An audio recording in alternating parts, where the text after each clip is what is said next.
Hello and welcome to this fifth and final round of this Cricket West Indies Under-19 tournament. Live coverage continues from the aesthetically pleasing island of St. Vincent and the Grenadines. Today, we are coming to you live from the scenic Annisvale playing field for a match between Trinidad and Tobago and Jamaica, who are third and fourth respectively on the points table. Jamaica, the news from you this morning, Jamaica won the toss and they decided to have a bat first. The team lineup for you this morning is Jamaica, Trevon Williams, Brian Barnes, captain, Matthew Morgan, Javon Winter, Deshaun James, Tamari Redwood, Stephen Wedderburn, Jordan Johnson, Odell Samuels, Michael Clark, and Kevondre Vorgo. The lineup for Trinidad and Tobago, Orlando James, Andrew Rambaran, Kyle Ramdu, Justin Jagasa, Luke Ali, Joshua James. No, sorry, I beg your pardon, not Joshua James. Fariz Ali, Anil Ruplal, Abdul Rahim Toppin, Adian Racha, and Veran Bachu. I am Stacey Ann Adams, and I am also here with my co-commentator this morning, Sylvanus Morgan-Horn. Good morning to you, Sylvanus. Yes, good morning to you, Stacey. Good morning to our viewers and listeners around the region and wherever we are being heard or being viewed. Lovely day again for cricket, and we look forward to this great contest between Jamaica and Trinidad. I have not seen the Trinidadians since this tournament started, so I'm looking forward to see what they really have in their repertoire. So, yes, we expect to see another keen contest. Jamaica winning the toss and opting to bat, and we about to start as the umpires walk out in the middle. Yeah, so just a correction there. Joshua Davis is the name that I missed in the lineup for Trinidad and Tobago. Umpires for today is Kevin Sisnet and Imran Mokan.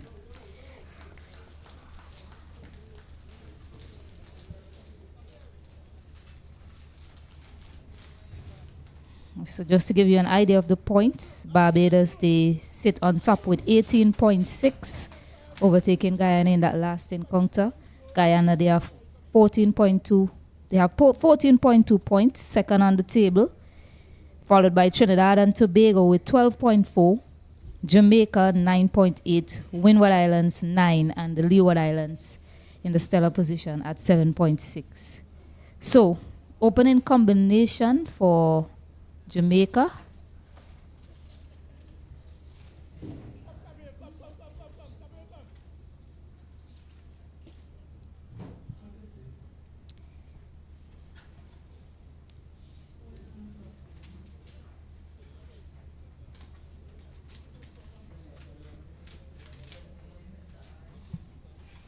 We'll get those names for you shortly.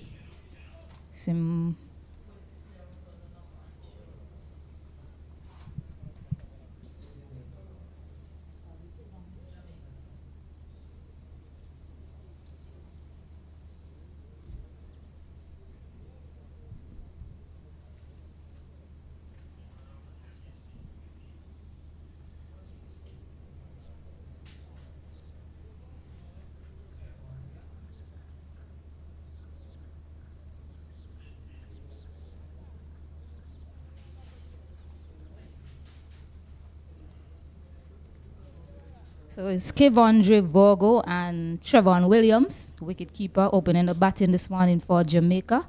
And the bowler, usually the opening bowler for Trinidad and Tobago, Fariz Ali, since that injury to Jason Agard, who usually opens up, and he's usually his partner in crime. Fariz Ali has the ball in hand for Trinidad and Tobago.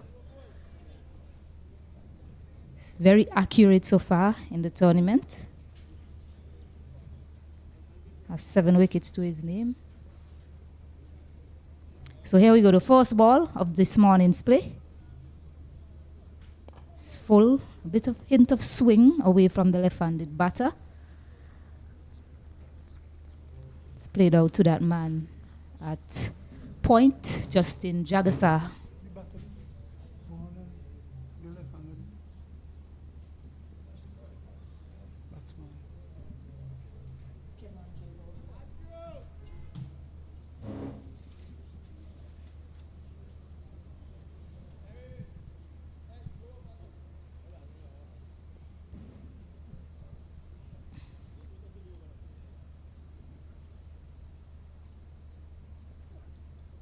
There you go again, that movement away from the left-handed batter.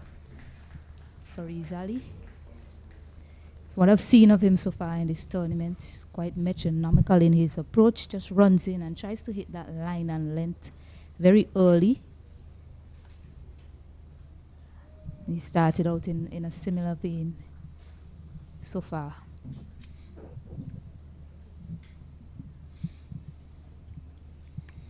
Yeah, the new ball is new, Stacey, and it's already started swinging around. Still early days. This one full of length, and he drives up to mid-off, a chance for a run out, but the batsman is home. Try at the stump here at the non-strikers end, but no harm done. So Jamaica open the tally. Open the innings with one.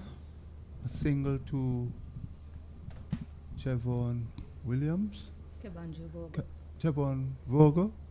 Kibanji Virgo. So one for Jamaica to open their innings. Yeah, had a bit of indecision in the running between the two. A direct hit probably would have been interesting.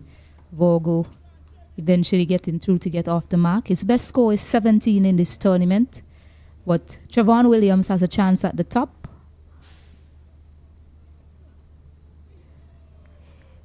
Chance at the top for Williams, as I mentioned. Usually the opener is Adrian Ware, who was dismissed in his last two innings without scoring after first ball. So they made a change today, Jamaica. He's out. And Trevon Williams, usually the wicketkeeper, usually comes in the middle order, has a chance to open the batting. You will always see these changes, Stacey, as you come up against your opposition. It's important that you really, plan properly to select your team based on the opponent. So he is given a chance now to open the innings and to show his mettle at the top. Hopefully that he can do that and give Jamaica a good fighting total. Jamaica, they opted to bat first here this morning. They haven't really chased well in this tournament so far. Their last three games, very manageable score, I'll say. And they were not able to get over the line. As Fariz Ali runs in.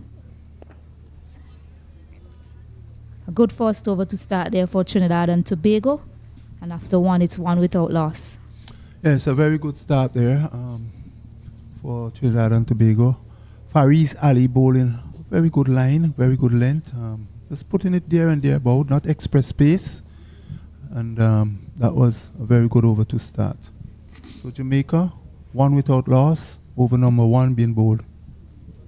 Yeah, so just going back to Jamaica and their last three games, chasing, they weren't able to win. The only game they chased and won. They actually chased in all of their games so far in this competition. This is actually their first time batting. In that first game against Guyana, they were chasing 175. They got dismissed for 162. In that game against Windwards, they were just chasing 96. They were able to get over the line. They lost quite a few wickets to get there. And then against Barbados, just chasing 126. One might think that they'll get home. They were bowled out for 117. And in that last game against Leeward Islands, chasing a much higher target. They had a wonderful start. And they got bowled out for 189 in 37.2 overs. So chasing really hasn't been the way to go for Jamaica so far. So no surprises that they opted to bat first. So Orlando James, skipper, starting with a wide, did the damage against Windward Islands very early in his spell in that last game, dismissing Windward Islands for 96. And he got the ball rolling. He was very accurate with his line and lets look to bowl very full with that new ball, which accounted for a number of the Windward Islands batters being dismissed LBW in that game. Yes, and clearly, Stacey, you would have seen Jamaica, like their counterparts, having good starts and then failing to really push on. They would have built some partnership. They had some matches to win, as you mentioned, against Guyana. Really, they should have really done better. But they have been losing wicket rapidly after they have a partnership going, and then that was their downfall. So they have some work to do in their batting order. So let's hope in this game, the openers again will give them the platform they're looking for so that they could at least put a good total on the board. One heading down the leg side, but not called wide. maybe brushing the Thai pad on its way through to the keeper. A good take there. Also a new keeper for Trinidad and Tobago, Kyle Ramdu, who usually has the gloves. Yeah, Orlando James just not getting his radar right so far. He's been going to deliveries down the leg side, giving the keeper some work to do. So he will be advised to try and bowl middle and off stump. And this one is a much better line, but the batsman plays up to mid off and they scamper through for a single. So Jamaica now is 2 without loss, and Kivandre Virgo getting that single goes on to 2. Yeah, so Jamaica definitely, Stacey, have to really dig and dig deep and really have to pay more attention in the batting. The batsmen just have been having that lapse in concentration in the middle when they are set to go on to do big things. So that is something they really have to, I think it's sports generally, like everything else, is a mindset game, and you have to be very focused. But somewhere along the line, after they get things going, they seem to lose their way. Lack of concentration. So let's hope they'll concentrate much longer and harder in this game.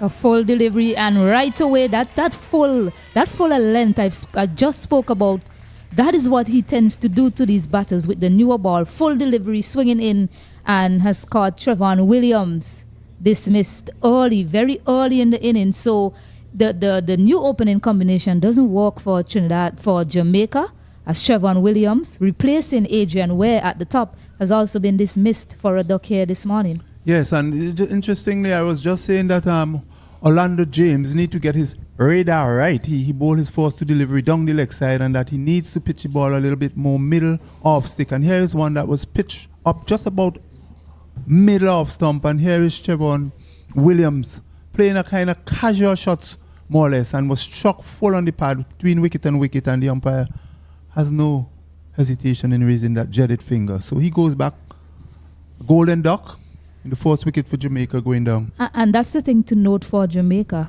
They replaced Adrian Ware, who fell for a duck, first ball duck, in his last 2 games. But essentially, their opening partner has gone for a duck in the last 3 games. So it hasn't really changed anything for Jamaica, as Trevon Williams, who, when you look at his scores in the tournament as well, he also has a duck, and 2 being his best score. Yeah, I think Trevon Williams there, Stacey, was a bit loose in his defense there. The ball is still new. It's swinging around. You could definitely see that the opening bowlers are getting some swing, which is natural that the new ball will be swinging around. So you need to guard your stump a little bit more than that. But he was not equal to the task, and then a low shot caused his downfall. Yes, so Jordan Johnson, the new man in, fresh off of a century in that last game against Leeward Islands. He's now second on that run scoring list with 159 runs, right behind Rampatab Ramnath of Guyana with 166.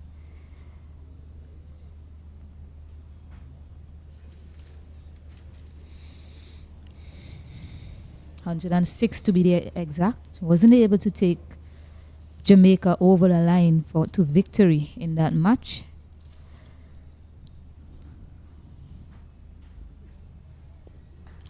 What we would not want to see here, Stacey, in this match is a repeat of the match with Barbados. Barbados versus is it the Leewards? Guyana. You know, that match finished so quickly. Jamaica winning the toss here, definitely. And as you rightly said, in most of the games are tracing, they elected to bat here, and it means that they really want to post a very good total as we come to the end of this tournament. Fuller delivery, but the full face of the bat presented on that occasion from Jordan Johnson, and he gets off the mark with 2. And that ends a successful over for Trinidad and Tobago. Jamaica 6 for 1 after 2 overs. Yes, still easy going here for the Jamaicans. For the Trinidadians, on the other hand, they have drawn first blood. They would have gotten 1 wicket already in the second over and looking to make further inroads. Still early days yet. Lots of batting. The Jamaican will really have to put their heads down, as I said. and hope for their batters to really put the runs on the board so the bowlers will be able to have that chance to really dismiss Trinidad. We know Trinidad is a team, plays a similar game to Guyana. They take their time and they build upon their innings. So we would like to see, for the sake of West Indies cricket and for these younger lads who are taking the next level, Stacey, that they really, really bat for long periods. 50 overs is quite a lot of overs. And they should have already calculated how much runs they would like to get, to give them a chance here at Annisfield. Yes, and it's the last game. It's the last round. This is the end of the tournament. So it's critically important that from each of these players, from their perspective, that they try to finish well, to take something back to their respective homes, to say, hey, I was able to accomplish this in the tournament and look forward to greater things in the future, whether in the under 19 level or the senior level. As Ali is continuing to vogue, or just getting it to shape away from the left-handed batter. We'll try to get it to straighten a bit on that length. And another feature I was speaking about in the Barbados Guyana game, Stacey, that I would not want to see repeat itself here in this game is that based on the policy of the West Indies cricket now, where the director, they are trying to do things differently, you have to be bowling your seamers at least 10 overs between the seamers. In the case of Barbados and Guyana, that did not happen. We did not see any spin. And Trinidad is known for spin, and we would like to see that Jamaica bat and into their innings so that we can see some spin introduced here by the Trinidadians and see how they would cope with the spin, because they themselves have not been batting the spin as well as they should either.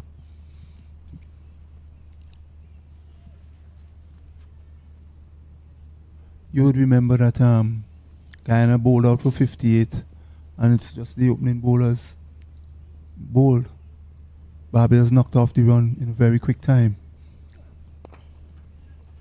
So the important thing here with that policy is that you will want to give all of your bowlers, all of the options you have in a team, a chance to bowl, and at least for the selectors to see the different players on show.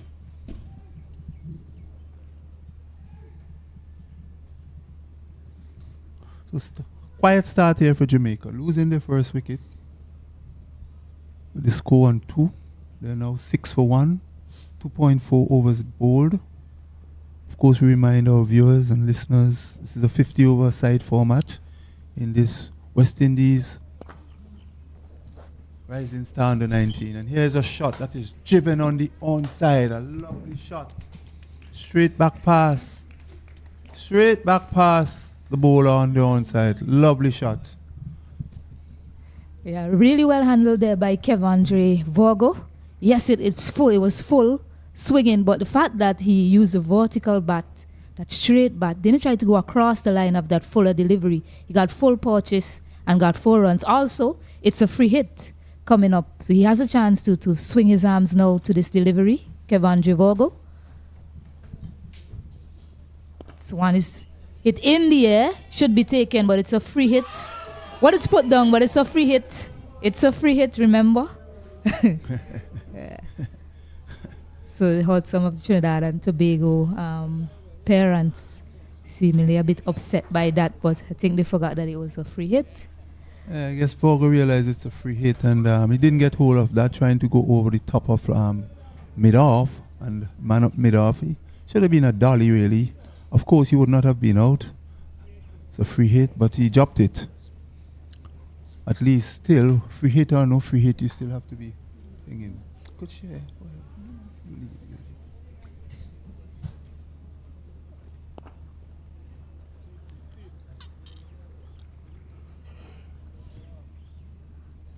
So 6 runs coming from that third over. Jamaica 12 for 1.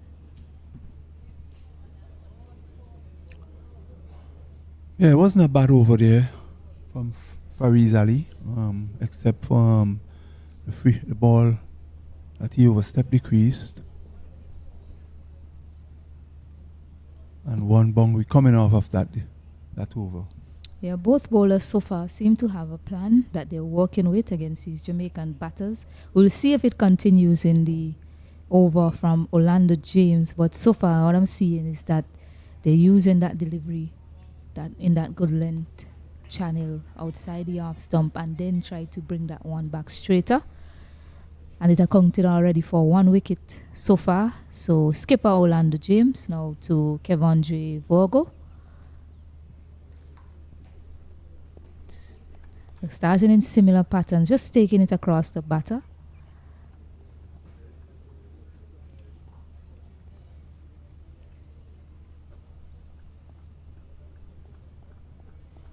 So Veran Bachu with the glove for Trinidad and Tobago in this match. And Kyle Ramdu in that cover area, usually with the glove for Trinidad and Tobago.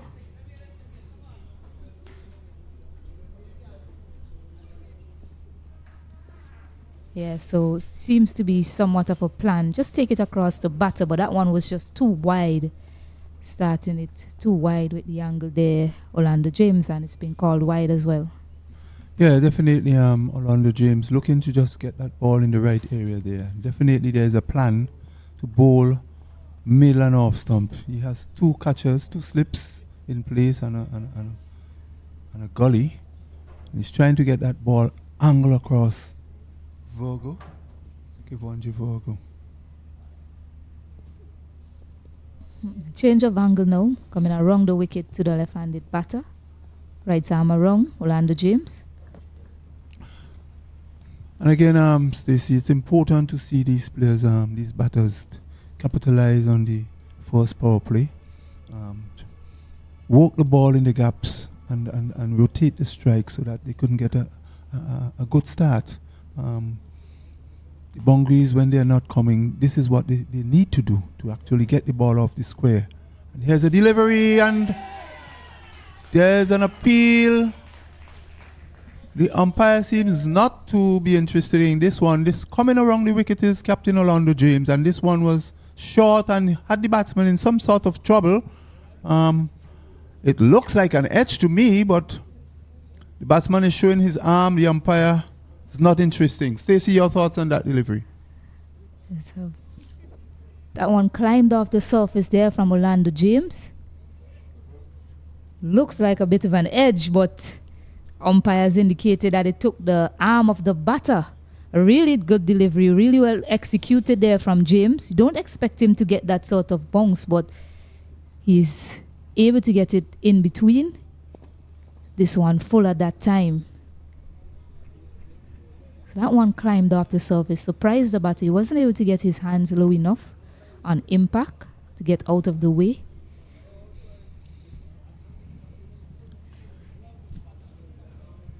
Yes, and these short pitch deliveries are very surprising deliveries which you can use sparingly at time, and this was really, really a good short pitch delivery that surprised the batsman here, Vorgo. As he was looking to come forward, climbed on him, and he just could have just get his hand, but was not able to do so, drop his hand out of the way. Yeah, similar delivery that time, but he got on top of it to ride the bounce. What was good about that short delivery, it was directed to his body. It wasn't too short and flying over his head where he wasn't able to play. It was short and into his body, an uncomfortable length to any batter.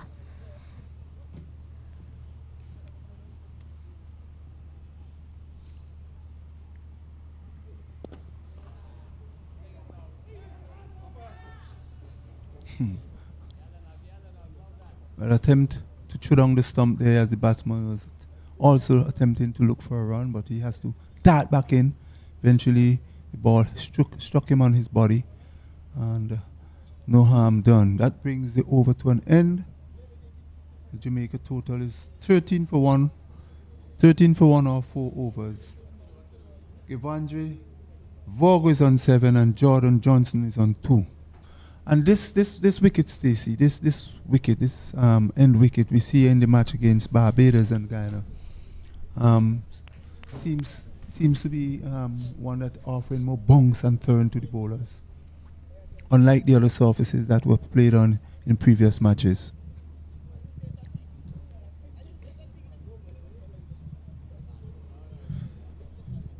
Says Faris to continue from the commentary box then as some adjustment is being made to the field here. See the man at fine leg being adjusted to his right. This ball is played up to mid-off. No run. So Jamaica losing their first wicket in the second over. Looking to do some rebuilding here. They need to rebuild and rebuild quickly if they're going to get any way to the projected score of 156 as it is now, going at a current run rate of 3.12. There's a short delivery dug in, chopping short at the man at deep backward square, and the batsman is able to get a single. And that was a plan that almost came into motion there from Trinidad and Tobago. You saw that just before Fariz Ali ran in, they adjusted that field, they brought that fielder squarer, and right away he almost played it into his hands. So luckily for him, he was able to get it down that time. Jordan Johnson.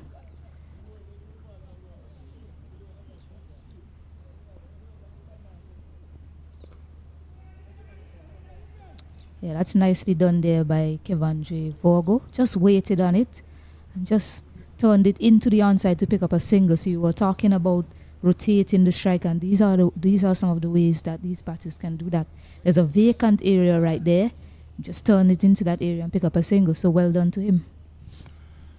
Yeah, that's good running and good communication between the batters here for Jamaica. And they need to do more of this if they, as I said, if they're going to really give Trinidad a very competitive score to go at.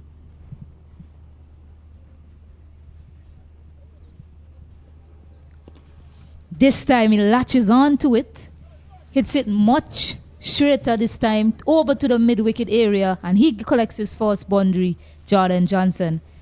So really good thinking by him. Instead of hitting that shorter delivery in that square area, decided to wait on it and help it over that mid-wicket area. That's quite vacant. So well done to him. Yeah, a very good shot there by Johnson. It was short and right into his half, really. He was in position quickly and pulling it square of the wicket on the onside for a well-played boundary indeed. Oh, this is power that time. Full pitched up. He doesn't even move, Jordan Johnson. Such is the confidence from him. And this time straight down the ground to collect back-to-back fours. Well, definitely. Another good shot from Johnson again. This one was full of length, and he really hitting it powerfully, struck it well past the bowler to get 4 more runs on the board. Back-to-back boundaries for Jamaica. Welcome boundaries indeed. I've pushed the total up now to 23 for 1. So we like to see him stick around for longer periods, and really he seems to have some shots that he can play, but based on the context of the game, sometimes you are not able to really explore as you would like. Seems quite to be an attacking batsman as well. So let's hope, for the sake of Jamaica, he has a long knock at the crease today.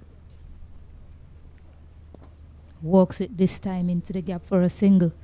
So far, he's thinking his game, Jordan Johnson.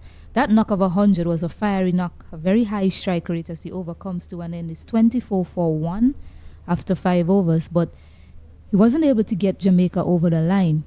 They didn't even bat 12.5 of 12.4 overs in that match, but couldn't manage to chase it. And I guess getting him out was a very key part of that chase that they weren't able to get to Jamaica. So I think batting first here, they decided to give their in-form batter as well a chance to explode, a chance to probably, who knows, notch up another 100. But he started well. And what I've noticed of him so far, he's been very watchful the first few balls that he's faced. And when it gets in his half, he goes hard at it. So good sign so far from a Jamaican perspective. Yes, indeed, and Johnson, that would have been an aggressive knock by him, but it's always disappointing, Stacey, when you know that you would have really, your batting is centered around just 1 or 2 players, or a particular batter who get the start for you, and then all the other batters to come could not really give you that support that you look to. And here's a delivery looking to attack just outside the off stump. Very close one indeed, but he misses. Very good delivery there by Orlando James.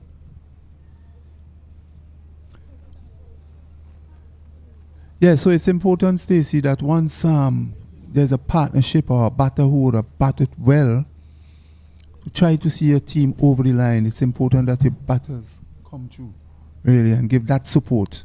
But that's usually we have seen the downfall of so many of the teams where a particular batter would have gotten a start, put them in a good position, and there was no support from the other batters.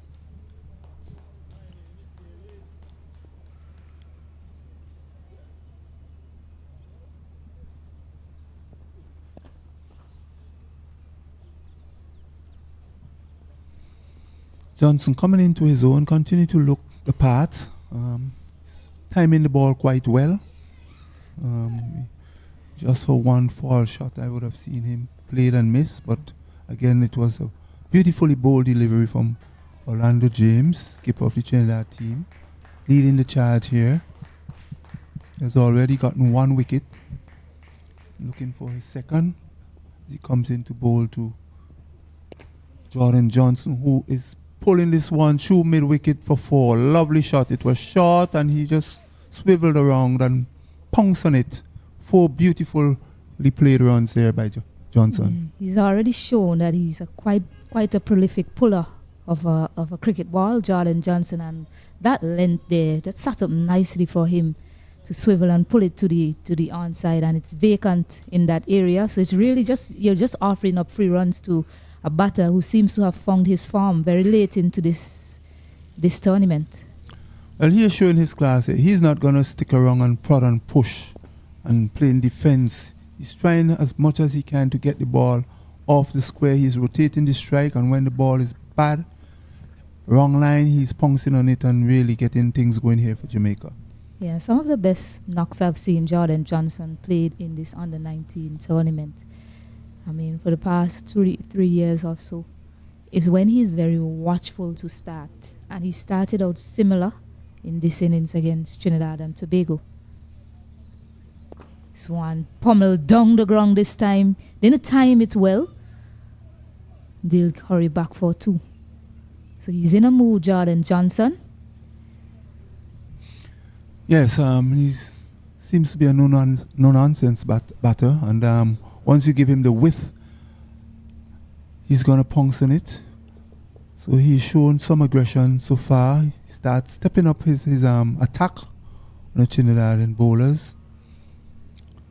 That delivery, he didn't get hold of it, looking to hit it somewhere over the long on boundary, but didn't time it well, but was able to get 2 runs. And now the captain has decided to put a man there, hit very high up on the bat, so he went in the air for a long time. Now he puts a man at mid-on, and he doesn't get his length or his line right, and it crashes into the boundary this time, and another 4. So a 4 to end that over. Jamaica moves to 34 for 1. Yeah, another good shot there from Johnson. Short, and he swiveled on his back foot and just pouncing it, going through to the mid-wicket region. Lovely shot by him again. And he's showing his class here that he is not going to push and prod and let that Trinidad bowlers get on top of him. And as you said, he has been watchful in the first couple of overs, and now he seems to be really getting into his stride. He's a lovely player to watch when he gets going. Yeah, and after the way he played that over against Farid Ali, the captain has decided it's time for a change. It's Adian Racha, who's in today, didn't play in that last game against the Windward Islands.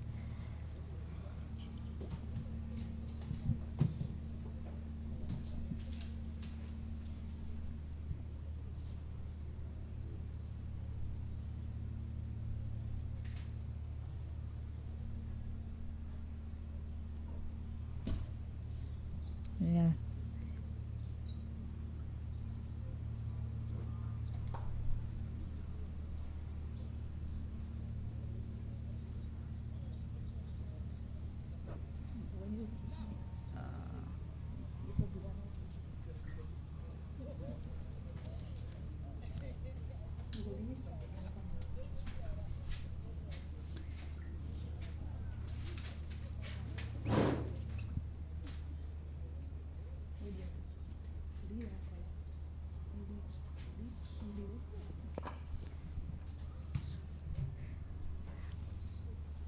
So Ratcha now into the attack, a single from Kevin Tobago. He's 9 of 20 deliveries. He's been overshadowed a bit the last 2 overs from Jordan Johnson, but he's playing a very important role. And what I've noticed of him so far is he's presented the full face of the bat, particularly to those full deliveries. And that's very important. He's still there, 9 of 20. And he just needs to be a supportive role to Jordan Johnson while he's there. Well played there. Wonderful hands to the ball, but can't pierce the gap. So Kesrick Williams, good morning to you. Good morning to you, Stacey. Feel good to be back here at Honnestville. I don't know why every time we get a break or a rest day, it feels like it's been weeks. I'm missing my colleagues here in the combox. I want to say good morning to my wonderful ladies on the right. Good morning to you. Good morning to our producer. And good morning to our viewers. Also, Stacey, I feel quite the opposite, Kesrick. I'm very sorry. My apologies, Stacey. As Ratcha runs in, you said you seem like you spend weeks away missing one day, but I really enjoy the rest days as well. I do enjoy the rest days, Stacey, but it's also, when you're in good company, you feel that energy. So it's always good to be around people that you can learn from, people that can guide you. So it's always good. I mean, I'm surrounded by ladies that I learn from each day, especially Samantha Lynch, who is here in the office with us. She's also a coach for Barbados Royals. So I always learn from her. And that one was crunched through extra cover. Not sure if we'll get enough legs to get to the boundary, but good footwork. I'm not sure if he's playing football for Trinidad, but good work there. But Jordan Johnson looked like he's in good mood today, Stacey. Yeah, certainly so. And you look at the way he played that one, intentionally opening the face to get it into that gap. Waited on it quite nice as well. Kyle Ramdu there giving chase. You might be saying I missed the gloves today. But he's in the outfield today as Veran Bachu into the 11 has the gloves.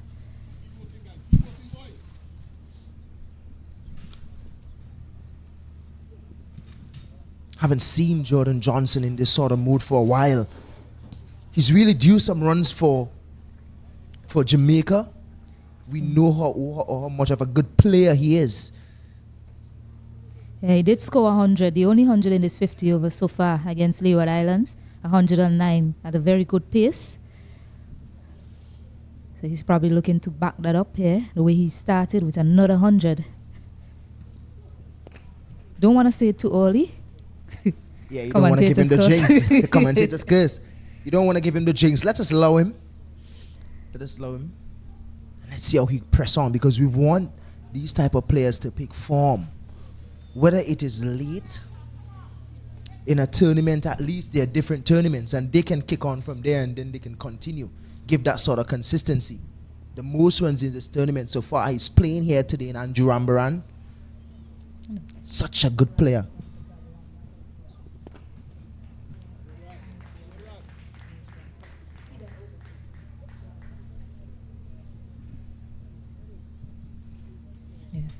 So it's actually Rampatab Ramnath who came into this run with 166 runs from Guyana.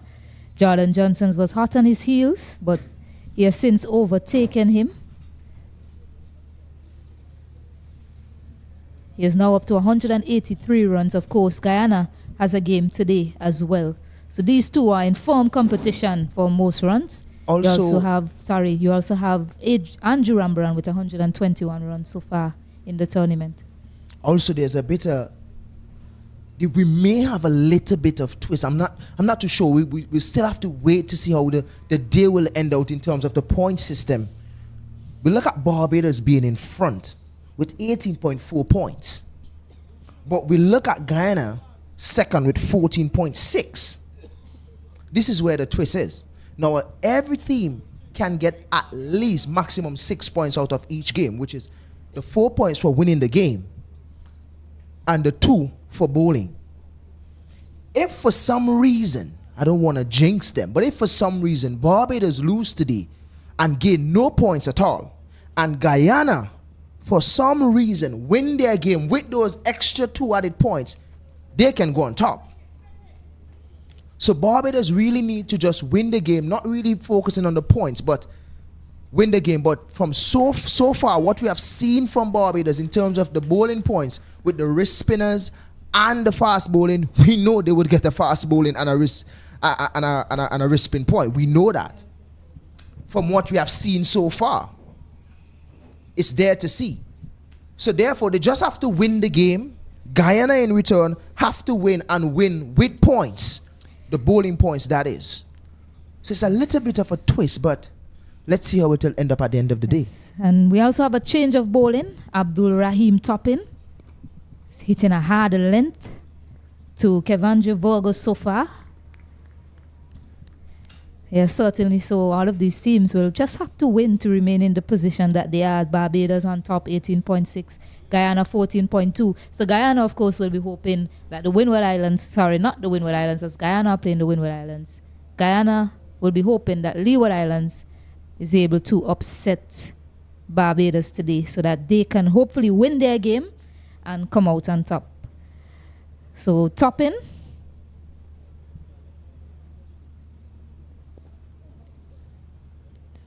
Vogo gets a single now to get Jordan Johnson on strike. And talking about those games, Guyana playing Windward Islands. Windward Islands batting first. They're 33 for 1 after 7 overs. Leeward Islands batting first. They are 19 for 1 after 7 overs versus Barbados. Looking at this tournament so far, one thing that I really like and what stands out for me is that the players in this tournament seems like they can do everything.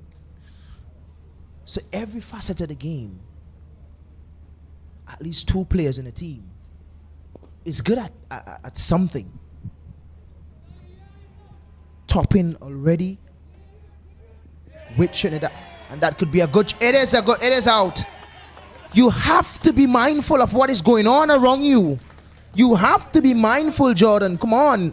He's gone for 24. That's another wicket for Trinidad and Tobago. What a way to get out. The way he was going, you'll say to yourself, the only person that can get Jordan Johnson out today is Jordan Johnson. And that man, Anil Ruplal, the amount of times I've seen him in a run out. And Jordan Johnson, I was looking at the way they were running. They ran that first one very slowly and then decided he's going to come back for the second. He's found himself short. He has no one to blame but himself. The first run is critical. If you are going to go for 2, you must push hard for that first run. And you look at the running. If you can get a replay of the entire thing, you look at the running for the first run. It was very slow. It was as if they decided that they were going to take 1. And then they decided, yes, let's go for 2. They probably looked at Ruplal and said, oh, it's a small man. He can't get this throw in. But I've seen Ruplal effect a direct hit in that game against Windward Islands from the long off boundary. And that ball did not just hit the wicket at the non-striker's end. It hit the wicket at the striker's end. And it caught Theo Edward napping similarly to Jordan Johnson there. Really good awareness though from Anil Ruplal, picking the correct end to throw the ball. It was closer to throw it into the bowler's end, but he's a strong man, although he's very small. And a really good throw to Veran Bachu has found Jordan Johnson short. It's a lack of concentration, Stacey. I mean, we always try to get these players to learn the game as fast as possible. These things are things that they should know. Run the first run hard, and then you can think about the second one. He was never in mind for 2. The way how he was running, he was never looking for 2. He run the first one as if it's just a single, and then he only started to make an effort to run on the second run, halfway down the pitch.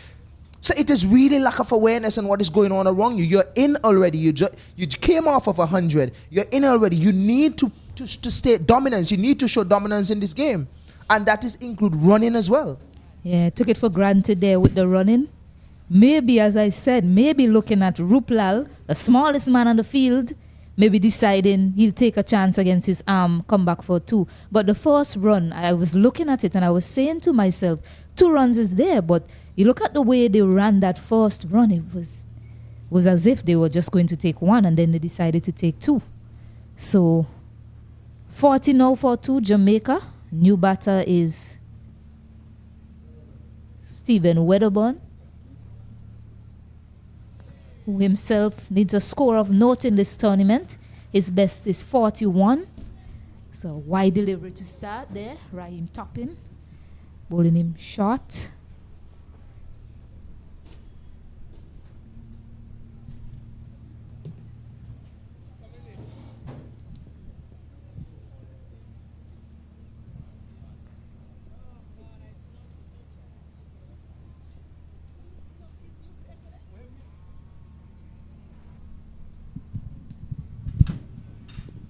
That's a quick one.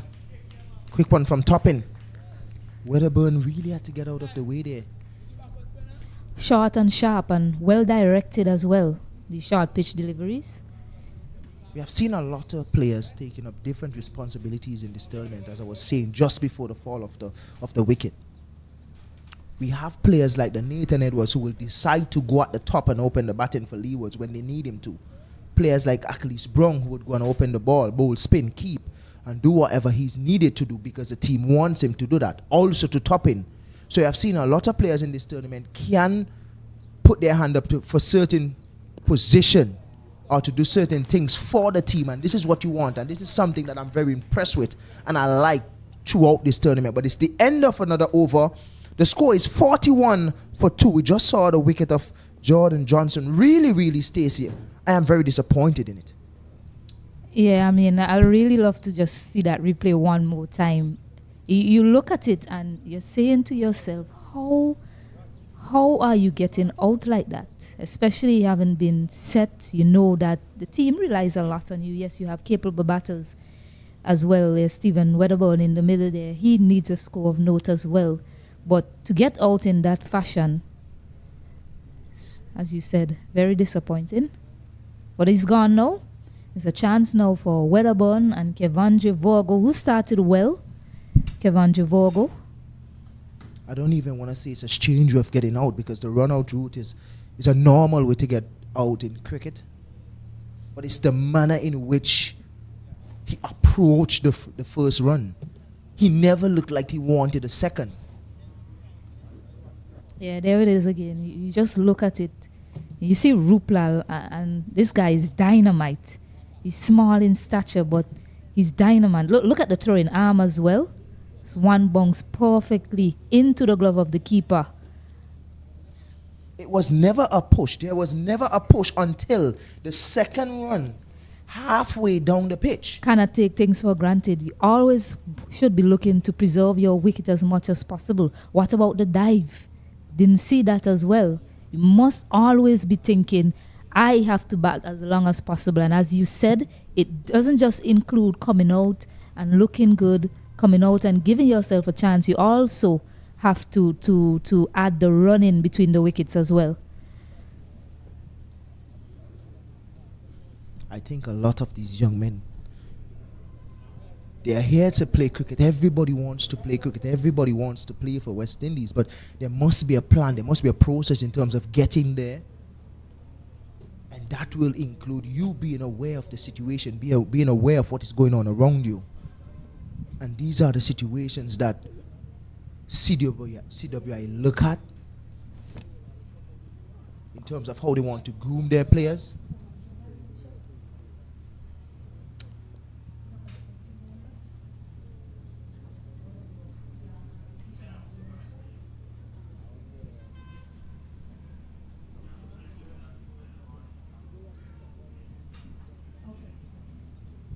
So Wedderburn, you usually see number 55 on his back.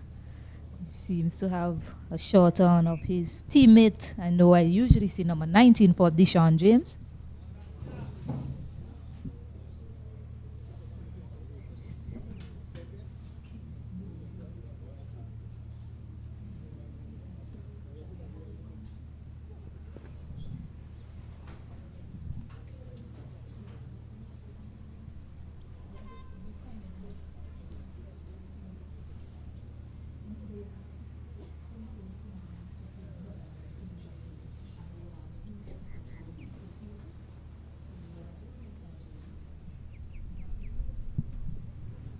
So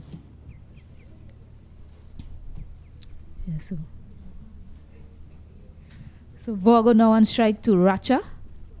It's two left-handed batters in the middle. Three left-handed batters so far for Jamaica, featured in the top order.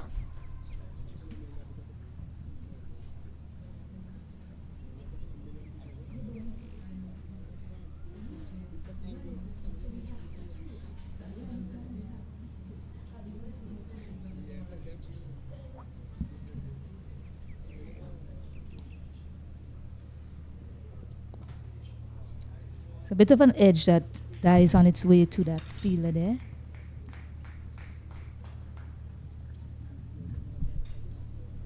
Just a little bit of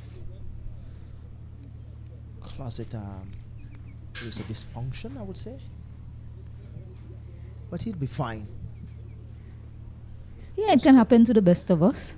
Just for the folks that's looking on, Stacey. Keep them in tune.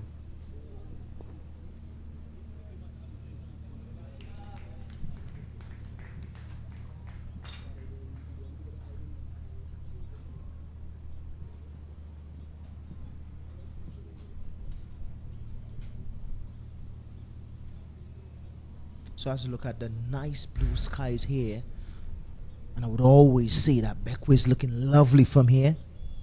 It's a place that I really like. I wouldn't miss the view from here, looking at Beckway. For the folks that is not seeing this view, I'll try to take a picture for you. But it's the end of the over. The score is 43 for 2.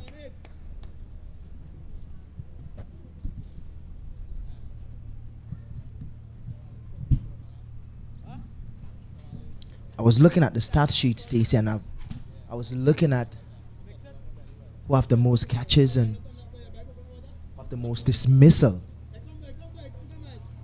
I don't want to mention it. I want to leave it for you to look at, because every time that I speak of certain things, I think the viewers think that I'm a little biased, but it's just me being honest. And when you look at the most catches and the most dismissals, straight to Joshua Dern and Joshua Morris. And it's no surprise there. Both players from Barbados. Joshua Morris, the keeper, and Joshua Dern, who usually sit in the slip. So you will know why they have the most catches and the most dismissal. Yeah, well, a job to do here now for Wedderburn and Tobago. Just to note, most wickets is also playing here today. Jamaica, Tamari Redwood with 15 wickets. A little young leg spinner. Has been impressed with his accuracy this year. That's one thing I think he really developed. Just one little thing that I think I want to see him add to his bowling is him being able to put a little bit more rev on the ball. If he can put a little more revs on the ball, I think he'll be fine. Yeah, the short ball has troubled him a bit so far in this innings. Topping, running in, and predominantly hitting that length shorter into his body. Hasn't been able to get onto that one to get it away, Wedderburn.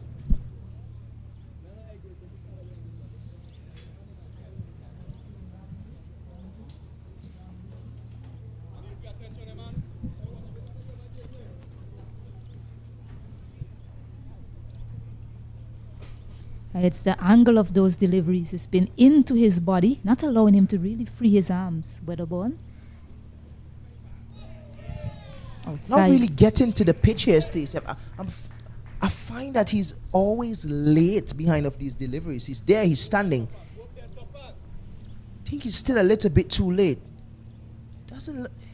He doesn't look like his timing is right. He's not in any position to play that shot that he played a while ago.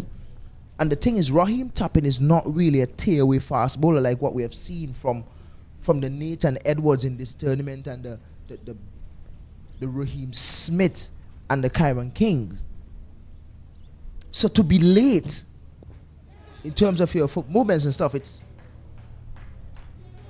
really surprising. That one just tickled a wrong square leg. Only get 2 though. Yeah, I'm better running that time from Wedderburn and Kevandre Tobago. But still, short of a length delivery, almost just falling short of Ruplal there at square leg. So continuing on that short length to Wedderburn, it's been creating some issues for him so far this morning. The stopping you mentioned, doesn't have a lot of pace, but he hits a very hard length, bowls a very heavy ball, and gets some bunks as well. So certainly some sort of a weapon here for Trinidad and Tobago against Wedderburn. And I think that's what's creating the problem, is the bunks and the steepness of the bunks as well, and knowing that Wedderburn doesn't really like it short. He's predominantly bowling that shorter delivery to Wedderburn, and he looks very uncomfortable with it, even though he doesn't have the pace. That is something I can work with a player. You work on a batter's weakness. You work him out, and that is what Toppin is doing to Wedderburn. And this is what you want from your bowlers. This is the 10th over. As we know, CWI is asking that fast bowlers in this tournament must bowl 10 overs. As we have a drinks break here at the Arnisville Cricket Stadium. And we'll be back in a few. The score is 46-2 here in the regional under 19 West Indies tournament. The Rising Star tournament here in St. Vincent and the Grenadines. We'll be right back to continue coverage here.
Yes, we're back at the Arnisville playing field to continue this game here between Jamaica and Trinidad as the umpire signal the end of the power play. The power play which CWI asks these teams to only bowl fast bowlers. And what do you think about that, Sylvanus? welcome and good morning to you. Good morning, Keswick. And of course, it's a strategy that they're employing now to try and really see how much they can get their fast bowlers to bowl longer spells and to demonstrate that they have the stamina to bowl long spells. It's a good ploy, I think. It's left to the bowlers themselves to really work on their game, to keep physically fit at all times, and don't just wait until a match is coming around to, get themselves organized. Do you think it's a disadvantage for some teams, or you really shouldn't mind about the disadvantage and continue in that vein? Because I have my comments about it. I like it. I do like it. But for some team, it will create a big disadvantage. But what do you think? Well, for the sake of West Indies cricket, we are really trying to get our bowlers up to par to international level, and clearly you will have some disadvantages.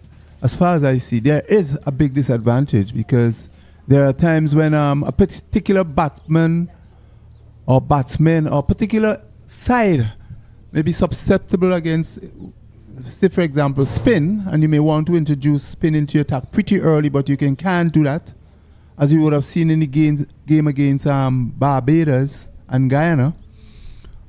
So it's clearly a disadvantage to some of the spinners, really, and to the captain who would like to really get a spinner in when you see a batsman is susceptible to spin. This is where I see the disadvantage. That's a good one there from Racha coming back into Stephen Wedderburn. Really realize the plan here to Wedderburn. It says that hard length, cramping him for room. Don't give him that space into his body. And that has been the plan so far from both fast bowlers, Toppin and Racha. But this is my disadvantage here. A lot of teams that came to St. Vincent on the 19th, they may only have probably two really good fast bowlers. Now, if you have to bowl fast bowlers throughout, if you only have two good fast bowlers in your team and those two fast bowlers have to bowl 5 each, that's 10. They only have 5 each in the back end and you may need them. So you might not have them to use in the middle, where it's between 10 to 40 or from 20 to 40. So you don't have the use of a really good fast bowler to come between there. So you may have to use maybe your medium. And when I say medium, I mean really slow medium, or your spin. And you may need your fast bowlers in the middle, but you may need them to bowl in the back end. Or you may bowl them in the middle, and then in the back end, you have to turn to your spin, which you might not want to. So that's a disadvantage. But if you have 3 fast bowlers in your team where you can split up those 10 overs between your fast bowlers, then you're well on your way. For example, Barbados has that. So they don't have an issue, and they have wrist spinners as well. Yeah, and it's a really tough decision, really. It's a tough call, and it's difficult. In systems, there will always be strengths and weaknesses, So you have to look at the bigger picture, Keswick. I think that the bigger picture is the West Indies are looking to really ensure that the seamers come up to par, barring that. This is a weakness in this system going forward, as you rightly mentioned. If a team only has 2 fast bowlers and one get injured, or for some reason you don't have another one, then it means that you have to turn to an occasional bowler to help and make up that 10 overs to ensure that you have these seamers going along. But really and truly, it's a weakness in the system, but I guess we still have to look at the bigger picture, and that is to really get our fast bowlers up on par with for international level. The thing about it, I really want to go as deep as saying it's a weakness in the system. The fact that this is our rising star tournament. What I like, you're putting things in place, but Wedderburn has just put that one in place for 4. That's a really good shot over mid-wicket, over square leg, for 4. Yes, a very good shot there by Wedderburn. We've seen Raheen Toppin really digging into the dirt from time to time, and he has been bowling some very good short pitch, well directed, but this one was on his body here, and Wedderburn just hops around and just, hoist it over the backward square leg fence for 4. Lovely really shot. Played with a lot of style as well, Wedderburn. He has been looking for that shot all morning. But those sort of shots you really play to fast bowler that has that kind of pace. Topping don't really have that kind of pace. So, but it was well played over the man at square leg, who is Mr. Gopal. It was a short pitch delivery and it was given the treatment. Deserved to be put away and he did that comfortably. Always say Gopal. 53 for 2, Jamaica. I have a very good friend in Trinidad by the name of Gopal. But folks who is looking on, his name is Ruplal. And he plays cricket as well? No, He's a chef. He's a chef? He's a genius. Always behind the computer. Lovely one there from Topping. Playing with the edge of Mr. Wedderburn's bat. Yeah, that one pitch on the middle stump and moving just slightly away. And Wedderburn was committed to the shot and just beat the outside edge. Lucky for him. He didn't nick it. Well bowled. Topping. And that's the line you want to see him bowl rather than always digging the ball in. But we have seen with the short pitch, the Jamaicans seem susceptible so far to the short pitch. Unless they're extremely short, they will put it away. So he needs to keep that short pitch on a good line, and he needs also to use it as a surprise delivery. So I've had a conversation a couple of days ago with Ruplal. And I went to him, and after having a conversation with Ruplal, and I look at him in his face, I then realize, okay, he's this age. But looking at him from here, from the comebox on the field, he looks like he's 14. But when you go to him and actually have a conversation with him, you then see his face, and then you could say, yeah, you actually have that age. You're actually 17 or 18. But that's a really good shot. Good stop there at point.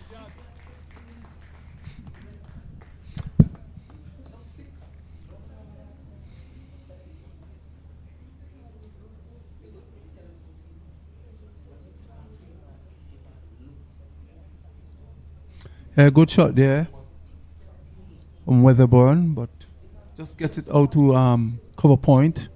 Man knocks it down, no run resulting. Toppin still trying hard to get something out of this wicket. He's coming around the wicket now, changing his line somewhat. This ball just could see sideways movement, just pitch outside the off some. The batsman didn't have to play. That brings the over to an end. So number 12 over has been bowled, and Jamaica now is 53 for 2. 53 for 2. You see them getting approximately 150, 170 runs here today, Keswick? Well, the projected score is 221, but I'm pretty sure that whenever spin has been introduced, we see how limited they are. And then Ruplal, who we saw here in the last game, who created a lot of problems.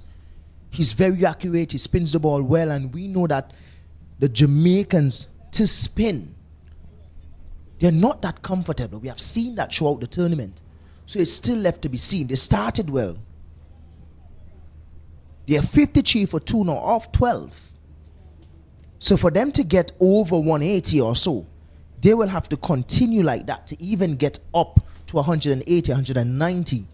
But then it's left to be seen when spin has been brought on. This is the second power play, actually. And they will have to score the bulk of their runs if they are to get anywhere in those areas in this second power play. But so far, the Trinidadians are bowling to a plan, as we would have seen, line and length. The occasional short ball would have been put away to the boundary by Weatherburn, who came out and looked very positive indeed, similar to his colleague who have lost his wicket to the run-out, Ruth Johnson.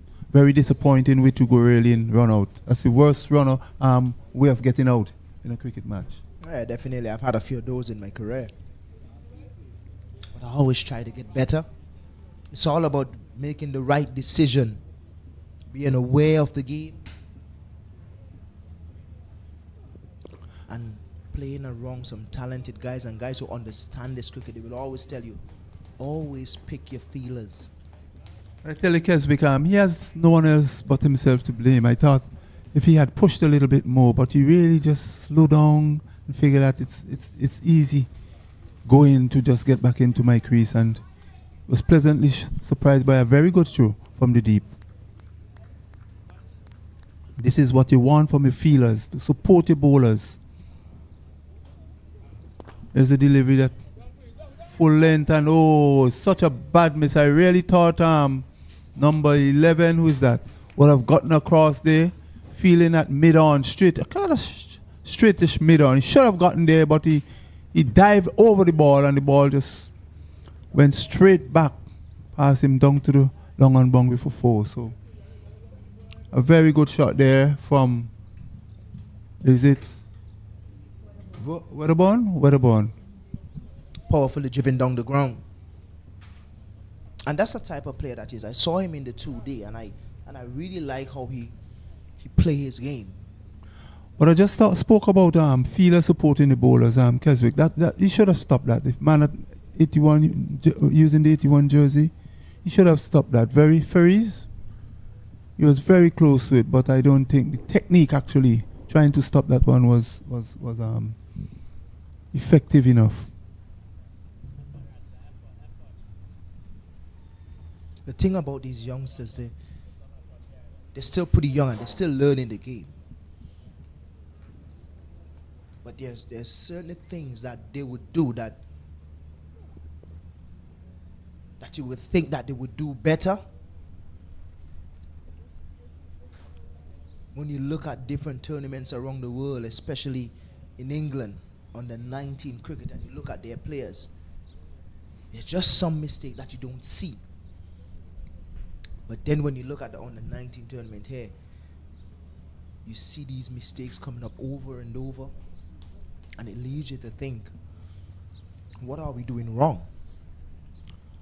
Well, you know, Keswick is in England, you know, they have the resources and they're playing more cricket. They are exposed to a lot of international players who give them the sort of guidance they need.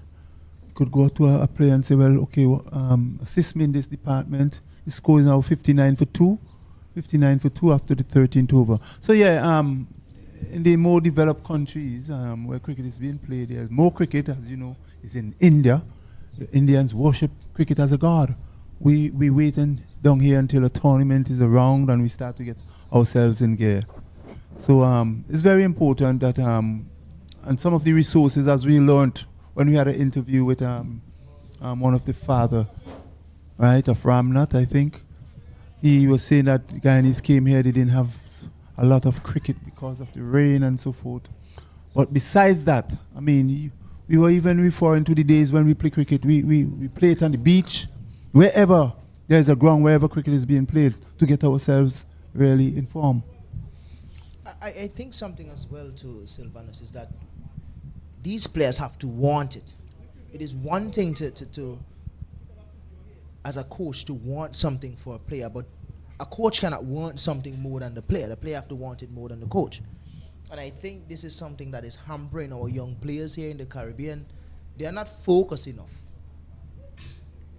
And I think this is something that they need to pay more attention to, being focused, understanding situations and dealing with issues for themselves. A lot of players in the Caribbean now, under 19 players, want to be spoon-fed. And you're not gonna learn much if you're being spoon-fed all the time. You have to learn things for yourself. We break here as we see a bowling change from the southern end. Joshua Davis comes into the attack for the Trinidadians. Yes, I agree with what you are saying, but when you say focus, because they have to know exactly where they want to reach in the game of cricket, because there's so many incentives now to play the game. And it's I mean, there are other distractions. So they definitely has to decide, do I want to play cricket at a high level, or do I just want to, reach a certain level and finish with that? This looks pretty close. Swept right in front. Joshua Davis, the man again. We saw in the last game him and Ruplal creating problems in the middle, and he came on first over. Stephen Wedderburn is gone. The score is 59 for 3. Hit plumb in front. Good decision by the umpire. Joshua Davis operating from around the wicket, right arm. And again, we were talking about batsmen putting their head down, concentrating for longer periods. He has just been introduced into the attack. Weatherbourne has not, well, he has been at the wicket for some time, but he has not taken a look at Joshua Davis. And he had a mighty swing to a ball that pitched between middle and off stump. It struck him plumb as he tried to cross that delivery, and an easy decision for the umpire. I think the thing about our youngsters as well is that they have too much shots and not getting the basic right first. And again, those sort of strokes, I think he can come down the wicket and push it down the ground for one. Down the pitch, down the ground for one. It was full, good air from Joshua. But those deliveries, I think, is a bit too full. Could have gotten down the pitch, use his feet, down the ground for one. And this is how simple we want these guys. It is very easy to score, and it's about shot selection and choosing the right delivery. Apply yourself. I couldn't agree with you more, Keswick. We've been speaking about this throughout the tournament. Shot selection. A lot of players have been getting out to poor shot selection, and in some cases, poor concentration. Many times, we see after a water break, or drinks break, or lunch period, there's a lapse in concentration, and then maybe at times they're too overconfident, having spent some time at the crease, they figure that they cannot go on the attack, and they attack the wrong delivery. So shot selection is important. 59 for 3, Jamaica. Winning the toss and batting here at Annisville playing field. Brian Barnes is now the new batter at the wicket. He is one. He's on one. And Tobago, who's have been there for some time, has only scored 13 of 31 deliveries, so he has been really struggling.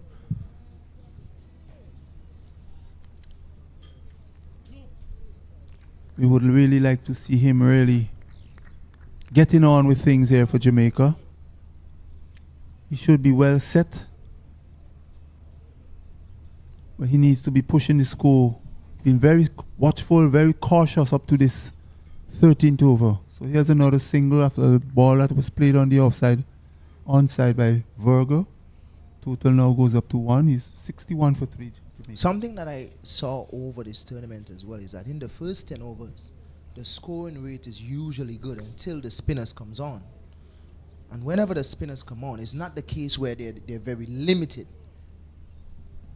The batting unit sort of just disintegrate in terms of just losing wickets. Everything just starts to fall apart.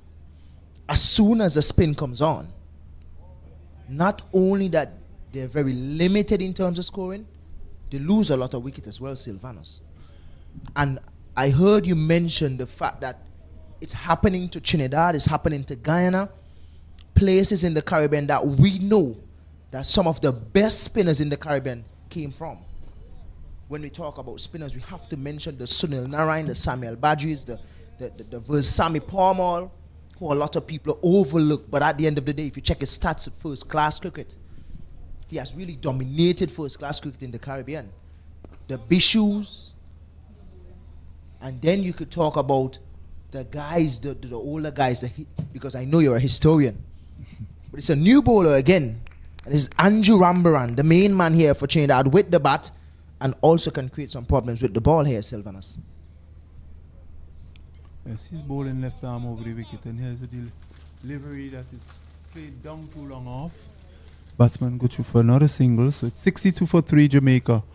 And yeah, and when you compare the teams now, Keswick, from what we would have seen so far during this tournament, we could definitely say that Barbados is ahead of the others, because they are able to play both spin and pace. They have shown that they're able to bat both spin and pace very good. As we say, they are the complete team in this tournament, which is Barbados, and that's why they have already won the today's tournament, and likely they could win they won the tournament as well.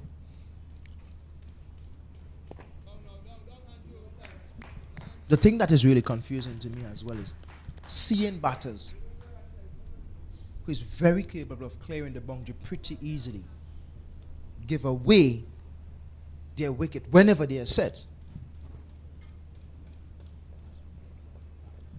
And it's the shot selections that is really worrying to me, especially from these youngsters and how they have played.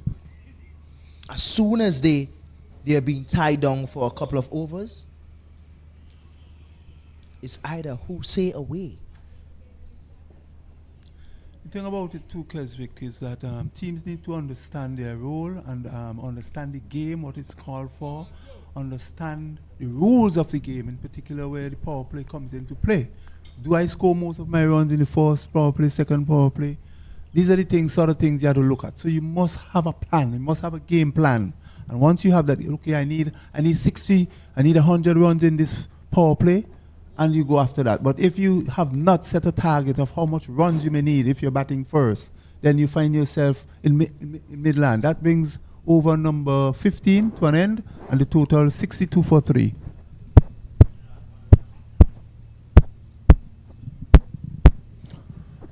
So Jamaica winning the toss and electing to bat here at beautiful Annisvale Stadium. Not the first time both teams are playing here. Lovely, lovely stadium, lovely playing field. Lovely wicket to play on. The sun is out in all its glory. Lovely day for cricket.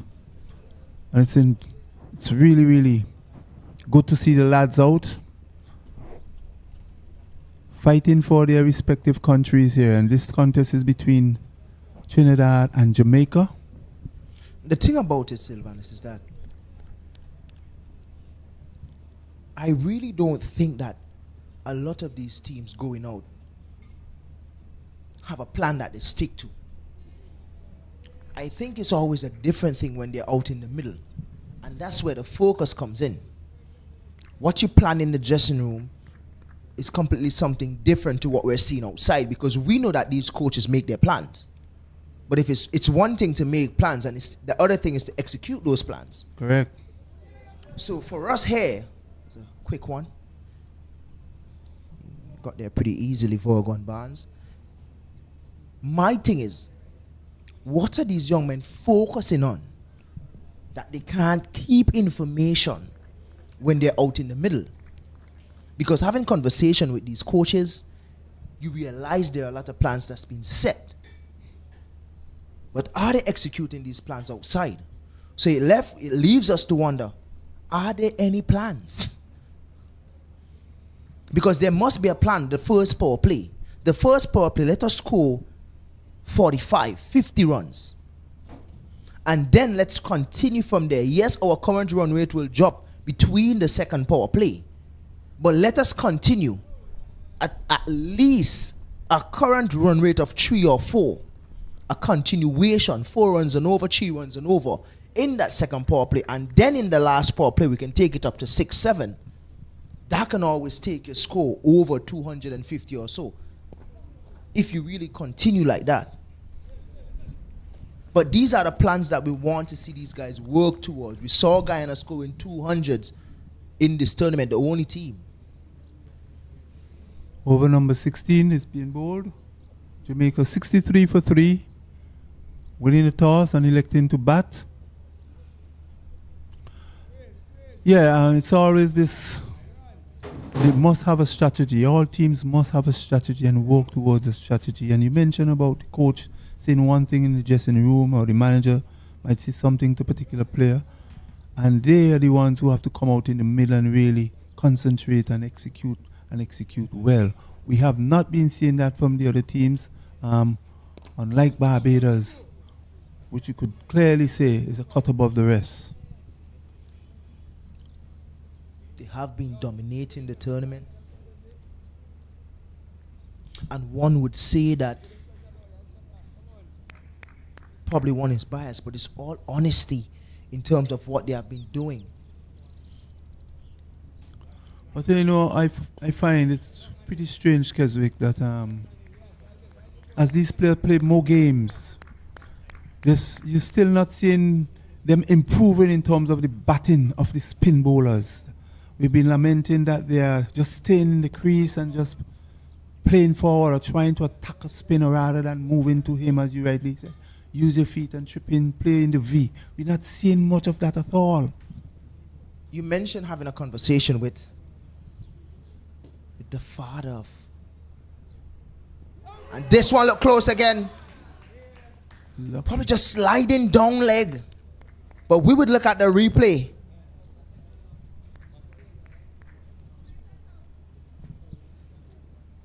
So we're having a look now. What is Wow. it? Wow. What is it missing, Sylvanos? Wow. Wow, he's lucky. He's lucky. Hard luck to you, Very young man. lucky. Very lucky.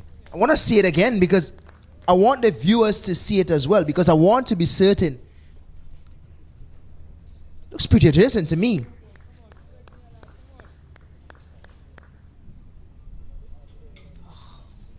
Definitely gone. Hard luck to you, Rambaran.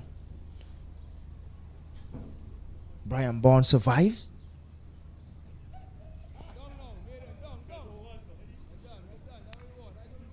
But it's the end of another over. Jamaica 64 for 3.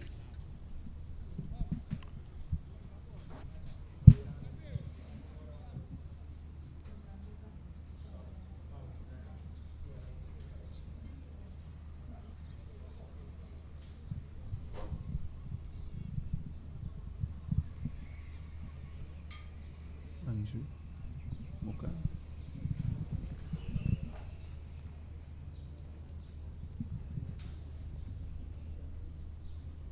So Joshua Davis will be bowling his third over from the southern end. So far he has gotten 1 wicket. As he comes up now to bowl. And Vogo is forward to this delivery. Vogo, 17 runs. Facing 40 deliveries. Very slow going here for him. He has watched the fall of the last 3 Jamaican wickets. Whether he would be the man to put his hands up and get a big score here, we wait and see. Still lots of overs to be bowled. Jamaica can merely make a match of this if they can get anything past 160, 170. And there's a delivery beaten outside the off stump as he pushes forward, trying to get to the pitch of this one, but was comprehensively beaten. Well bowled again, Joshua Davis. This is the point of the game where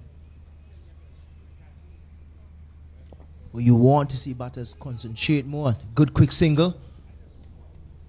Good communication here from Virgo and Barnes. Well, good running between the wickets there at this time.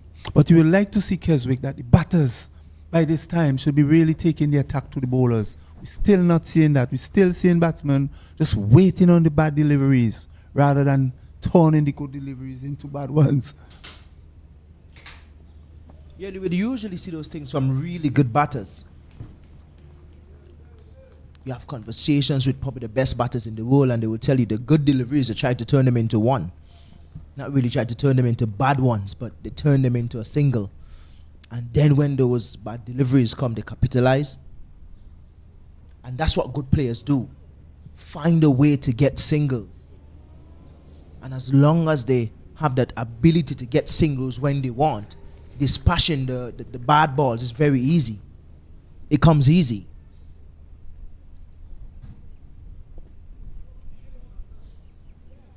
But when you look at people like the Brian Barnes who can hit the ball over the boundary easy, you want these guys to be able to rotate the strike. But it's the end of another over. End of another over for Joshua Davis. The score is 65 for 3 here. Jamaica is at the crease.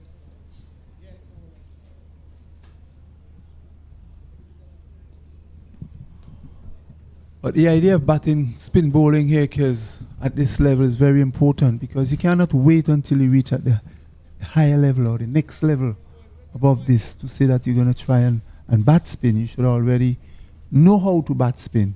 I mean, there are some bowlers which is really at above a higher level, which you will have to be able to cope with. But if at this under 19 level you're not seeing batters putting their head down and looking to really, really bat the spin as they would like to, then it will be problem when you go to a higher level. So you have to really get your acts together now at this level. And you have quite a lot of spinners here in the Caribbean, as we mentioned, both Trinidad and Jamaica. and as Barbados as well have produced. And here's some overthrow. 4 set of what I would say overthrow from the Trinidad team really. So the batsman was able to get an extra 3 runs there. So 68 for 3 Jamaica. This is the 19th over being bowled. You did mention that there are a lot of spinners in the Caribbean. But a lot of people may agree and disagree with that comment. But for me, what I would say is, yes, we do have spinners in the Caribbean.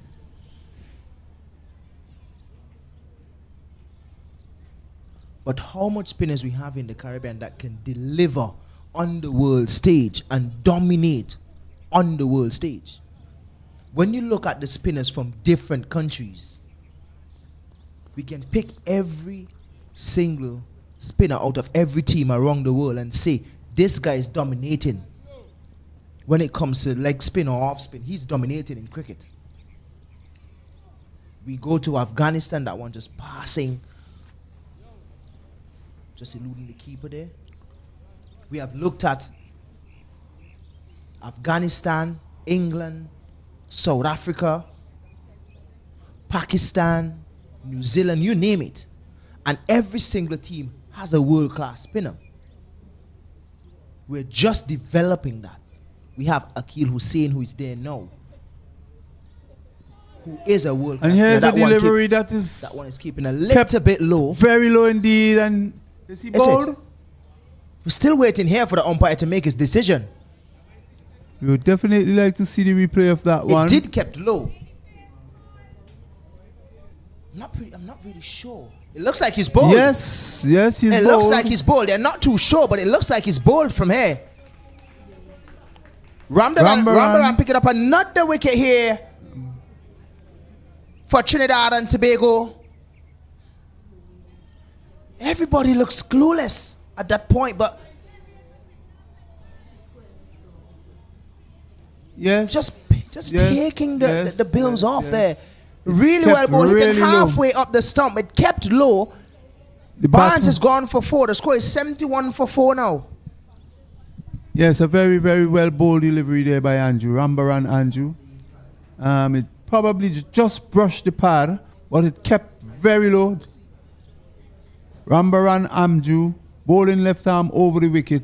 That ball was pitched just about off stump and keeping very low, and it just brushed the pad. But there was some concern there for keeper and players alike, and even the umpires.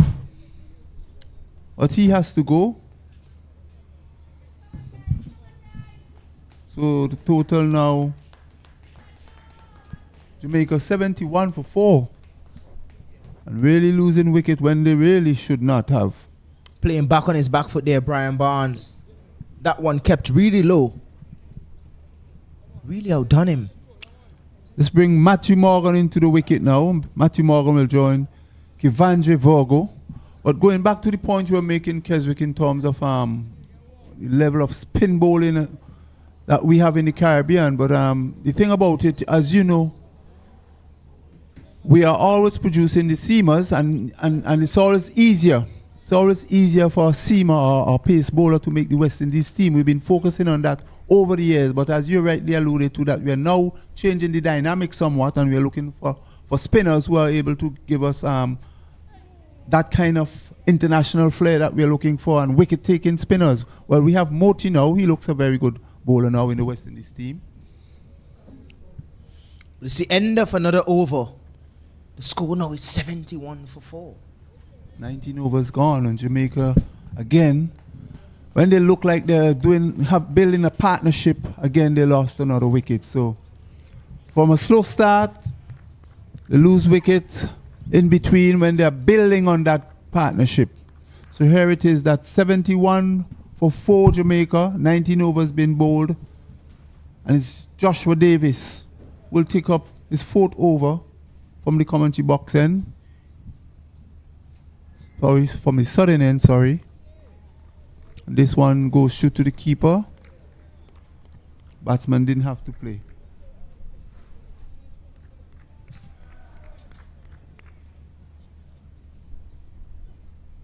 Davis Joshua, 3 overs, no maidens.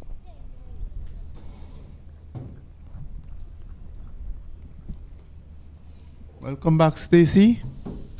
Yes, good to be back here, Sylvanus.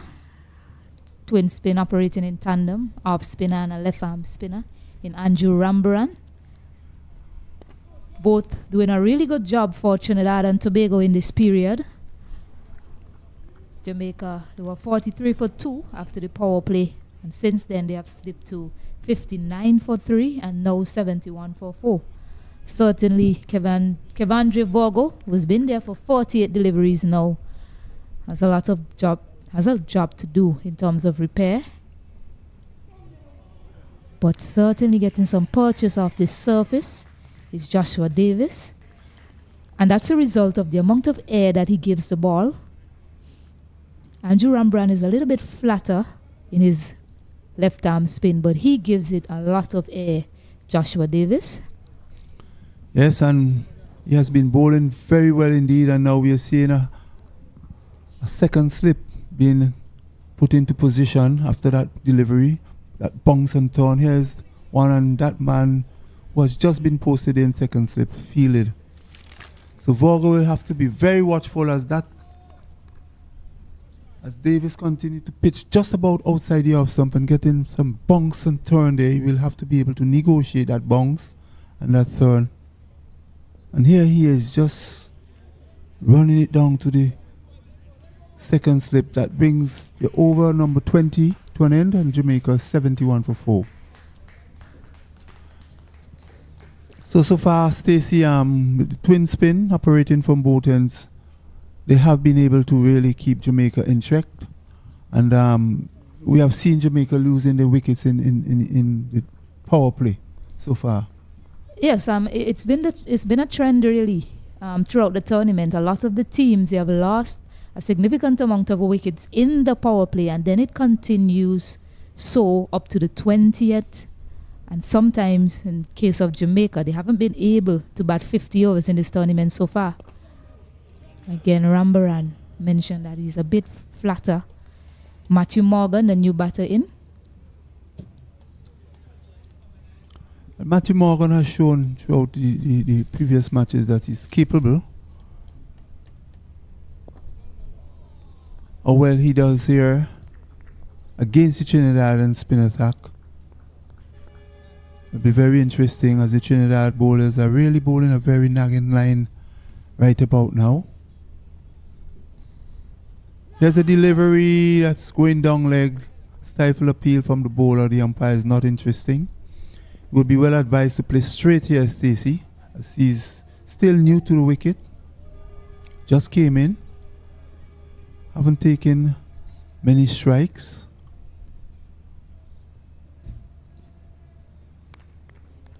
We've already seen 2 LBW decisions for this Jamaica unit by way of that horizontal bat shot. So they should be looking to, this time, it's easier to negotiate on that line. As he's headed down the leg side there, he picks up 2 Matthew Morgan to get off the mark. And I was just making the point of the horizontal bat shot.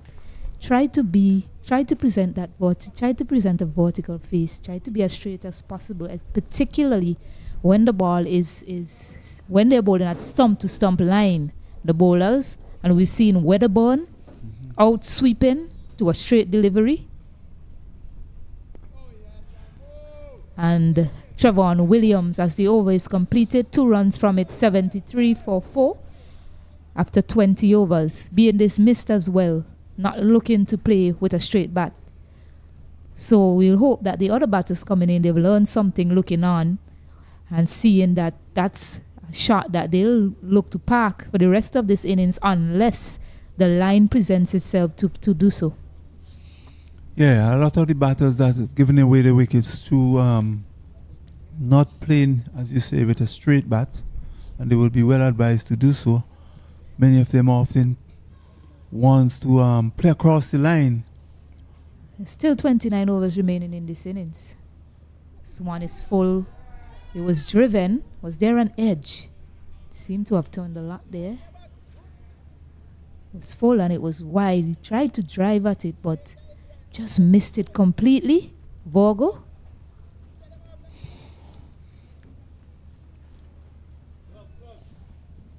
His hand slipped. His hand slipped off the bat in the attempt of that drive. So maybe just indicating to the dressing room and the umpire that he has a bit of sweaty palm, needs a change of glove. So he's doing that now, indicating why he would have missed that ball. That was well pitched up. But Davis continued to bowl a very good line and looking for that ball to bounce and turn to.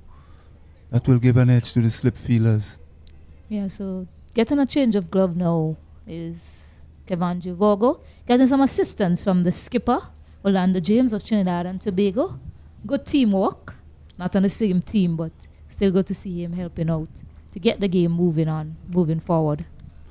But it's important that you're comfortable with your gaze, Stacey, so that if you're sweating in the palms, you need to have a change of gloves. And how much that will bring him, how much luck that will bring him, we wait and see whether that will help him to play better, so to speak, and push the scoring along for Jamaica. He's been there for quite some time now. Yeah, he has soaked up a lot of deliveries, Vogo. So he needs to take it deep for Jamaica. Take it deeper, that is. It's 19 or 53 deliveries. He's seen it all from the other end. He opened the batting. And this is what we're talking about, batters batting long, but at the same time, while you are occupying the crease for that length of time, you should be also pushing the score along, and he has not been able to really walk the ball as much as possible as we would like into the gaps. He has facing 53 deliveries and he has only scored 19 runs. So he would need to push on things for Jamaica. He's hitting this one straight to extra cover. Yeah, just still need to find a way to turn those dot deliveries into singles. Walk your wrist, try and hit the fielders in the outfield. Some wit given, not able to capitalize. And when you get an opportunity to score like that, try and get yourself in the best position to capitalize. So certainly playing like this, it's bringing pressure to yourself and by extension maybe the rest of the team. Yes, he's there, he's surviving, but not able to really get on with it as much as the team would like. Cecily, do you think the Jamaican would have missed the mark by sending him so early to bat? Because he doesn't seem to have a right repertoire of shots. And for someone who batting so high up in the order, really should have been getting things going. Well, that's the thing. As the over, I think there's one more ball remaining. No, that's the end of the over. Just a wide from it. That's the thing. I've seen him and he's actually opened the innings for Jamaica, I think, in all of their games so far. So he is their opener for the 50-over format. In terms of his approach, I cannot fault him too much. They have lost 4 wickets quickly, you'll say, after having won the toss, deciding to bat first. He's 19 or 54. So if he can press on, but take it deep for Jamaica, you wouldn't mind this approach in the early part so far. And it's a case now of him just pressing on. So it's 74 for 4. Jamaica under 19 winning the toss, deciding to bat first, and we'll have a drinks break.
Yeah, so welcome back here after the drinks break. Just to remind you, there are two other games in this round, very important contest. Guyana versus Windward Islands. Windward Islands batting first. They are 108 for 3 after 25 overs. Leeward Islands playing Barbados. Leeward Islands 64 for 5 after 23 overs. So we're back here live. And Anil Ruplal, another spinner, leg spinner this time, into the attack for Trinidad and Tobago. So 22 overs bowl, 132 balls, and so far Jamaica 96 dot deliveries. Yeah, pretty slow going here for the Jamaicans, and we'll really like to see them in this third power play, really push things on by rotating the strike and really up in their game. The scoring has been very, very slow indeed. So Ruplal now into the attack, spot on there. On that occasion with his length and line. First one was a bit wide. And I'm just looking at the field. There are 3 fielders out. You have a man at mid-wicket, long on, long off. This one played, can't get it through. Really good fielding there by Toppin to keep Matthew Morgan on strike. Stacey, these players has to be really thinking about the game and really want to, Then he decides to go down the ground aerially and couldn't connect properly. Luckily for him, didn't connect it well, or else it would have gone straight down the throat of that man, Racha. And going back to what you were saying, continue what you were saying, Mr. Morgan. Yeah, so we were saying that these players definitely has to start striking the ball and getting it off the square. We find that they're being bogged down and being kept in the shell because they're just waiting on that bad delivery rather than taking the attack to the bowlers. They have to be thinking how they're going to score, actually. But they're just waiting there for a bad ball to be bowled. Yes, and it just goes back to tell you how critical thinking is so important. As the over come to an end, just one run coming from it, 75 for 4, and now the dot balls have shot up to 101. Wow. So critical thinking, it's such a very important aspect of the game. I mean, yes, you have the batters, they have the skills, they can play shots if given the opportunity to do so. But when the bowling is good, what do you then do? How do you then get yourself out of that situation? And it's a very important facet of the game, learning how to think critically. So I'm just thinking to myself, yes, as a coach myself, now getting into it, you do teach skills, you do try to improve the skills of the players, but you also have to find ways to incorporate critical thinking drills, critical thinking scenarios, because here you are, you have this field set, you have an off spinner bowling to the right-handed batter Matthew Morgan. It's supposed to predominantly come into you. As you see Davis now to Morgan, let's see what he does with this delivery. They managed to get a 1, so that's a good start from Jamaica.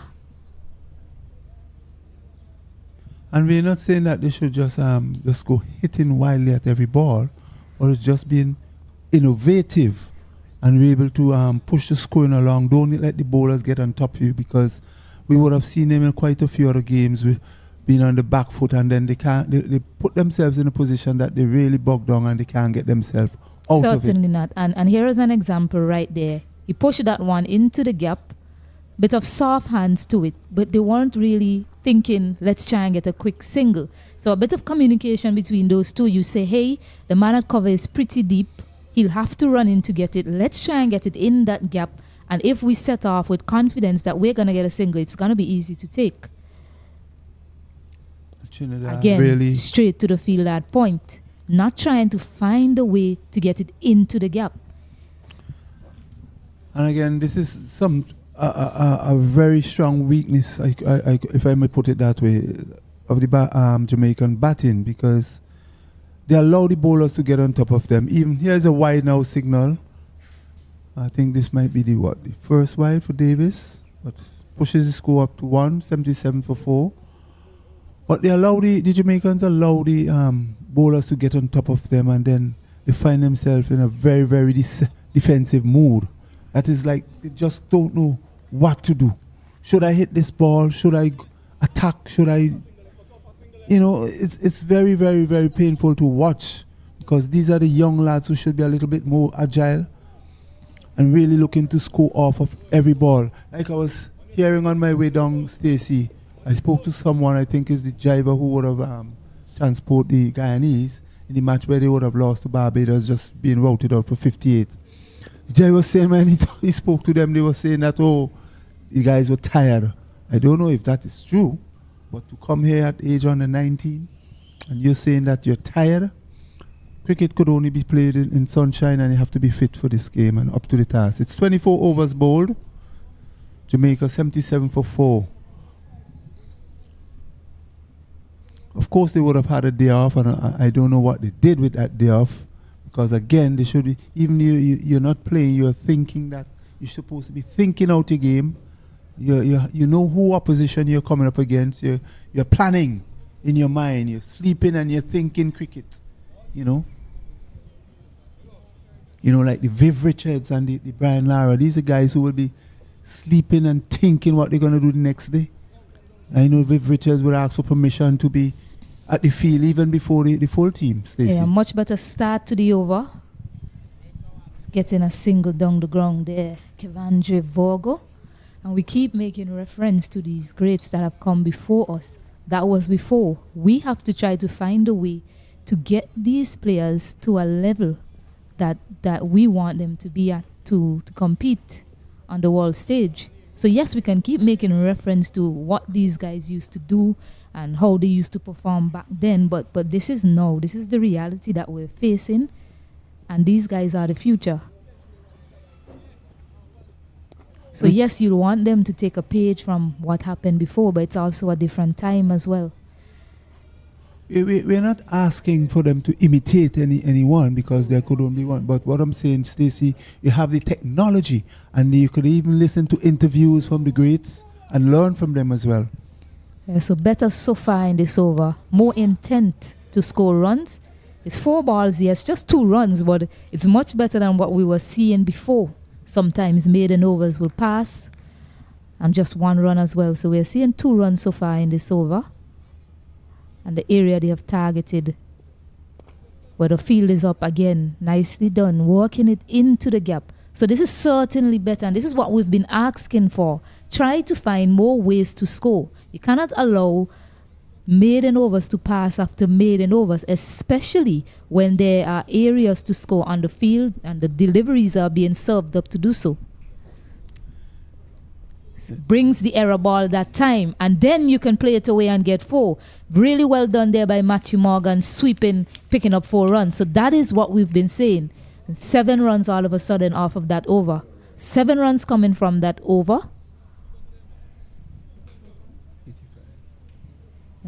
Jamaica 85 for 4. Yes, that is very encouraging from what we would have seen in this over, Stacey. And we can't help but lamenting that you have to find ways to score, especially when the bowling is very tight. The Trinidadians have come out and they have been bowling well. Very, very rare they will give you a loose delivery. And it's important that you really, really find ways to rotate the strike. And we are seeing some encouragement as we speak. Probably they're hearing us. And the Jamaicans are now really rotating the strike and waiting on the bad balls. They are being put away, as we see in the last delivery there. Yeah, so Rambaran, a change of end for him now, replacing Joshua Davis. And nicely done down the ground. No, it's not a 4 or a 6, but just the thinking coming there from Kevandre Vogo. It's a full delivery. That fielder is on the boundary. Let me take it down the ground for a single. You might see the captain deciding, hey, let's bring him up in the circle, and then you can take the opportunity to try and go over his head. So good thinking there so far from Vogo. Bit of an inside edge. Vogo looking for a single sent back by Morgan. Yes, and we would have seen that Morgan playing there down in the V, which is very good. That's what you have to be doing.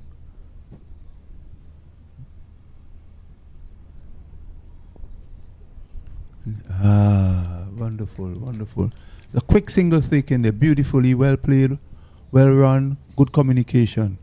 Yeah, so certainly after the drinks break, we're seeing some improvement in terms of, as I mentioned, critical thinking.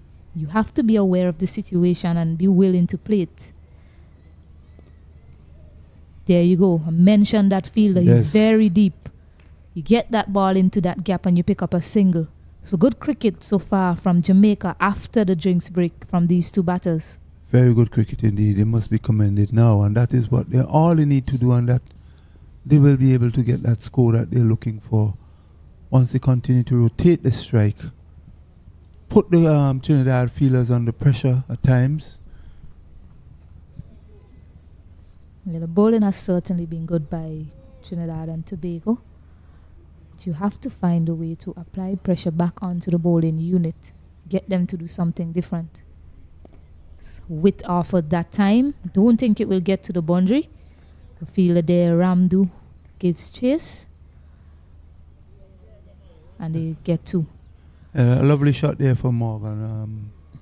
He was in good position there and just drove this one to the offside field, almost to the cover boundary for 4. He got 2 lovely runs, and we would have seen, Stacey, how well the Jamaican batters have taken the advantage of that over, rotating the strike, and would have picked up almost some 6 runs in that over.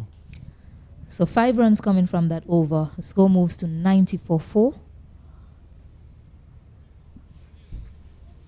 You have a left-hander and a right-hander in the wicket as well. You need to take advantage of that combination. And picking up singles will certainly do that.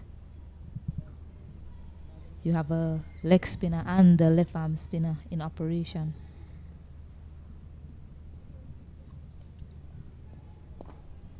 So walk down the ground that time to get a single.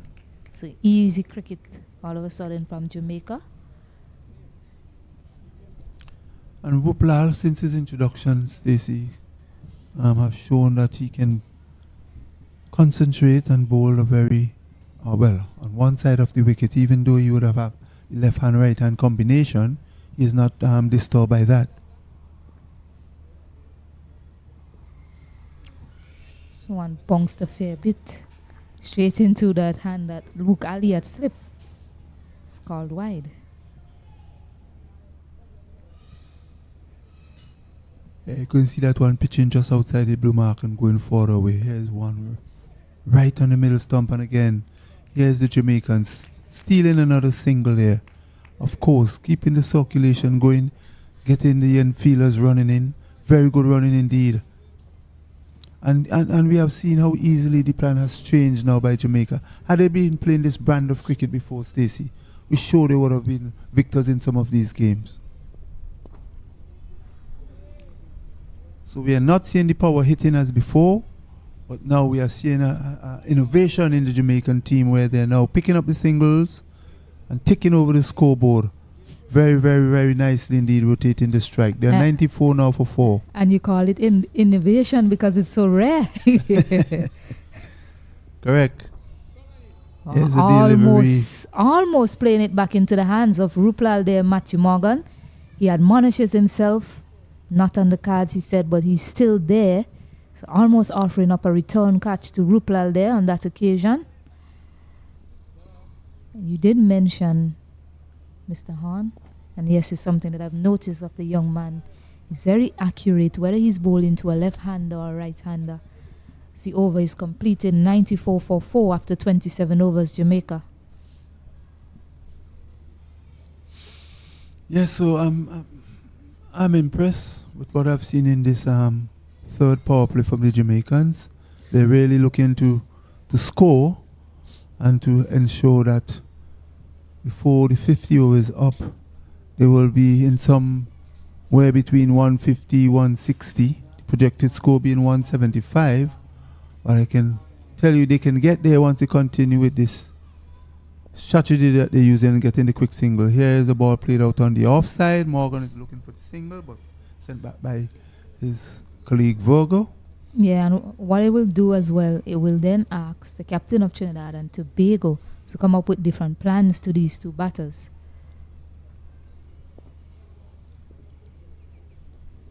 So far, he's not buying into it. He's keeping a similar field. That fielder, though, is more in the circle now. That man at cover. He was just outside. Is it drop? There's a big R as the player went up. This one was flighted and Tobago was looking for the extravagant drive, but it appears like the keeper didn't hold on to it. Yeah, the reaction from the bowler tells a story. Seems to be a drop catch from the keeper, Bachu.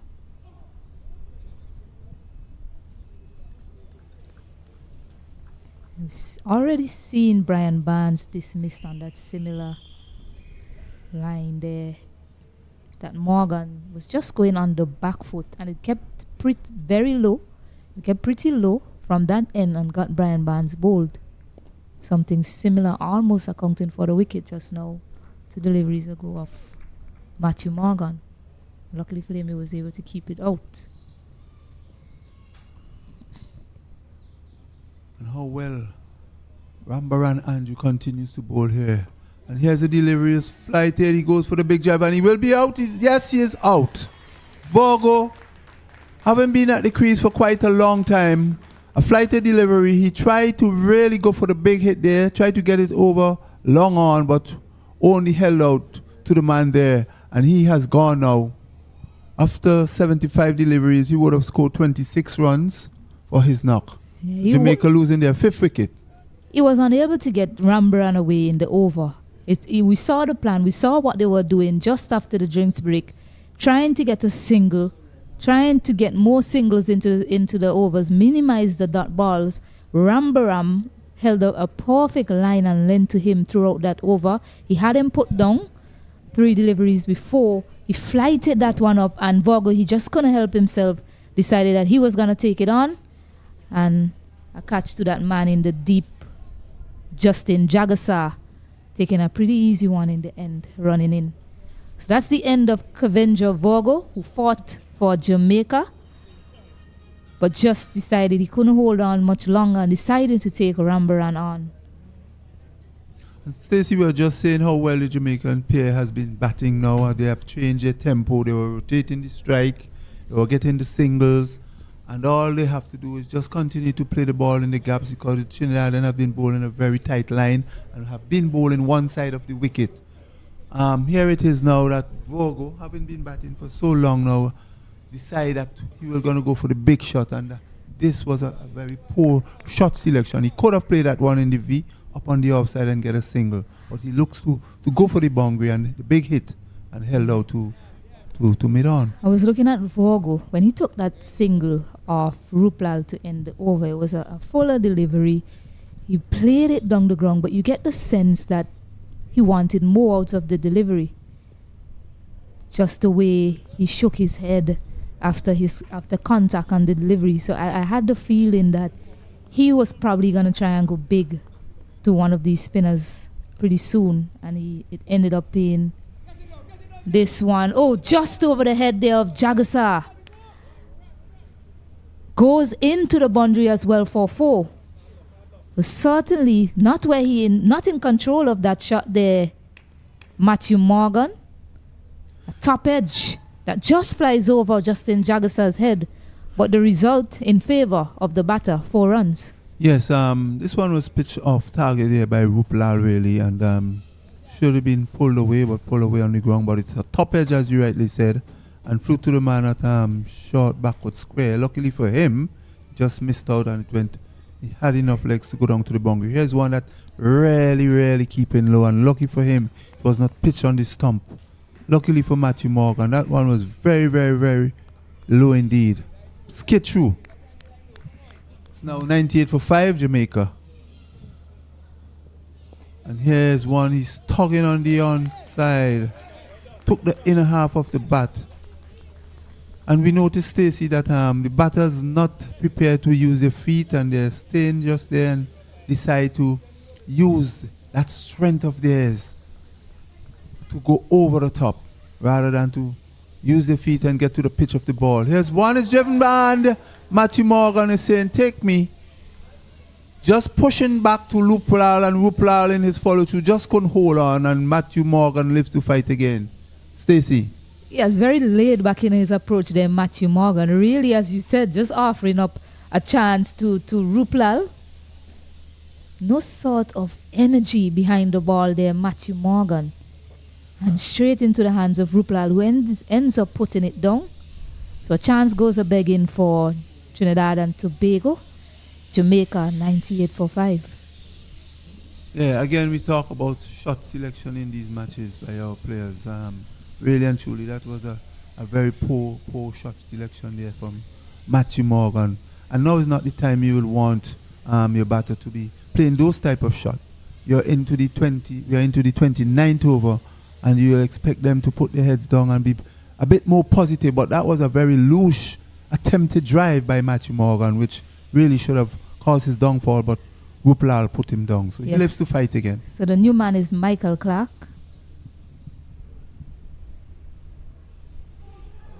It's almost getting another wicket there, Andrew Rambaran. It's not balanced at all there, Michael Clark. Well, the Jamaican seems to be mis-stumping, in fact. All sorts of trouble with the spin from the Trinidadians. Left arm. And this time, Clark is circumspectly forward. But somehow, the Jamaican batters have been susceptible to spin bowling.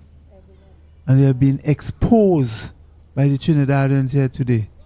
Here's one driven up on the onside. Long off, comes off the boundary field. The batsman crossed for one. Clark opened his tally with one. Score goes up by 1 to 99. 99 for 5 Jamaica. As Andrew comes in again, left arm around the wicket. Flighted. This one is driven back to the bowler. Yeah, and in this period, you'll want to see, from a Jamaican perspective, Clark and Morgan do something similar to what him and Virgo did just before his dismissal. Morgan living dangerously to the left arm spin of Andrew, as this one again flighted on the middle stump. Attempted drive. Clark misses. Clark just indicating to him, come on, straight bat.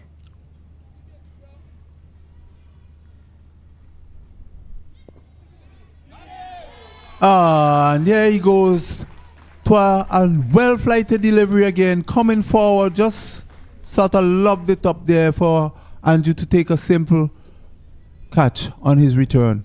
So Morgan just seemed as if he wanted to continue giving catching practice to the bowlers. He was dropped of the bowling of Ruplal, and in similar fashion really, this time Rambaran able to get himself in really good position to take the catch. Again, just pushing at that delivery, not getting over the ball with his head on, getting in line, getting to the pitch of the ball, and just offering up a simple catch to that man Rambaran. Just a push really. No energy again behind that Matthew Morgan. A very loose shot again by Matthew Morgan. He would have just missed the delivery before that. His colleague, the non-striker Clark, would have told him to be careful, tighten up your defense. But here he was again to a flighted delivery. Just didn't negotiate it well and said, you know what, see if you can catch me with this one. This is just push it back to the bowler for a simple dolly. Yes, a 99 now for 6. That was the end of the over as well. Andrew Rambaran. It seems like when he gets wickets, he just continues picking them up. I've seen games where he hasn't picked up a wicket at all, bowls really well. And the game that he actually picked up a wicket in against Guyana, managed to get 3. Now he has 3 more wickets to his name. And Ruplal continuing to Michael Clark. The new man in is Odell Samuels. A lot of work to do here as I welcome back Kesrick Williams. Definitely, Stacey, and that one was crunch over extra cover. A welcome stroke for myself. Good shot by Michael. Yes, really good execution from Michael Clark. Taking it over the infield. Not a lot of risk in that. He got to the pitch of it quite nicely. He's a strong lad. Made up his mind that he was going to take it over the infield. and did so quite successfully. Brings up the 100 as well for Jamaica. 103 now for 6. Well, he got to the pitch nicely there, Stacey. Crunching that one over cover. No intention to play it on the ground. It was all intended to go over the top. Getting to the pitch nicely, and it was a welcome to the commentary box from Michael. To you, Keswick Williams. As Ropalal continues.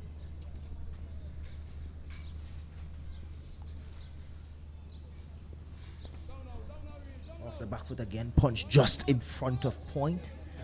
Faree's doing chase, just 2. So they haven't been doing too bad, Jamaica. It's just that they're losing wickets at critical stage of the game. Whenever it seems like they're setting in, or they looks like they may build a partnership, there's always a lapse in concentration and someone losing their wicket. And this is something that they need to improve on.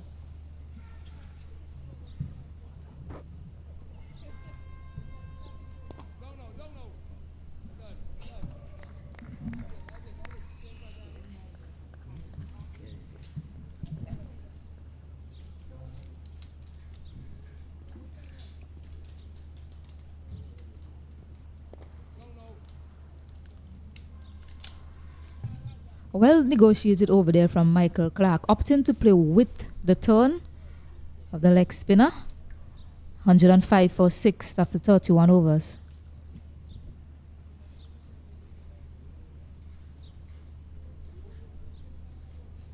Have you ever seen any dominant spinner from out of Jamaica, Stacey? Whether it's at the under 19 level or the international level, or apart from, let's take away the Nikita Miller, who have done pretty well for Jamaica in first class cricket. Let's take away the Nikita Miller. And then they had a leg spinner. I think it's Brown. Maya Perry, I think, is from Jamaica as well. Not a lot of spinners of note making their way to that West Indies team from Jamaica. Produced a lot of really great fast bowlers though.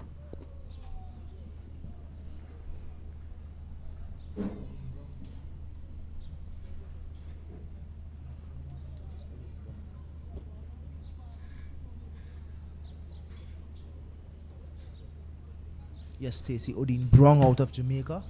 So it's Odin Brown, Nikita Miller, Nicky Maya Perry. Do you remember Nicky Maya Perry? Nehemiah Perry, that is. Do you remember him? The name sounds familiar. But certainly Jamaica, they are more known for producing extremely good fast bowlers over the years. Note. Well, when you talk about fast bowlers, you definitely talk about Jamaica. Yeah. You have Courtney Walsh, you have the likes of Jerome Taylor.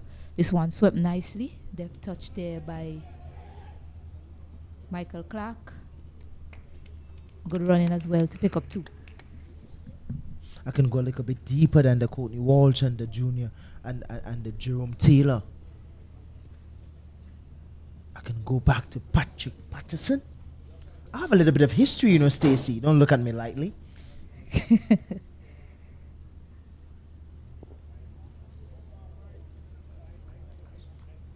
I don't have the history like the Stanley Gunny Hines and the Sylvanus do, but I do a little bit of studying, and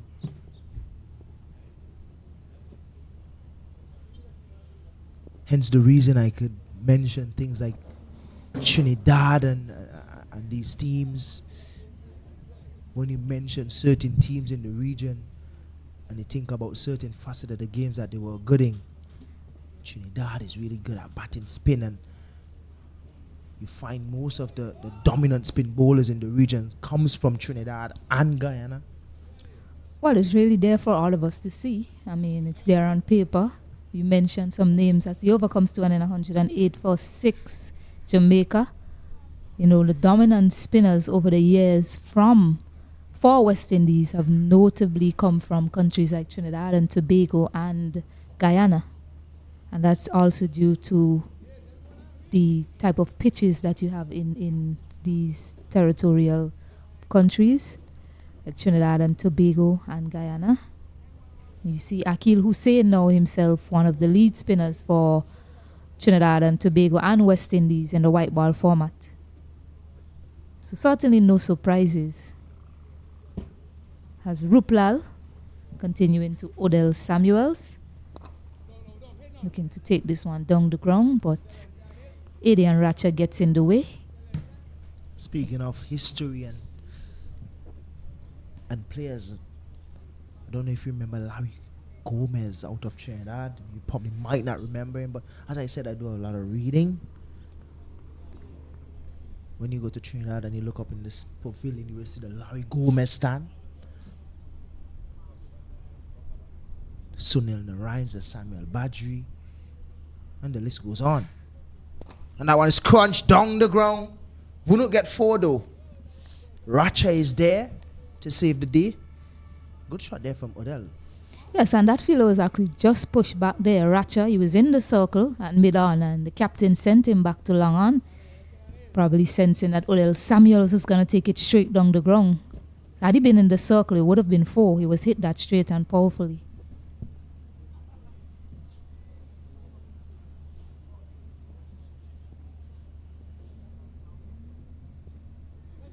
Not getting to the pitch here. I think it is something that Michael Clark likes to do. He's really an arms player. Because he's so strong, he don't really need to get to the pitch.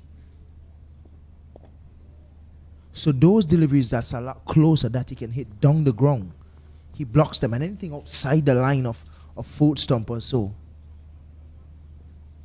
he sort of take a waff at it just outside. And that one sweeping again. This looks pretty close. And it is out. It is out. Ruplal getting through the defense here of Michael Clark. Just hitting the shoulders there, but it was good enough. Umpire Mucha from Trinidad and Tobago put it up his finger. And again, another horizontal bat shot accounting for a wicket of a Jamaican batter here today. We've spoken about that at length, particularly to that fuller length against these spinners. Looking to go across the line that time. It did hit him on the shoulders, yes, but he got so low in trying to play that shot, almost swept himself off the feet. Michael Clark, and he has to go back. And Ruplal picking up his first wicket for Trinidad and Tobago.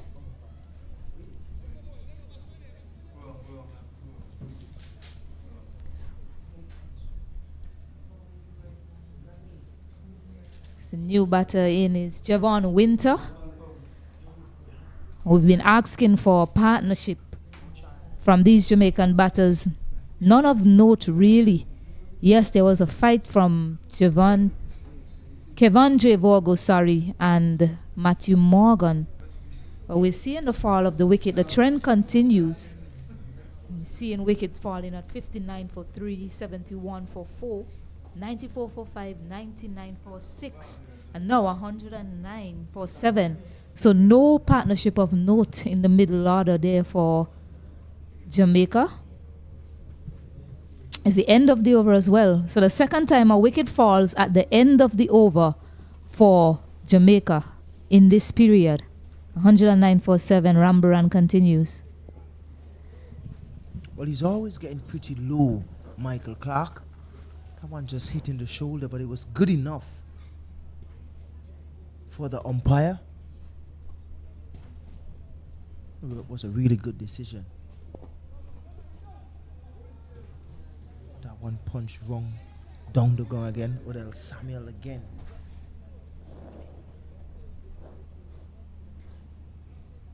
Really, it's all about shot selection, Stacey. I think a lot of these players have to be a lot more focused in terms of what they really, really want to do.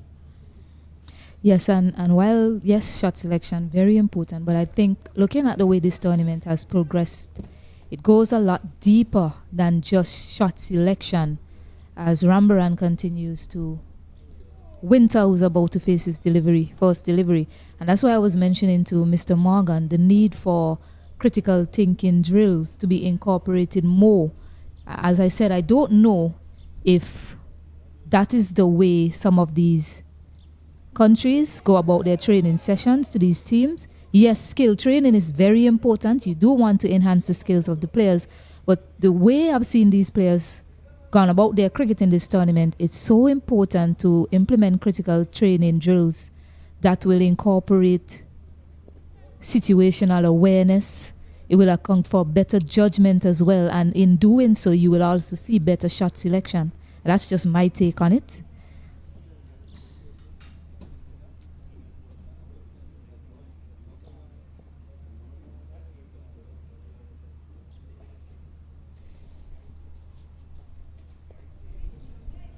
So Winter, known for his bowling, has a lot of work to do for Jamaica with the bat in hand, as they have sunk to 110 for 7 after winning the toss and deciding to bat first.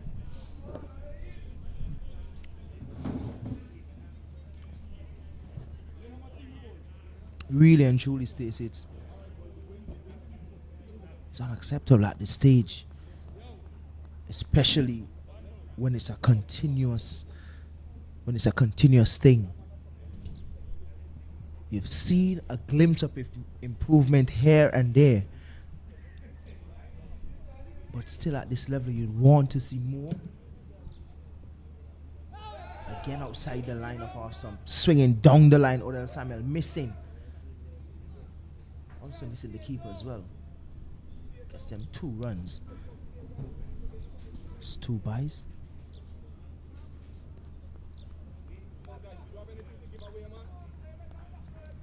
And you mentioned the shot selection. He would have benefited a lot more had he been trying to play with the turn, trying to go in the cover area. Luckily for him, he missed it. Going straight at that time, Odell Samuels.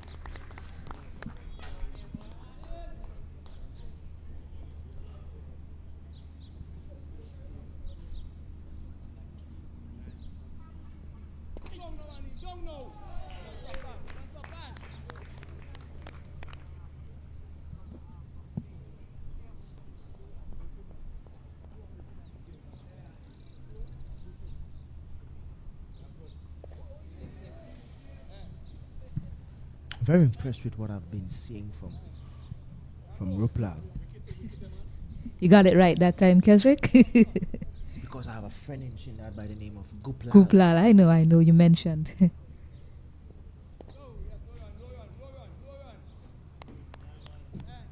So they have Guplal, Ruplal in Trinidad.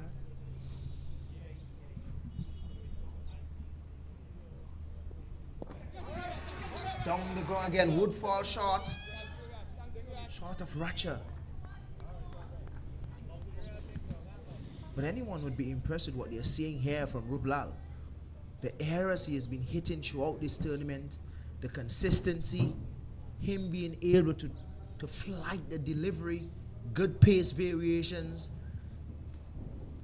One would say that he's definitely one that you can look at for the future if you can work with him, teach him the ropes. And he's from Trinidad as well, where you'll have bowlers like the Samuel Badji and the Sunil Narayans and those guys to teach him. But it's the end of the over. Score is 113 for 7.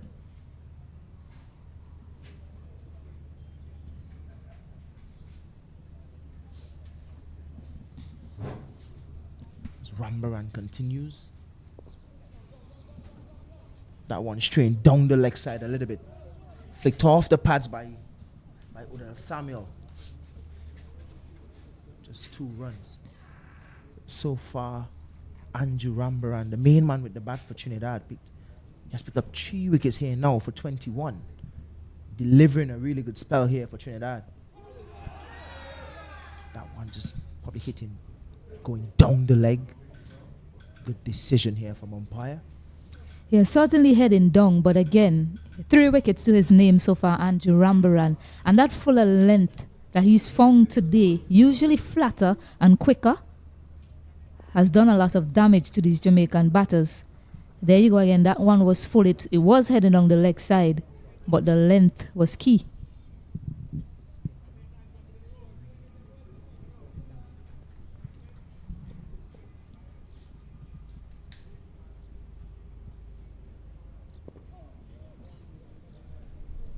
Defending it, Winter.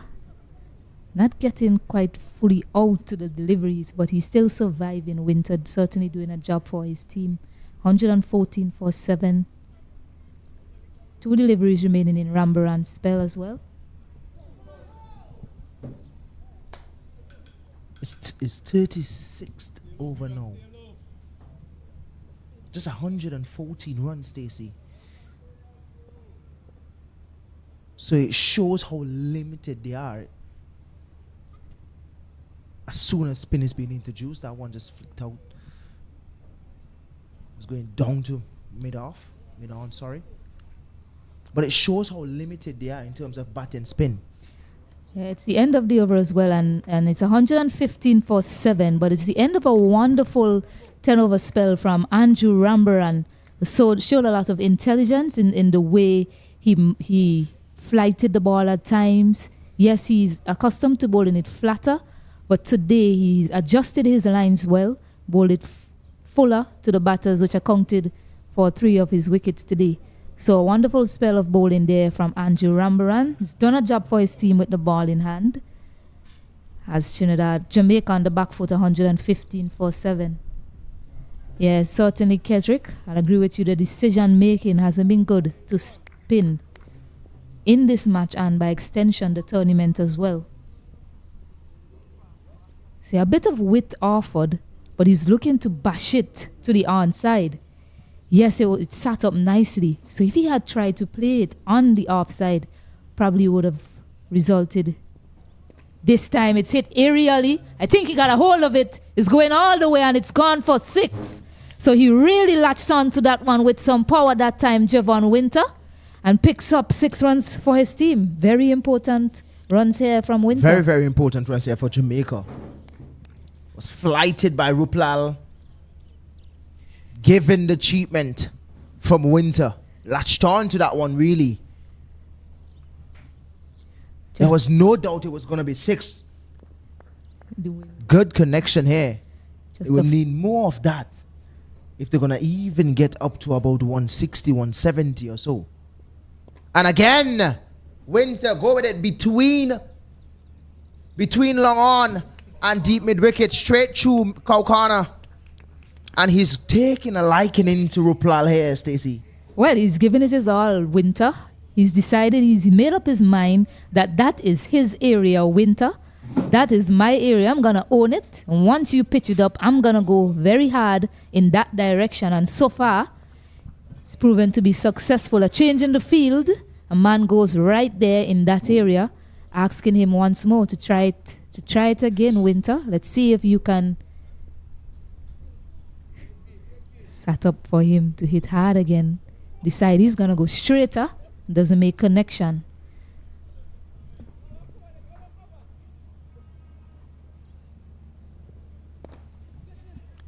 Better option that time, but there's a man there. Showing his power game now, Javon Winter.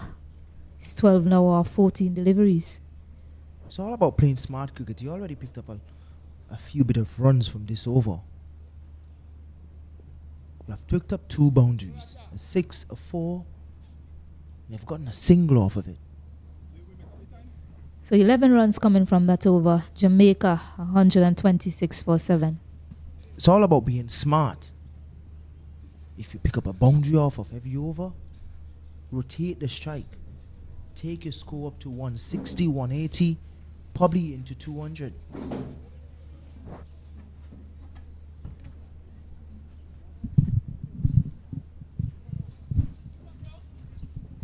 Remember, Stacey, the projected score before the 10 overs were bowled was 284. And it's down to 171 now. Not saying that they should have been scoring consistently throughout the second power play. I'm just saying that every time spin is being introduced, everybody's scoring below the rate of 3. Yes, and you go back to that run out of Jordan Johnson. Since his wicket, he was really bossing the game, Jordan Johnson. But since his dismissal, we've seen really a deterioration of the batting unit of Jamaica. And it's not even, we can even take that conversation a bit further. As soon, every time throughout this tournament, as soon as a main batter goes, everything sort of just fall apart. We haven't seen a team that really hold their ground and bat through that second power play, which is between that 10 to 40 region of overs being bowled.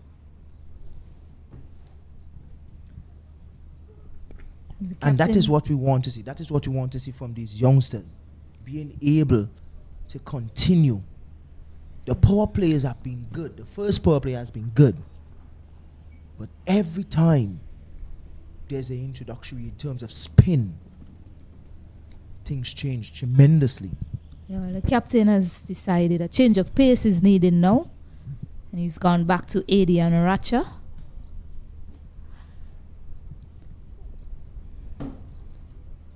As Winter has made up his mind that anything not attacking his stump, he's going to throw his hands at it. It's been successful so far against the spin of Anil Ruplal. He's continuing in that fashion, not able to connect on that occasion. A change of field as well. A man is pushed back to the cover boundary.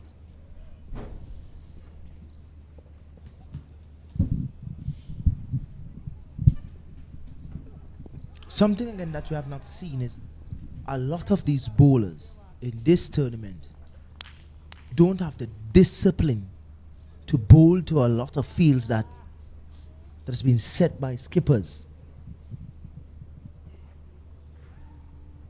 And I think they fail tremendously in regards to that. As I said, as coach, you would want them to learn by themselves, but you cannot spoon feed them with everything. They have to learn as well for themselves. Sometimes learning for yourself is your best teacher. Winter again missing that one.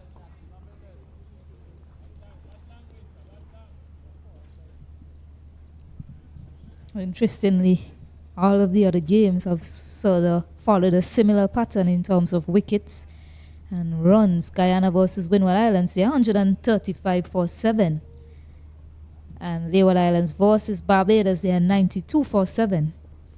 Here at Annisville Plainfield, Jamaica, 128 for 7.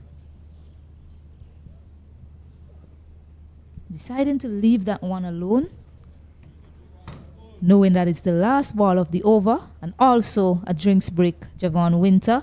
So Jamaica, 128 for 7 after 38 overs, 12 more overs remaining in the innings. Can they bat out a full 50 over Jamaica in this match? So we'll take a short break, and when we come back, more action here for you in this Cricket West Indies under 19 50 over tournament.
Yes, we're back here at Arnisville after a short water break.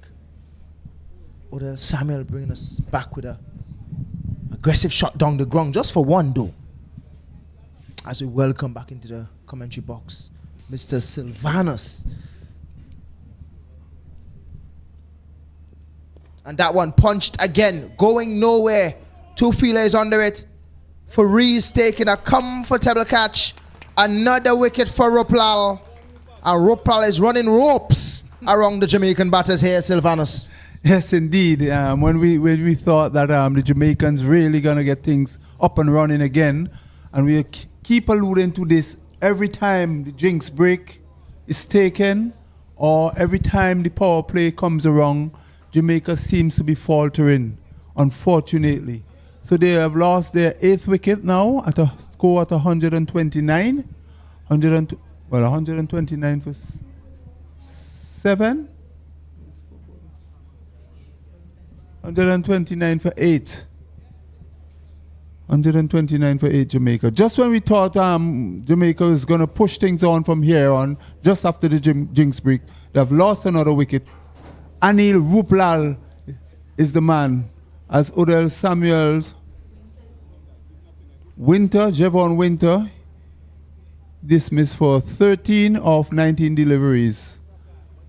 13 of 19 deliveries, 129 for 8, 38 for 2. Deshaun James now will join Odell Samuels at the wicket. At 129 for 8, projected score at 169. Would they be able to get that? It left to the remaining batters for the Jamaicans to see how well they would play this period of play. How much runs they can score between now and the remaining some 11.4 overs remaining in this game. So Anil Ruplal comes in again. And there it is, batsman forward in defense. He has taken 2 wickets off his 8.3 overs, and how well he has bowled and bowled for Trinidad since his introduction. Very, very good spell indeed. He's looking for his 3rd wicket as the batsman is in defense. Surely and clearly, Keswick, the batters are not showing any kind of resistance against this Trinidad spin attack here at the Arnisville Stadium. Really good bounce and turn here from Ruplal. He has been consistent. Googly getting through the gates of James. How lucky is James? Ruplal with hands and head. He's confused what is missing. Just 2 byes. But it's a really good delivery. Look at where it pits Sylvanus. Just outside the line of off stumper. Googly ripping back in. Hands on the head for Ruplal going over the stump. You could only imagine. This is really good work here. The thing I like about him is his line. He's consistently bowling on that line, just outside the line of off stump. And he bowls that googly. And the length in which he's bowling at is also commendable. So he will always create problem because he's always bowling down that same line and length, spinning it in and out. So for batters, they would always be confused. And for batters at this level who is struggling with spinners, will have an issue with a bowler like Anil Ruplal. Yeah, definitely. He has picked one side of the wicket, Kez, and he has been bowling that one side all of the time. And as you said, he's been bowling a very good line and length. And down the corridor of uncertainty, he has had the batsman coming forward, beaten, and that delivery we saw went through bat and pad. The batsman was coming forward, and how he didn't bowl it, just bounced over the stump, and he was managed to pick up 2 byes. It's like when you talk about consistency, and you remember players like Dwayne Bravo. It's like Dwayne Bravo is bowling, and he'll hit that one line, one length, and he would mix his pace from that line and length. So he will bowl his hard lengths in that same era and bowl his slow ball from that same era as well. So batters are really confused what is coming. Yes, and that is the strategy and you have to use as a bowler. You know, at the higher level, you have to be consistent on bowling one line, one length, hitting the spot at most times. You have to do that. And that just that shows the hallmark of a great player.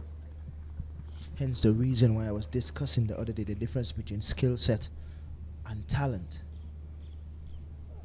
These youngsters presently have talent. Haven't really turned that talent into a skill as yet. Guys like Bravo has turned their talents into a skill that is needed around the world in cricket. Hence the reason why he's still playing cricket. And it's his talent, his skill is in full demand around the world at this age. And we still can find a lot of guys around the world who can do what he do. He's really a living legend still in the game. The amount of T20 wickets to his name.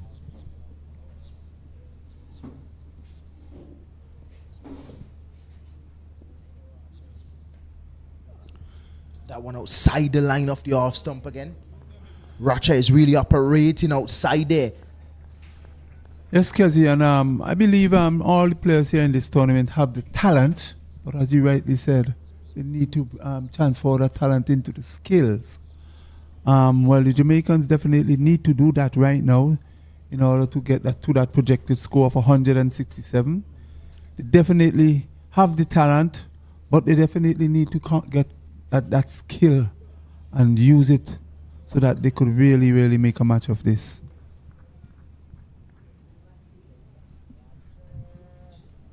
So Jamaica, 132 for 8. We're into the 40th over, just one ball left in this over. Adian Racha. Has bowled. This is his 6th over. Still searching for his first wicket, 18 runs so far. Has bowled relatively economically. All the Trinidadian bowlers must be commended for the discipline in the way they would have bowled today. One side of the wicket, very few bad balls. They have really made the Jamaicans work. 132 for 8. 40 overs being bowled. We just have 10 overs remaining. Whether the Jamaicans is going to bat out and score added 50 more runs, left to be seen. Trinidadians just needing 2 more wickets to wrap up things here. Well, a dot to finish. A dot to finish that over of Racha. Rupal is still operating. I like the number on his back. I mentioned it a couple of days ago. Number 19, a very famous number around the world.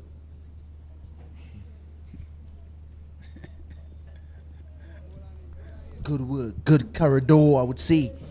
Going down that line, spinning it from there. But I really like how Orlando James is really captaining the team in this game. He rotates his bowlers, bringing in them at a timely stage. Yeah, we have seen some good captaincy in this tournament from the respective countries, really, particularly from Nathan Seeley, Barbados. You have definitely show good leadership qualities, Cassie. And we are seeing it again in this game. We have seen it in Guyana's game. Yes, and from a windward standpoint, in as much as the windwards are not doing as well as they should, they would have had some good field placing and so forth. Use of the bowlers. In terms of captaincy, throughout the 2-day tournament, I still would have said that looking at Nathan Seeley and how he has captained Barbados, I still used to have a slightly, and that one is punched out to extra cover. Skipper doing chase. And this could be a run out. Oh, this missed. Ruplal missing that one. Straight through his hands. I could remember having a conversation with him and he really have some small hands. Well, this could be just a comedy of errors here, Casey. It should be clearly a run out. It should have been a run out. It was a good shot. Getting to the pitch. Good shot. Bisecting the field at extra cover and cover. Skipper Orlando James, a strong lad, a strong throw into Ruplal. Ruplal missed it. Action. As you said, he took evasive action. He's still shaking his hands off. I could remember having a conversation. I shook his hand and his hand was really small. He's a small guy. You have to understand, you have to give him a one bounce A full toss this time, and I think his hand I think he's struggling. Ruplal, I think he needs to see the physio to check, and that's his bowling hand as well. Skipper James would apologize. He's a youngster, so he would apologize to Mr. Ruplal. Well, he has finished his quota of 10 overs. Luckily, and he can take a rest. Is it 10 overs he has bowled? Yes. So 39 runs coming off his 10 and 2 wickets. Well bowled, lad. Fortunately, he has picked up an injury now at his spell, and he will go off and get some attention to his right arm. Let's hope he doesn't have to bat. Indeed. So Jamaica. Well, Ruplal, really good spell here from Mr. Ruplal. He has gone off to nurse his injury somewhat. Luckily, it was his last over. Hopefully, they don't need him with the bat in the second innings, but he's there and he's nursing his hand. I think it was a really solid show from the skipper, Orlando James. He is a strong lad. Caused some damage to Mr. Ruplal, but really good spell of bowling here from Ruplal, picking up 2 for 32 here. And I think it was a really good spell from him. A skipper brings back Joshua Davis. And Joshua Davis has bowled extremely well. He's only taken 1 wicket, but he has another 3 overs left after this one. So he is very, very, very good indeed. So you look at Joshua Davis coming from the southern end, looking to pick up his second wicket here for Trinidad. With the score 135 Jamaica, winning the toss and elected to bat 135 for 8. We are into the 42nd over. Well, it's a change of bowling again. Joshua Davis is back. So far, I'm liking what I'm seeing here from Orlando and how he's rotating his bowlers. It's been a lot better this game. But I was mentioning the fact that's a white signal, but and a chance for a run out. But the batsman just made it home in time. So 2 runs to the total. That ball was wide, pitched pretty wide and missed by the keeper. The batsman also scampered through for another single. So it's 137 now for 8. Projected score 167. I am not sure they're going to get there. Trinidad continue to press home the advantage thus far. And they would be well pleased with their performance in the field. There might have been 1 or 2 lapses there on their part, some overthrows. But really, the bowler has given them that advantage to have 137 for 8.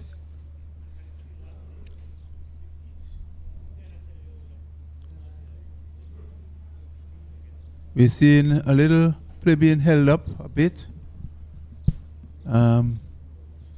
Because are you detecting what is taking place out there?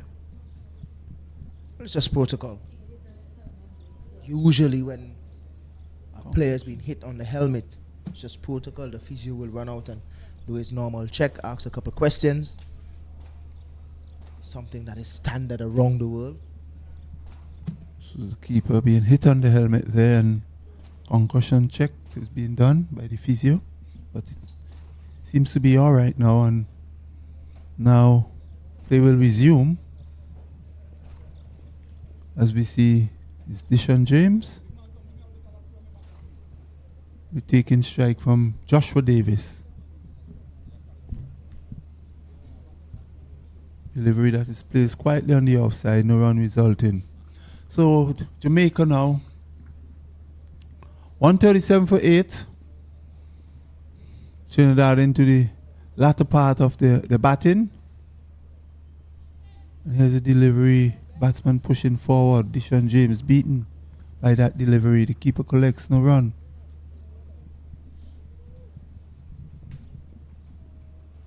We talk about posting a very competitive total. Whether this would be competitive enough, because we would see when the Trinidadian returns.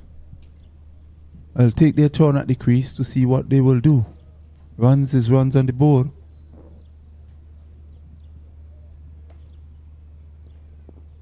I can remember I was just having a conversation before the whole incident with the skipper and the show back to Ruplal about captaincy in the tournament, and we didn't mention or we highlighted that we were really impressed with what we have seen from Nathan Seeley. But in the 2 day, we looked at him closely, and we still think that there was a bit of flawed in terms of his captaincy, knowing when to bring bowlers on or when to take them off. But in this 1 day tournament, we have seen an improvement, and it's a lot better. There's no issue at all in this 1 day tournament with his captaincy and how he has rotated the bowlers. So I'm very impressed that he has improved and he has been doing well. But it's the end of another over. The score is 137 for 8. I think the change of bowling was really a change of end, because now Adian Racha is coming from the airport end, the old airport end. So skipper just changing things around for a little bit. Adian Racha just bowling 6 overs. Gone for 18, really. It's important to Keswick that skippers who plays a very, very leading role in the skippering of their teams, marshalling their forces, so to speak. We have seen quite some good leadership qualities coming out from these teams in terms of the captaincy. And again, this is something we look forward to. Field placing must be correct. Changing the bowling must be correct at the right time. So you need somebody as a skipper who is really thinking the game. It's really all about awareness. A skipper has to be aware of every single situation around the field. And that is something that you want, because really and truly everybody out there should be able to bounce information off of one another. And that is the only how we're going to improve. That's the only how we're going to get better. You cannot left everything up to the skipper. Yes, he's in charge. Yes, he carried the big weight of the team on his shoulder when he's out there. A short one there from Racha, squeezing a single. Well run. Very good single indeed, good communication. Still have to find out if Ruplal is okay. After this incident, it was a heavy throw from the skipper. Skipper who's a brother of Joshua James. Yes, and played here in St. Vincent as well, already in VPL. Yes, and had he collected that throw, Jamaica really would be reeling at 138 for 9.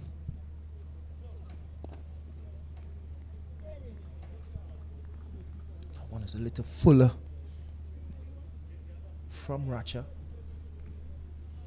8 wickets down, and I really think that these batters in the back end should be looking to score. Take it as deep as possible. Occupy the crease.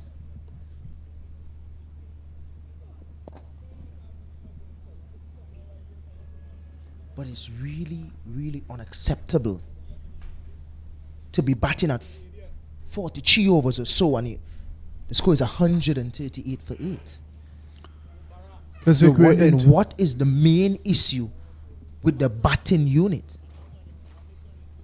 Well, we're into the 43rd over. The last game we saw here with Guyana, that one is chipped out to mid-on, just a single. The last game here that Guyana played against Barbados, they were bowled out for 58 after 32 overs, 32 Sylvanas.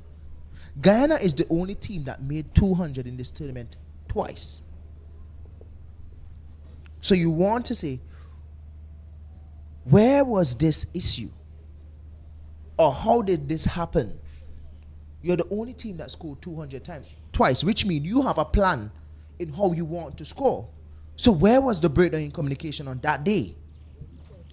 Yeah, well, I was saying to Stacey earlier that I spoke to not missing any cricket. It's 139 for 8 or 43 overs. I was speaking to the driver who would have transported the Guyana team this morning as I make my way down here.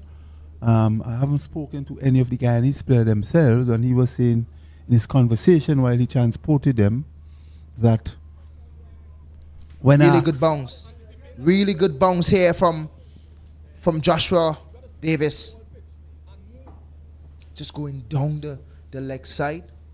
So wide though. Yeah, so this is something that's very consistent on this pitch. It's good consistent bounce throughout this game and even the games before. Yes, I was going to ask you about the pitch and how it has played so far in terms of what you would have seen. But I'll getting back to what I was saying is that they had a break. Players had a break just a couple of days back. And it is one of whether they went out partying or something like that. But he was telling me that's the bus driver. They say they were tired to score just a paltry 58 against Barbados. I don't know really and truly. You're talking about the under-19 tournament. I mean, how tired could you get when you need to play more cricket? It is quite understandable that these guys are tired. It's really and truly it's play, break, play, break, play, break. All of us are human. We understand that they're tired. That was a big hike over to the leg side, hitting nothing but air. But we do understand that.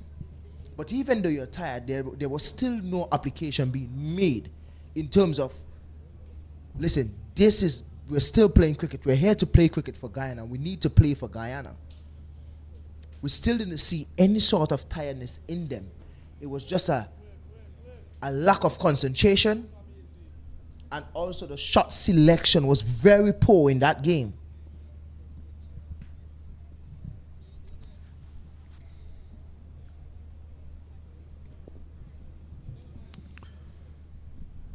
But in terms of the pitch, as you mentioned, here at the Arnisville Cricket Stadium, it has been really good. The consistency in bounce, the pace, it's been getting better over time. It's a new surface. It's been relayed for the World Cup that was held here a couple of weeks ago.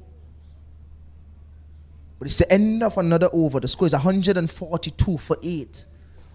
A dot to finish as well. So it's a new surface. So over a period of time, it would get better when it gets settled in. I'm not sure about the other pitches because I've never left the Arnisville playing field. I've been here for the entire tournament. But so far, the pitch here at the Arnisville Cricket Stadium has been really good. Yes, and I don't think the players would want to query that. It's just one, as you rightly alluded to, application is very critical in these games, and they have been given well-prepared wickets. Kudos to the ground staff, Bill and his men.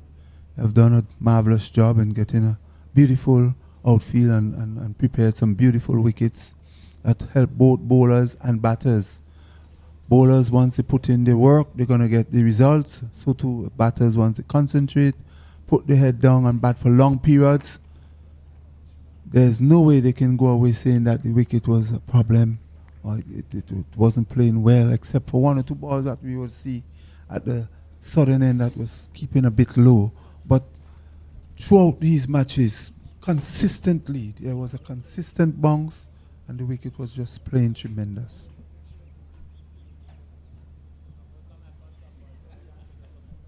Trinidad looking to wrap up the innings of the Jamaicans. Jamaica 142 for 8. Full delivery play down the ground. Skipper James trying to effect a run out there, but safely home. Is that with Samuel?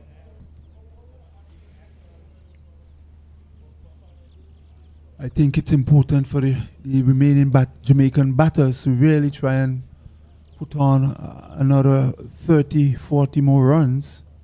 They have quite a bit of overs left that they can really get that amount of runs if they bat sensibly. No need to panic. No need to play rash strokes. After this, we will have what? Some 5 overs remaining. 30 balls. I think that we haven't seen a team really scored above 5 or 6 or so in the back end of the innings. It's always an issue to continue to score the same way that they started in the first power play on to the second or even into the last 10 overs.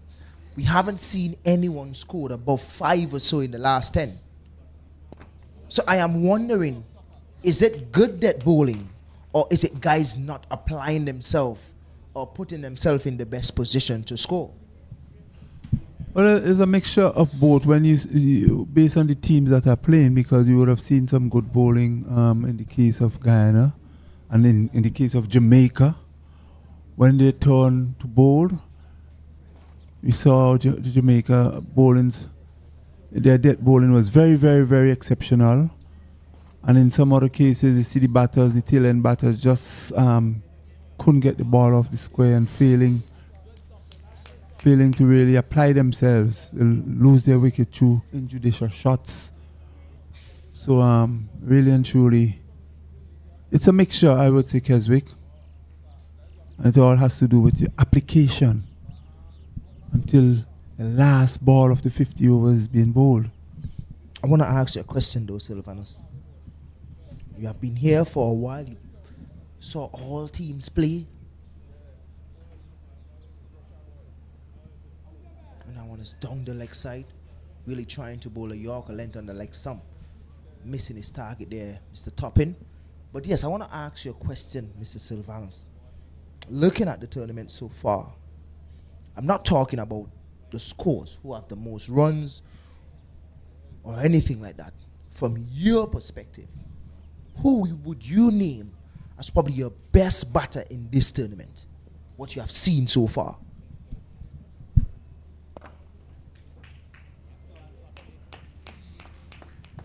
Well, I'll go Johnson. I saw Johnson batted, and I think he has just overhauled Ramlat, as you would have heard. He has played extremely well, and he has shown sign that he's a very attacking batsman. And I expect him to really go on to greater things here out of this tournament.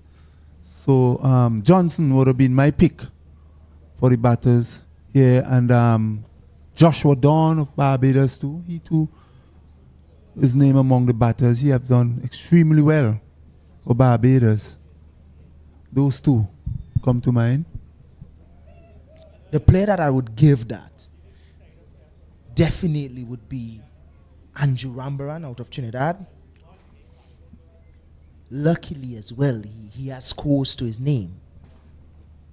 What I saw here from Rambaran, the last game that he played here, taking Trinidad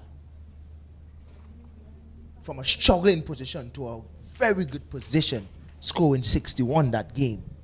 His shot selection, him using his feet against the spinners and sweeping, for me, I would give him that. But in terms of maturity, and probably a batter that I think is ready for the next level, like right now, who is ready to play first class cricket and can play first class cricket, I would definitely give it to Joshua Morris.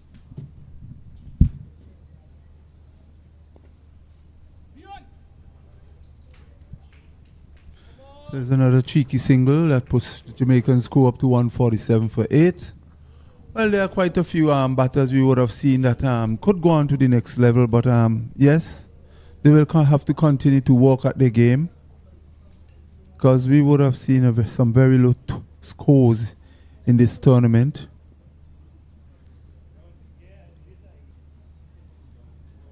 But what is really, really disappointing too is the application of many of the batters from the respective countries. Many getting a start and not going on to make big scores. That is the disappointing thing, and from a West Indies standpoint as well. What I would really like to hear from you, Sylvanus, is not now, but maybe sometime during the course of the days, what would be your 11 for this tournament? I'll give you that a little later as this match go on.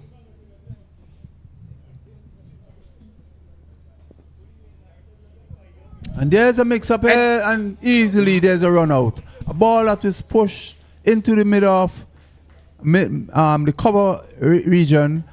The batsman attempting to go for a quick single there, and it is Odell Samuel? No, it is James. James trying to get a cheeky single there, was sent back by Samuel, and total mix-up there between both batters. Samuel was not looking to get off his mark. He was still anchored. Sent him back, and eventually James has to go. Run out. Bad miss there for Jamaica again. It's 147 for 9. He gone for 4 of 29 deliveries. Keswick, a real bad mix-up there. Yeah, definitely. I mean, bit of indecision. And I think I'm kind of watering it down to say a bit of indecision. Really, really not what you want to see, especially at this level. You want to see better communication. But James is gone for 4. The score is 147 for 8. For 9, sorry. Jamaica really and truly has not really played the best cricket today. Trinidad, on the other hand, would be pretty happy with the position that they're in now. That one is pushed down the ground. Odell Samuel not really looking for a run. In comes the number 1 wicket taker in this tournament, in Tamari Redwood out of Jamaica. I asked a question earlier to my fellow commentator, probably the first game of this tournament, if you have any connections with Blackwood. And that one is powerfully driven down the ground again. Wouldn't get 4 though. Good strong throw, but not strong enough. These Jamaicans are fast, Sylvanus. Can't wait to see them in Paris this year for the Olympics.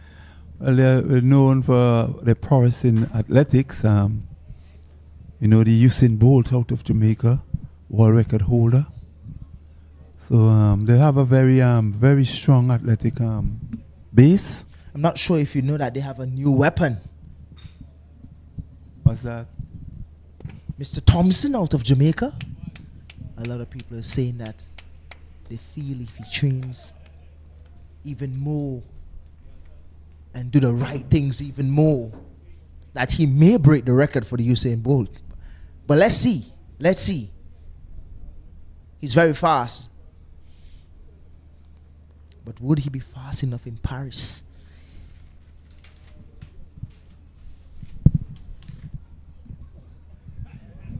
And that's wide again. And 4 runs. Yeah, wide and 4. Really a bad delivery. Yeah, very, very much ill-directed by Raheem Top in there. Bad delivery down the leg side that beats the keeper and goes all the way for 4 byes. Really falling away badly there, Topping. But so far, the last over, he has been really delivering some good Yorkers. And I think he's trying to bowl his Yorkers on the line of the leg stump. But it would always be hard to get your lines right when you're falling away this much. This one powerfully driven down the ground again. Wouldn't get 4. I'm not sure what bat he's using though, because I'm not really hearing the sound that I should hear. Usually when you make good connection with the ball. From Odell Samuel. Tamari Redwood really facing his first delivery. Topping yet to top in on his first wicket.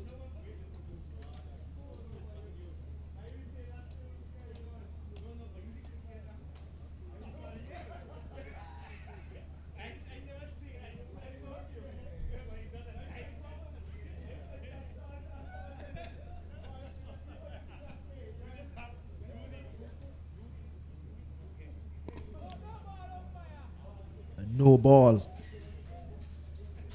By Topping really losing his radar now. So that's one above the shoulder.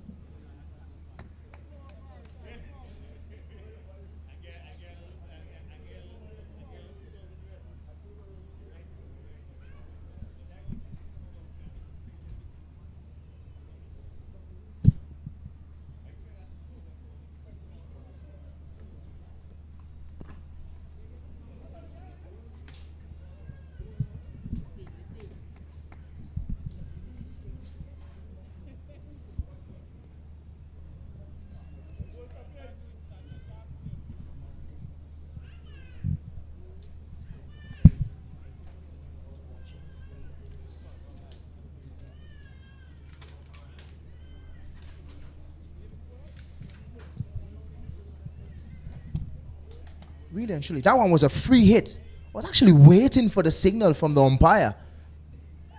That was the query here. We didn't see a soft signal. Strain again, Topping.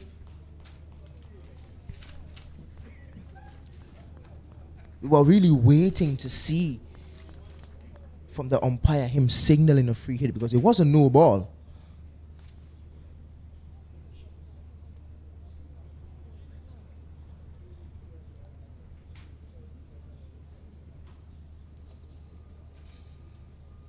Oh, how much Jamaica would love to see these two batters scoring at least 30 more runs for them. But I'm not sure if that's possible. We haven't really seen a lot of Redwood with the bat, but it's 157 for 9. A dot ball to finish. That's the 47th over. Just 3 more overs left in this innings. Keswick, it would really be good to see how the Jamaicans really apply themselves. They did well enough to get up to 157, which earlier looked a bit daunting. But the fact that they would have reached almost 160 now with some 3 overs left in their innings, they have done relatively well. So had the other batters, all the batters applied themselves much better and they would not and have not given away their wickets, they could have probably made in the region of 170, 180. And this is exactly what I've been talking about earlier. In terms of getting your fast bowlers to bowl in the back end.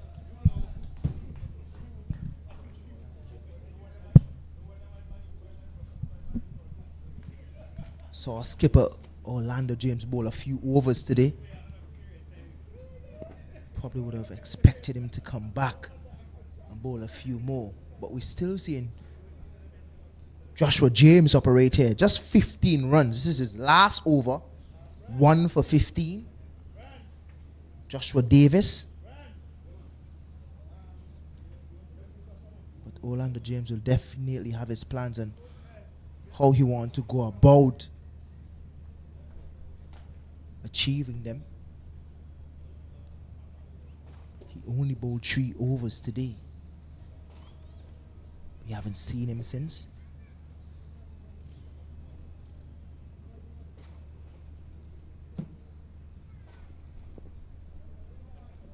But who's going to blame him when you have a spin bowler like Joshua Davis operating?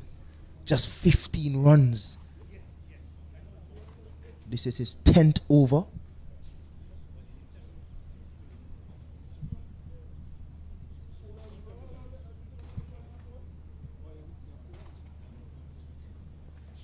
Down the ground he goes. Over square leg, and that's a good shot. 4 runs for Odell Samuel.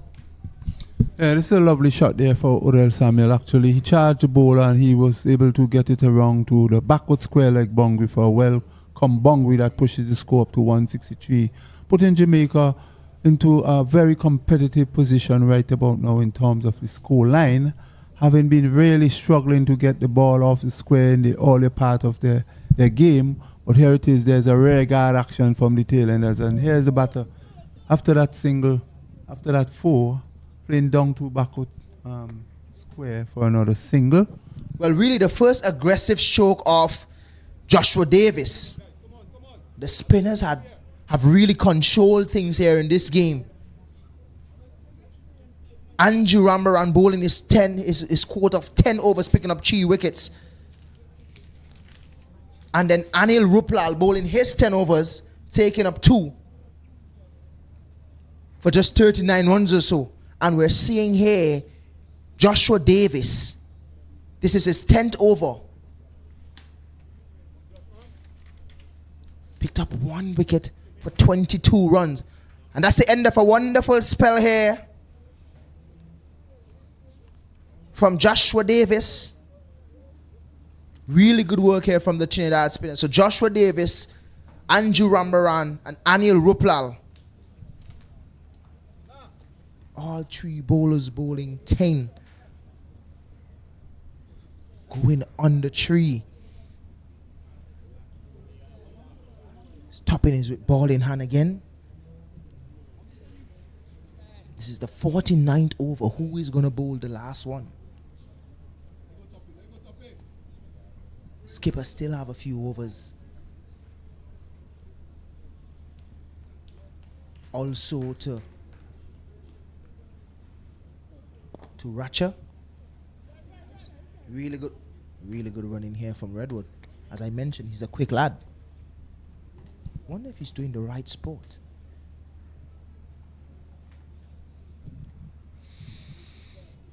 And a very good competitive score here from Jamaica, Keswick. As I mentioned, they would have struggled in the earlier part, but they now have 166 for 9. With just 1.5 overs remaining. Raheem has bowled 5 overs thus far. He has not taken a wicket. Looking for a Yorker again. Odell Samuels just punched it down the ground. So far, so good. Odell Samuels, 24.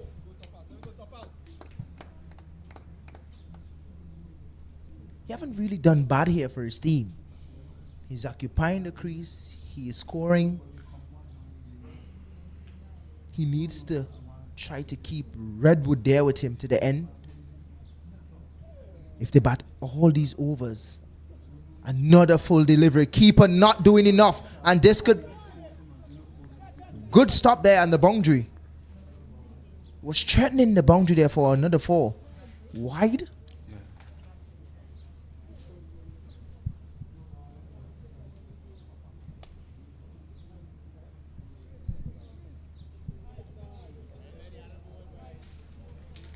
Odell asking for another change of bat.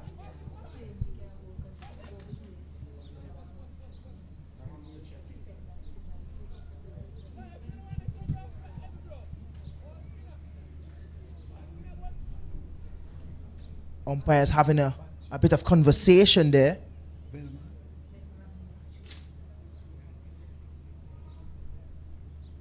So Toppin cannot proceed here because he has bowled 2 threatening deliveries. Won the over before and now. And I think it's because he's striving to bowl that Yorker. Farees will continue here for him. Just 2 balls bowling that over. So Farees will continue. As you know, the rule here in cricket, if you bowl 2 of those deliveries, threatening deliveries to batters, the umpire will ask you to stop bowling. So Farees will continue for him. That one just taking the inside edge of the bat, just in front of square leg, just a singler though. I wonder if that ever happened to you, Sylvanus, where you're in the field and unexpectedly you have to finish an over for your teammate. Yeah, I recall that happening to me once. Where I had to take over the over, and it happened also in reverse. So sometimes, these things do happen. You just have to do what you have to do, and you're called upon by the skipper. Do you think it's somewhat of a sabotage to you? You're not warmed. you're on the boundary relaxing? Well, the thing about it, I was always eager to bowl, you know. So as often as I'm being given the chance to, I will bowl. But if you're an occasional bowler, that too will at least give you a little exposure to what bowling is like. At least fast bowling is hard work, so too is spin bowling as well, especially if you've been bowling for a long spell. And in the context of the game, you're playing as a team, so whenever you're called upon by the skipper, you just have to come and do your best. But just to go back to the question you would have asked me, I'm going to give you my 11 based on what I would have seen. May not be the perfect 11. It's my opinion. But it's your 11. I have Ramnath. I have Jordan Johnson. Siobhan Morrison. Joseph as well, the leg spinner there from Jamaica. I would have had Raniko Smith in the lineup. Vinja Dindial. Nathan Seeley, it's the end of the 49th over. You're not missing any cricket. The score is 170 for 9. 170 for 9. Jamaica, after winning the toss and elected to bat. I continue with my 11 here, as asked by my co-commentator Keswick. Pascal, Michael Clark. The keeper would have been Viran Batu. And Tamari Redwood. Tamari Redwood and Brathwaite. That would have been my 11.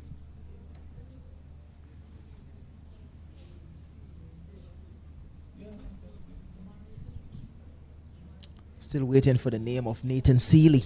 Don't think I've heard it. And that one is a big hit down the ground. Would it go? It will definitely go. The connection that I've been waiting for. That is the song of Willow on ball. Yes, this is a lovely hit there by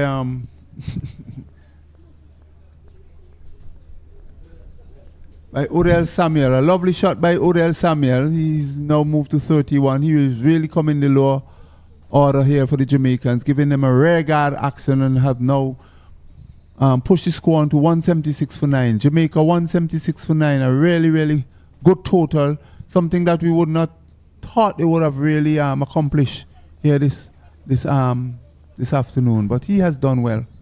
This could be a good over here for Jamaica. Odell Samuel in the back end, 31. Really good hit. That last delivery that he faced. Good shot, good sound of ball on bat. I think what he needs to do is stand his ground and hit the ball straight. He's coming down the line of fourth stump. He's really just playing across the line. What he needs to do is play it straight.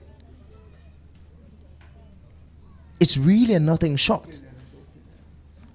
Full face of the bat, playing through the V's. You have to get yourself aligned to that.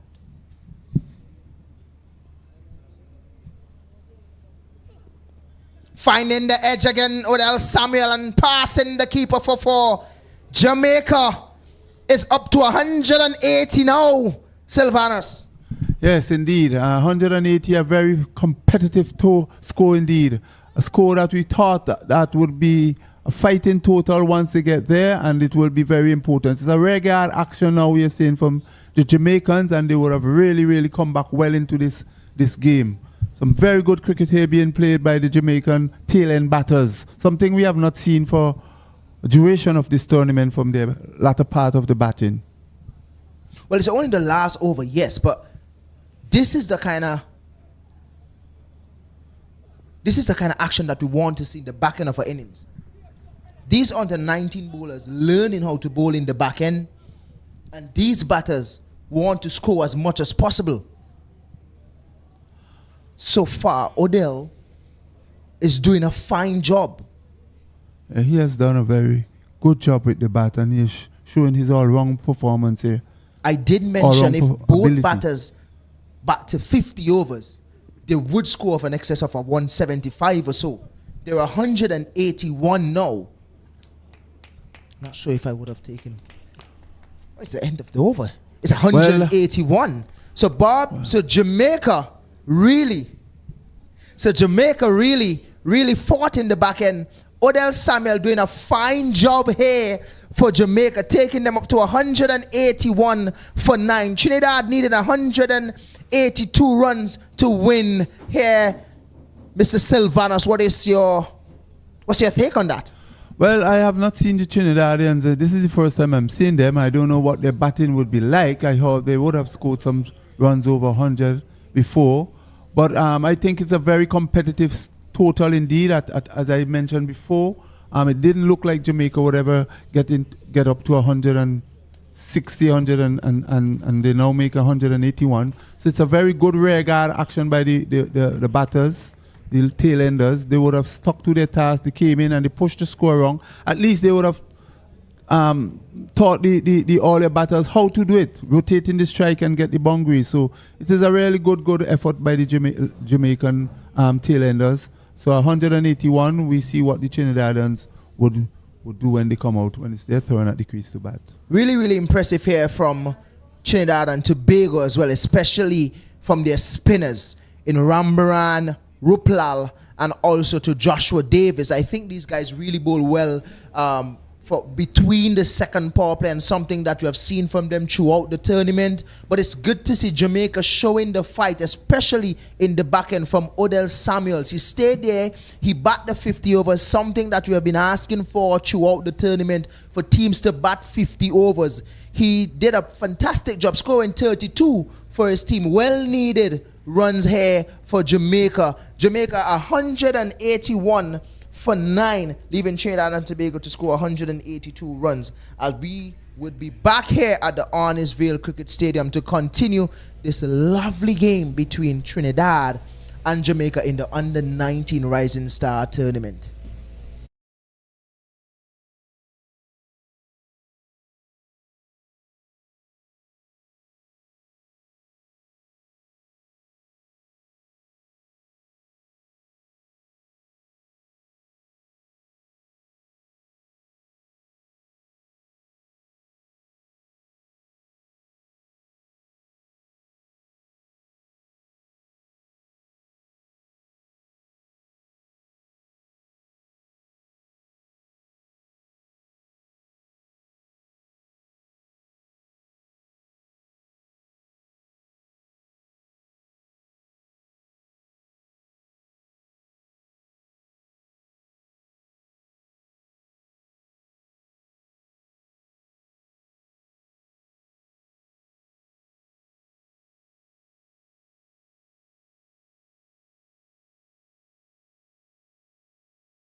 Hello and welcome back to the post-lunch session. Well, it's the second innings here. Trinidad and Tobago will be in pursuit of 181 runs. We continue to bring you live coverage from the most beautiful islands of St. Vincent and the Grenadines. Coming to you live from the Annisville playing field, this match between Jamaica and Trinidad and Tobago. Jamaica, they were propelled to what one will term a competitive score in the context of how this tournament has gone. 181 runs by way of a 34 runs partnership, that last partnership between Redwood and Odell Samuels, bringing up 34 runs there. So Trinidad and Tobago, see this new opening combination, saw it in the last game. They've decided to continue with it. Kyle Ramdu and Justin Jagasa, opening batters for Trinidad and Tobago. Yes, good afternoon, Stacey. And after lunch, we're expecting to see another intriguing contest here this afternoon as Trinidad made a reply to Jamaica's competitive total of 181. Again, they must be commended for the rear guard action. The tailenders really would have done justice to the score of the Jamaicans to get them up to that total. So we see what Trinidad can do. As the players are out in the middle now, openers for Trinidad are out there as well, and Ramdu Kyle is taking strike. Yeah, they collapsed to 99 for 6 and then 109 for 7 at one point, Jamaica. And they were able to some as you mentioned, it's a rare guard action by Odell Samuels coming in at the back end there, scoring some handy runs for Jamaica, propelling them to 181. Trinidad and Tobago, they themselves would say that they haven't had the best of tournaments with the bat in hand, so it will take their best effort in this tournament to win this game. So the first ball by Deshaun James to Justin Jagasa in that channel, much expected from Deshaun James. He will operate similarly to Fariz Ali as he did in the first half of this match. In his first spell, bowling in the channel, sort of metronomical in his approach. And you'll continue to see that from Deshaun James running into these two batters, Jagasa and Ramdu at the other end. And of course, here, Stacey, Trinidad must be aware that they should try and maximize in the first power play, which is very important. We would like to see them really rotating the strike, unlike the Jamaicans, who would have been a bit slow in getting off the mark. Yeah, and that one, a bit too wide to start. We saw some of that. This is actually the first time I'm watching Jamaica in the 50 over version, but I can recall him in the two-day tournament that he would have some deliveries straying so far out on the offside, being called wide. Well, if they have to take a leave, they should do that from Trinidad, because their opening bowlers really, really bowl within themselves and keep a tidy line and length, which is very important in the first power play. And in this format of the game, 181 runs, they're able to do a little experimenting, but not too early in the first power play and in the opening of the early overs. So it's important that they pitch the ball up in the right areas and look for wickets. And that should help their cause for victory here, Jamaica. Yeah, so that's a better comeback delivery there from Deshaun James.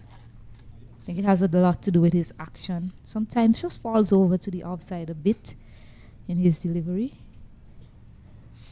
He has a lively pace as well, looking at him in the two-day games. And someone who really, if you walk with him, could really generate a bit more pace than he's doing right now.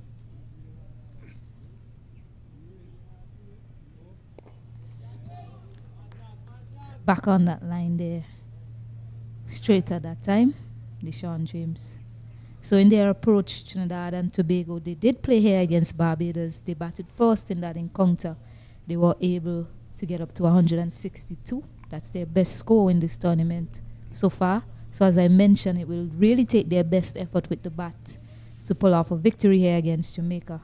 And something else to note, this is actually Jamaica's first time bowling second in the tournament, as they have bowled first in all of their games so far.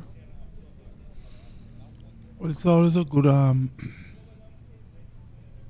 time to have a little experience in either way, either tracing or batting first. As you say, most of it was done by tracing, and now this time we'll have a bowl, and let's see how good they will do at it. Yeah, they do have the leading wicket taker in the tournament so far, heading into this round, that is. Tamari Redwood, he came into this match with 15 wickets to his name. 2 5-wicket hauls as well in the tournament so far. Yeah, and he is one for the future. He has been bowling extremely well. As a matter of fact, we would have seen quite a bit of leg spinner, but he would be really out front with his bowling. We also see a leg spinner from Barbados as well. But Tamari Redwood would come to mind, definitely. He had a good tournament with the ball. And just speaking about Tamari Redwood, he's a spin bowler. And in that innings in the first innings, Jamaica, Trinidad and Tobago, the 3 spinners operated the ball their full quota of overs, 30 overs between them, 83 runs and 6 wickets. So it's fair to say that the spinners had a good day out against Jamaica with wickets and being economical as well.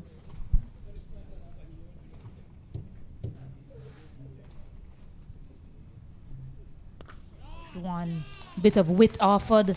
Plays it out to the offside. It won't get to the boundary, but a nice way to get off the mark there for Justin Jagasa.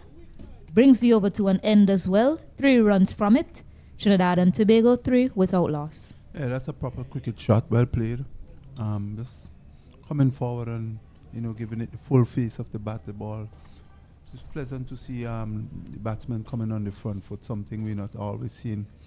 And that end of the wicket, Stacey has been keeping low, but this time the ball was on a good length, and all he has to do is just ease his weight forward and guiding it out into the cover region to 2. Yeah, it was a lot shorter in length that time from Deshaun James. It was a lot fuller before that. That one just a bit too short. Allowing the batter to get on top of it easily. So opening bowler as well. Well, Kevandre Vogo, I've seen that he has opened the bowling for Jamaica in this tournament so far. Just 3 wickets in this tournament. He'll be hoping to add much more to that for Jamaica. Just to give the viewers an idea of the points heading into this last round, Barbados 18.6, Guyana 14.2, Trinidad and Tobago 12.4, Jamaica 9.8, Windward Islands 9, and Leeward Islands 7.6. So Vogo, sort of sitting action, very side on. Coming into left-handed batter Kyle Ramdu.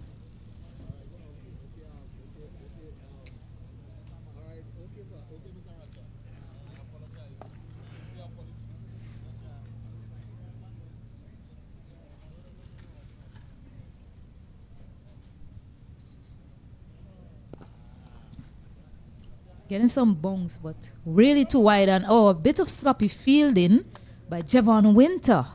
And Kyle Ramdu gets off the mark. Just went straight to him. Wasn't hit with any sort of power, and that one went through his leg. So Kyle Ramdu gets off the mark by way of some poor fielding very early from Jamaica. And if they are to get over the line here against Trinidad and Tobago, you'll need your fielders to back your bowlers up. And that's not a good start there from Jamaica. Yes, Stacey, that was poor feeling indeed. There was no, the ball was hit very gentle up to mid-off there, and he should have been able to feel that ball quite comfortably instead of that. He demonstrated some sloppiness. It went through his grasp. The batsman was able to cross for a single.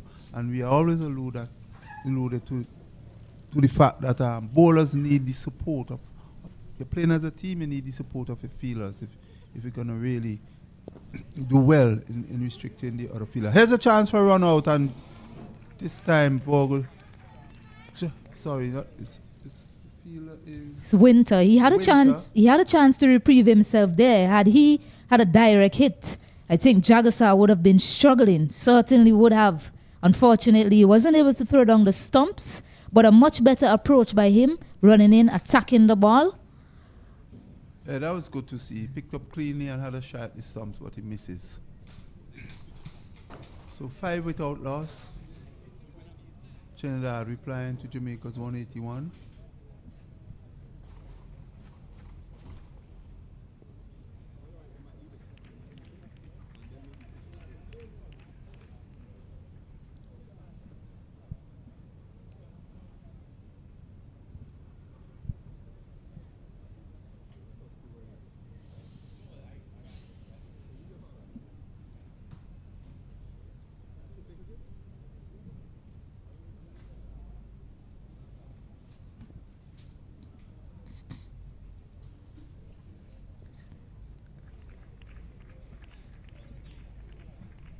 He's getting that ball across the left-hander, and with his action, you'll expect that, and then get it to come back into the right-hander. Just needs it to be a bit straighter. Try and get the batter to try and play from that line. There's no slip in play, but just needs to get it a bit straighter coming across the left-handed batter. Much like that, that one was fuller to end the over. 2 runs from it. Trinidad and Tobago, 5 without loss. Yeah, another good over there very good over from Vogo. Still looking for his line and his length. It's his first over.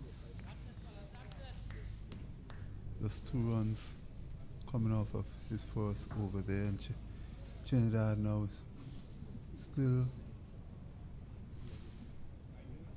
scoring at 2.5 runs per over. 5 without loss. Need another 177 runs.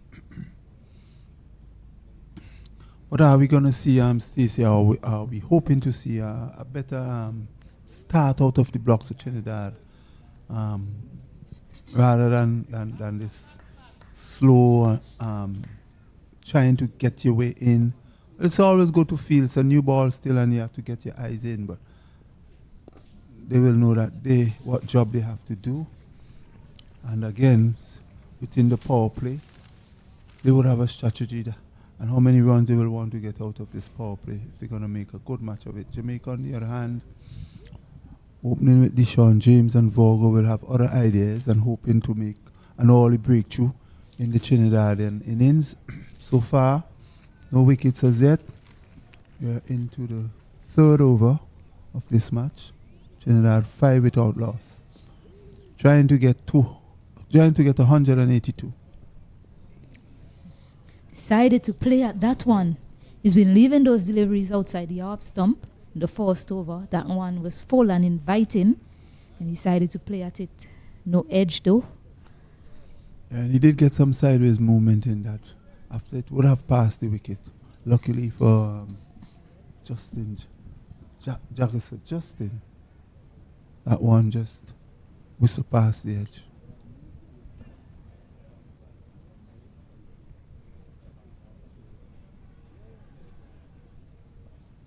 The short delivery this time. It's played over the head of that man there. Odell Samuels, who gives chase. He pulls it back in. But on the part of the bowlers, it's a no ball as well. So it's a free hit coming up for Justin Jagasa. Well, actually, it's Kyle Ramdu. They managed to run 3 off of that. No, it's Justin Jagasa. Justin. Huh? Yeah, but the batter you just described it was Justin. So Ramdu now on strike to face a free hit from Deshaun James. Just going for that short pitch delivery. I mean, I'm not sure why he went for it. That fielder at fine leg was in the circle. And you saw that one just went over his head. Maybe just looking to get that short one in, overstepping. So a free hit coming up now for Kyle Ramdu. Use of the crease there, exposing his stumps. But no damage done from the bowler's perspective, as it just sits comfortably into the glove of Trevon Williams. Clearly Ramdu is trying to take the attack to the bowlers, as we see in that shot that he's offering up there a while ago. Try to give himself some room to hit through the offside, but misses completely. And Trinidad realizing that they will definitely have to score quickly, Stacey, would want to improvise here and get some shots. Ollie. Fuller, bit of shape away from the left-handed batter, offering up a drive once more. Really in no position to play that shot, Kyle Ramdu. But a better length from Deshaun James, and that's what I've seen of him operating in this tournament. That is the length that he should be looking to bowl consistently. I know some of my co-commentators had mentioned that they like to see him implement the short deliveries more, but I like to see him continue on this length. He's getting some shape on the ball from the batters. It's again nicely bowled.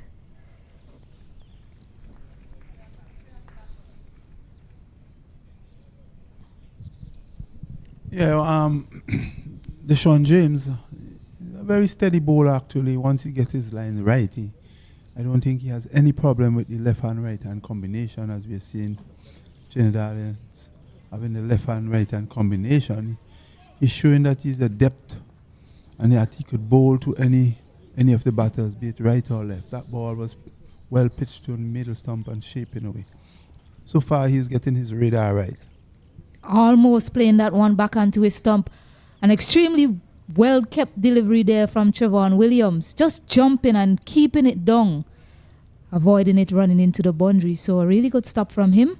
The score is on 9 after 3 overs. Trinidad and Tobago. It's a pretty good over there from Deshaun James. Was not able to get a wicket. That last delivery there, the batsman almost chops it onto his stump. Yeah, just look at the keeping. I mean, if you can get that replay one more time, just leaping to his right and keeping it down as well. So nicely done from Trevon Williams. Certainly would have gone to the boundary, saving some runs. So we need more of that in the effort, in the aid of restricting Trinidad and Tobago from getting to these runs from Jamaica. More effort like that needed in the field. Virgo continuing now to Jagasa, getting it to shape into the right-handed batters.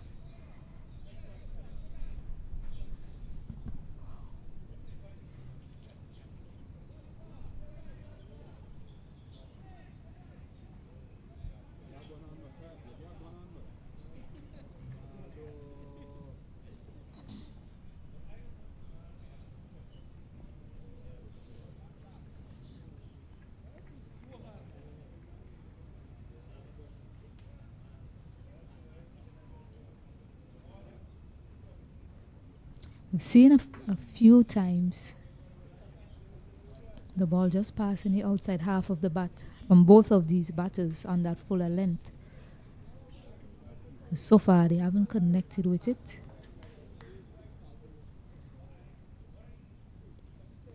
This one is guided down to that deep third area. So I don't mind the bowlers on that length, but I think that the captain should be motivated to have a slip in there, seeing as they have flashed a few times at it. It seems like it's the length that they're prepared to go at. They haven't connected as yet. And just if they connect and you get an edge, you don't have anyone in that slip cordon to take a catch. Well, the Jamaican skipper seems to be very much on the defensive by not having that attacking feel. At least, I agree with you, Stacey, that there should have been at least one slip up there. Catching the ball is still darting around, it's still new, and yes, we have seen a few drives and miss from the batters, Trinidad openers, and he will be well advised to put in an extra slip. Yeah, it just happened there. The adjustment though came from the keeper. He's standing a bit wide outside the off stump. This one is driven nicely into the gap. A diving effort there by Brian Barnes, the skipper himself.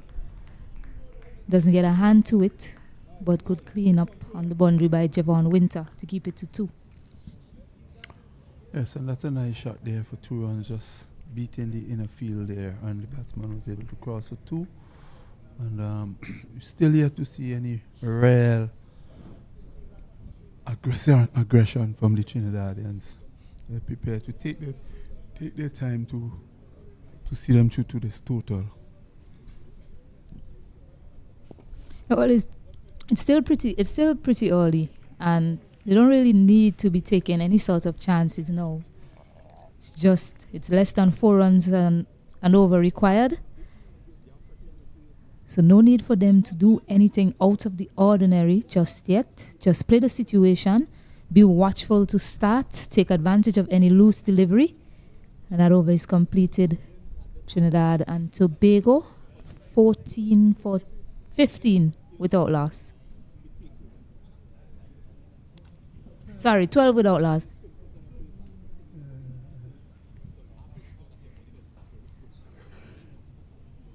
The important thing here, Stacey, is for the batters, Trinidad batters, not to get bogged down too early in their innings. So, and we have not seen that yet. Trinidad has been really rotating the strike on, which is a good sign.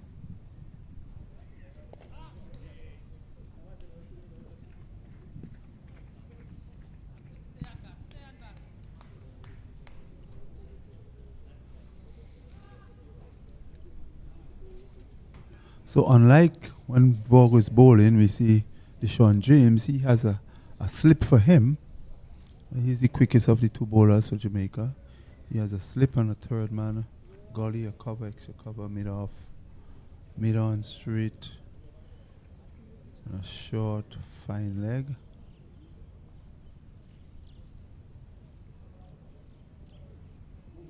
And this one really get off and lifted on the batter. A very, very, very good delivery. Luckily, batsman was watchful and he didn't commit himself to the shot. Yeah, it really climbed on its way to the keeper, into the glove of the keeper. As you said, Jagasar was able to get his hands out of the way. So extracting a bit of bounce there, Deshaun James, on that occasion. Just something else for the batter to think about now. And it has become quite noticeable, Stacey, that end of the wicket is really giving some help to the bowlers. We have seen some lifted at that end and we have seen some kept pretty low. And here's one now right down on the off stump and the batsman is equal to it. Plays up on the offside. No run. Trinidadians, batters looking to attack but being kept quiet by some very good tight and tidy length bowling from Deshaun James as well as Virgo. James really getting into his act now. Has quite a bit of pace. He's into his third over. And here's another delivery. That's a beauty. Down the corridor of uncertainty, there's an appeal for a caught behind, but the umpire has nothing to do with it. Beautiful. This one pitched and moved. Some sideways movement there, Stacey. I already mentioned he's getting shape on the delivery very early with this new ball. And again, that length, when it's fuller, that seems to be the length that they're going at Trinidad and Tobago. But he is getting some movement. Still needs to be a bit tighter from a Trinidad and Tobago perspective. They haven't nicked any as yet, but still need to be tighter to this opening pair. And just as you mentioned, no one has really got on top of each other. Trinidad and Tobago, they're being watchful, as we mentioned, and the bowlers have been consistently, well, for the most part, in a good area. Short delivery comes, he rides it quite well into that vacant area to pick up a single. Yeah, that was well handled there by Justin. This one was lifting on him and he was able to just steer it down past first slip, down to third man. Well controlled shot. Was rising on him again. A very good delivery. So that brings the over to an end. Trinidad replying to Jamaica 181 and now 13 without loss. Or just one more delivery to go in the over, sorry.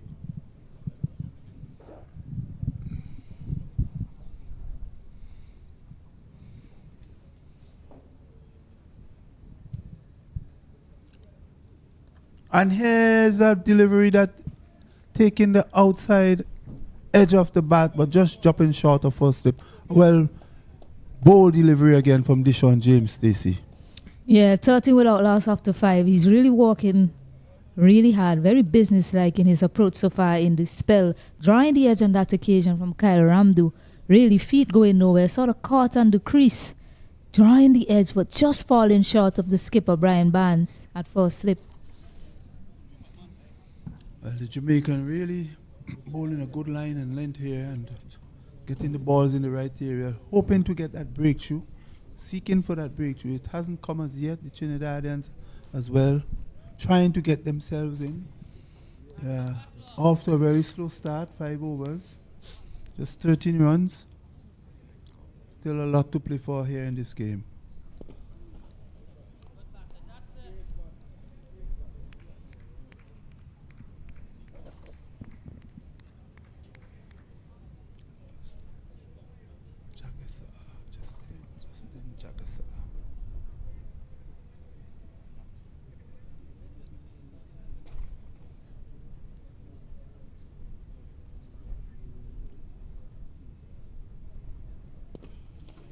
Quick single taken. This could be trouble if it hits. Doesn't hit. So they've been looking to take on that fielder, Javon Winter, right in the circle. Let's see the replay. If it had hit, what would have happened there?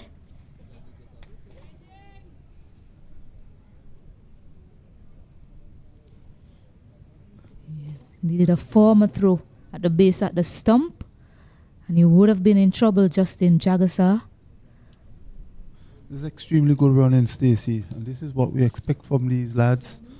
This one was played, he put the pressure on the fielder. Could either, probably hit or he missed. In this case, he missed, and it's a good call by the batters, really. Good communication. It's a good hand, a good piece of fielding, but they sneak a single. It's a good effort to stop it from going away close to the boundary, but sneaking a single as well, Trinidad and Tobago. So good piece of cricket all around there by the two teams.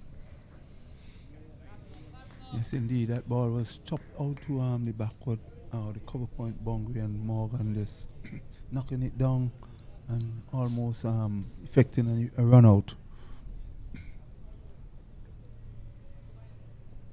So one is hit. One bounce in the air to skipper Brian Barnes. We've seen so far that they've taken on that fielder, Javon Winter. I've seen it on 2 occasions, and that came right after the misfield when the ball went through his legs. Since then, almost every time they hit the ball to him, they take off for a run.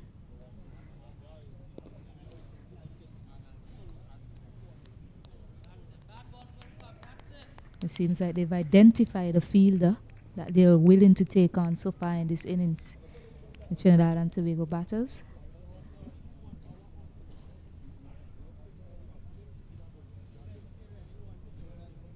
So far, Stacey, we have not seen any.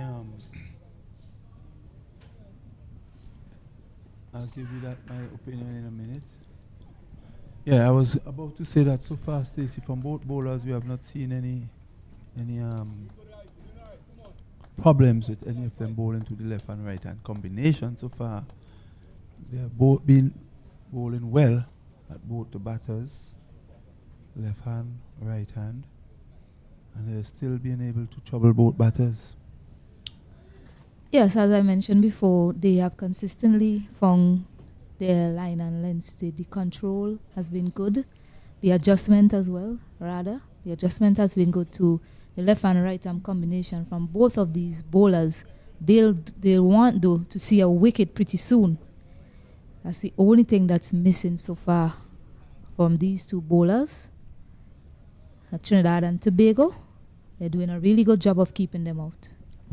So Kyle settles to take from strike from Jishon James just outside the off, some lifting, and Kyle was on the back foot looking to play this extravagant square cut. The ball just blooming past the edge. Very good delivery against Stacey. Yes, and we've seen a lot of that, particularly from Deshaun James. When he operates to these two batters, he must be saying to himself, what do I have to do to get them to nick one? And so far, it's just been passing the edge of the bat. He will try again as Kyle settles.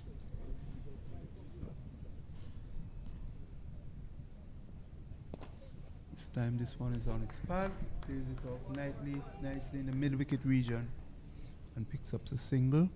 Score goes up by 1 to 16 without loss.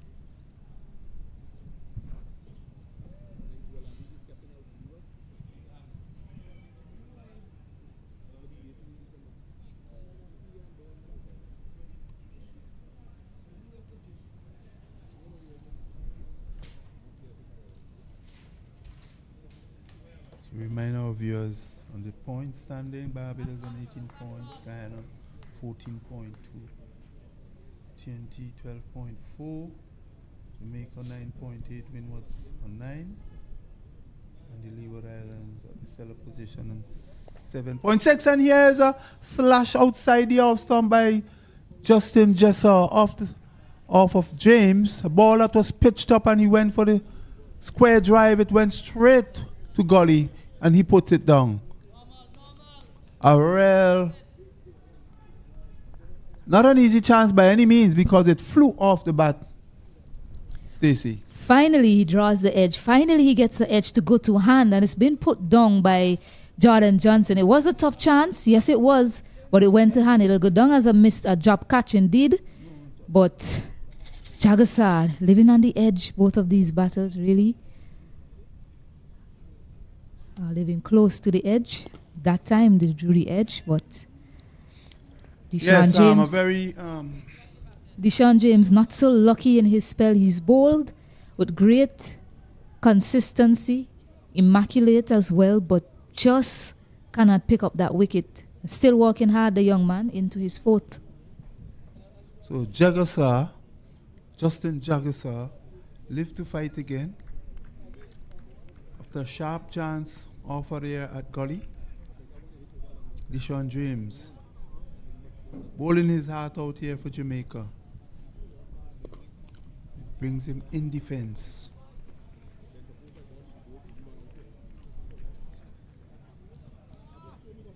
You usually see a lot of the teams, I've looked at 3 games from Trinidad and Tobago, and they usually start with 2 slips and a gully to their fast bowlers. That's how they usually start, just giving their fast bowlers every opportunity to pick up a wicket. Yes, there's not a lot of runs to play with when you look at the ratio of balls to runs needed, but still you have to find a way to pick up wickets.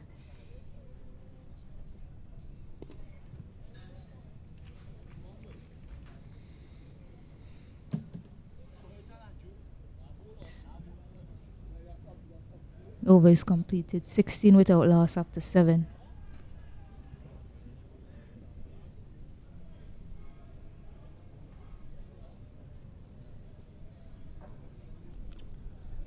And Deshaun James have shown that he has stamina to bowl long spells. Stacey. Yeah, he just has 6 wickets in this tournament so far. Tobago 3.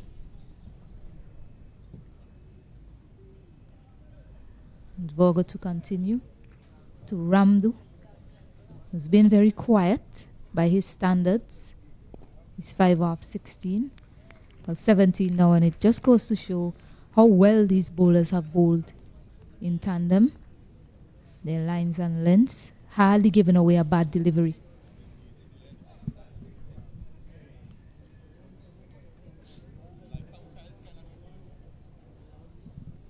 Usually, Stacey, in this format of the game is the slow bowlers really just trouble the batsman. We'll wait to see how the Trinidadians will play the spin of the Jamaicans as well. No doubt this game is a game that will go right down to the wire this afternoon.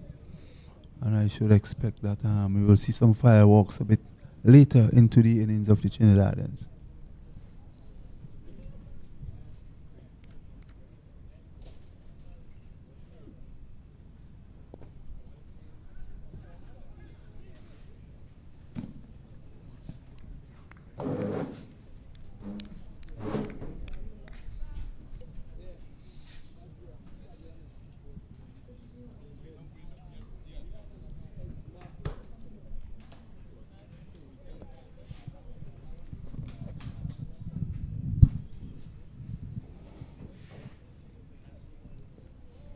deciding to leave that alone. One of the few leaves I've seen in this inning so far. A lot of play and misses from both of these batters. Don't mind that too much. They just require less than 4 runs on over to win this game. So soaking up some pressure is certainly not a bad idea. But you still also have to find a way to show that positive intent to score. Just leaving it alone once more. He's not too happy by that line. The bowler, Tobago. Yeah, for some reason now he seems to be going a bit off, bowling a bit wider the stumps really. And we'll want that ball to be just on about middle of stump, attacking the batsman, making him play. Last 2 deliveries didn't trouble the batsman per se. And here's one. It's making the batsman play this time. That brings number 8 over to end. The score is 16 without loss. I take my exit and welcome Keswick Williams to the podium with Stacey Adams. Yeah, a maiden over as well there by Tobago, backing up what Deshaun James was able to do in his in that previous over. So a good bowling partnership shown by these two. At 16 without loss after 8 overs. These two batters not losing a wicket. Still very important in the context of this game, although they're not running away with the score. So they've done the first job well. Yes, they don't have a lot of runs on the board, but they have managed to survive the opening bowling partnership, Jagasa and Ramdu, as we have a change of bowling. Deshaun James has been replaced by Michael Clark. Michael Clark with just 4 wickets in this tournament so far.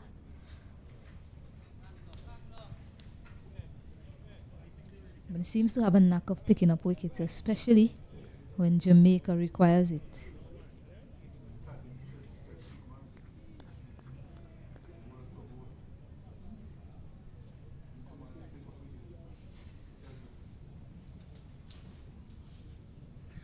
So a heavily packed offside field. Just trying to figure out where they need Johnson, whether they need him in the circle or out of it. It seems as if they just want him about halfway there.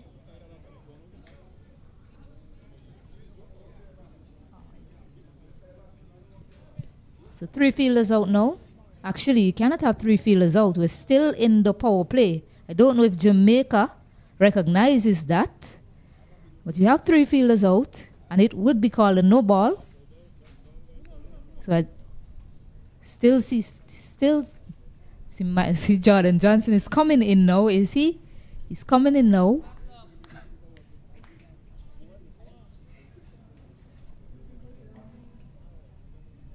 A bit of confusion in the field setting. Hopefully they get it right. Johnson's still not in the circle. Hopefully he walks in from there. So Michael Clark finally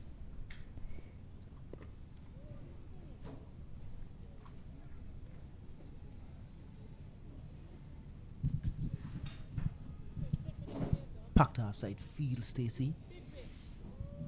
With a field like that, you would like to think that he's gonna be bowling down on the full stump or the off stump.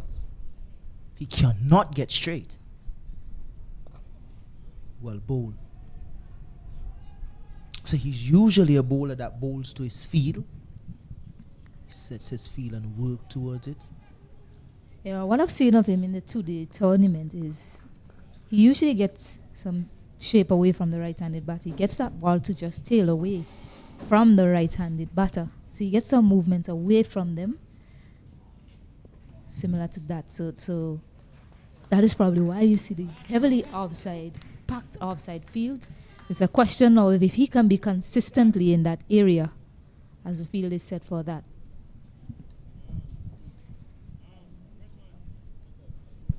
What I don't understand, Stacey, is the fact that he has no slip in place, knowing that he shapes the ball away from the right-hander.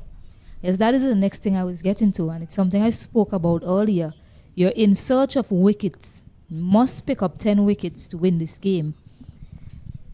And Jamaica, they seldomly have a slip in place. They've only had a slip when Deshaun James operated and just won. He's bowling now to the left-handed batter. It's very strange in terms of how he's operating. So now he's going to be straighter to him, it appears. The way the field is set. Get it to shape in a bit to him from that angle. You saw on that first delivery exactly that. So yeah, I agree with you, Kendrick. In the search of wickets, I like to see a more attacking field set by the Jamaicans. Swan allowing him to free his arm that time and thrashes it through the offside to pick up his first boundary, Kyle Ramdu. Well, that's a really good shot. Really good connection. The thing that I like about that shot is actually his connection on the ball. Played it pretty late as well, and to find the gap on the offside. He actually has 2 points under cover with third man. He's usually the type of bowler that brings the ball back into the left-hander. So you would like to think that with that sort of ability, he would want to have fine leg back and maybe square leg back and then seam the ball into the left-hander. As you see, the end of that over, not a bad over for Trinidad and Tobago. So you'd want to see the thought process into your field planning and how you want to bowl and how you want to go about getting wickets, Stacey. Yes, but I'm not really seeing that. Yes, 21 without loss after 9 overs. And you say both of these batters look really comfortable at the moment. Nothing a lot to bother them, and their approach so far, one must say, has been good. I mean, they've been willing to soak up the pressure, as I mentioned. And then Ramdu, the error ball came and he was able to make full use of it, getting a 4 off it.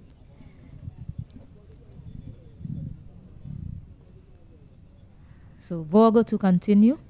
I'm really surprised that he didn't give Deshaun James another over as well, especially after having Jagasar put down in his previous over. I thought that he would have probably given him one more chance to run in and try and pick up that wicket for him. His spell was really good. But now, Vogo into the attack, well, to continue his spell rather. The last over of the power play, the 2 men out, deep third and extra cover. And there you go, through the legs again.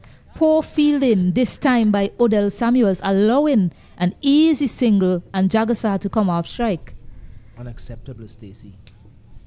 Not at this level. It's too easy. It's the second time we've seen that from Jamaica. Yes, it's the last match of the tournament, but you're here to try and win this game. As I mentioned, in the context of of how the tournament has gone so far, 180 runs is a lot of runs. And they should have been coming out here trying their best to defend this.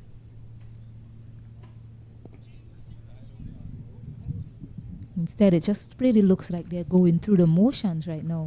Jamaica, just allowing Trinidad to continue to build, and before you know it, they'll just be on top and there'll be no stopping them. Jamaica, they need to find a way to break this partnership first and foremost. Well, during the lunch break, I had a conversation with the coach, and he did say his team is a 250 team in terms of batting. The Trinidad coach, he did say his team is a 250 batting team. So getting the runs is not an issue. The main issue for him and his team is their application and their shot selection. Well, I think all of the teams in the tournament, I think the coaches will say that their team can probably score 250 or more. And we would like to see that. We would have liked to see that in the tournament. And as you mentioned, there's only one team that got to 200 so far in the tournament, and that's Guyana. Trinidad and Tobago, their best score was 162 on at this very venue against Barbados. They have also struggled to score very low scores against They were bowled out as well for 108 against Leeward Islands, and against Windward Islands just 2 days ago, they struggled to get to 96 to 97. 97 for 9 was the score at the end of that. So that's why I said in the context of how the tournament has gone so far, and in the context of how the tournament has gone so far for both of these teams, Jamaica should really be looking to come out and give their best effort with the ball. At Trinidad and Tobago, I must say these opening batters are a lot more watchful in their approach from what I've seen in the tournament so far of them. And that's the end of the power play as well. And it's the first time I'm seeing a power play without a wicket loss. Trinidad and Tobago, 22 without loss. This is really good going from them. It looks like they have a plan now in terms of how they want to score this 160 runs that's left. But we also have to take into consideration in terms of Jamaica. Virgo is not really a top order bowler. Yeah, he's the bowler that they've used to open the bowling in all of the games so far.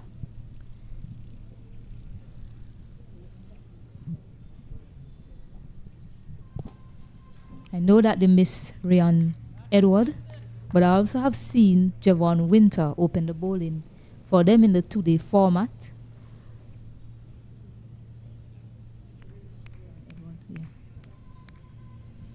Yeah, so Michael Clark is continuing to Jagasa.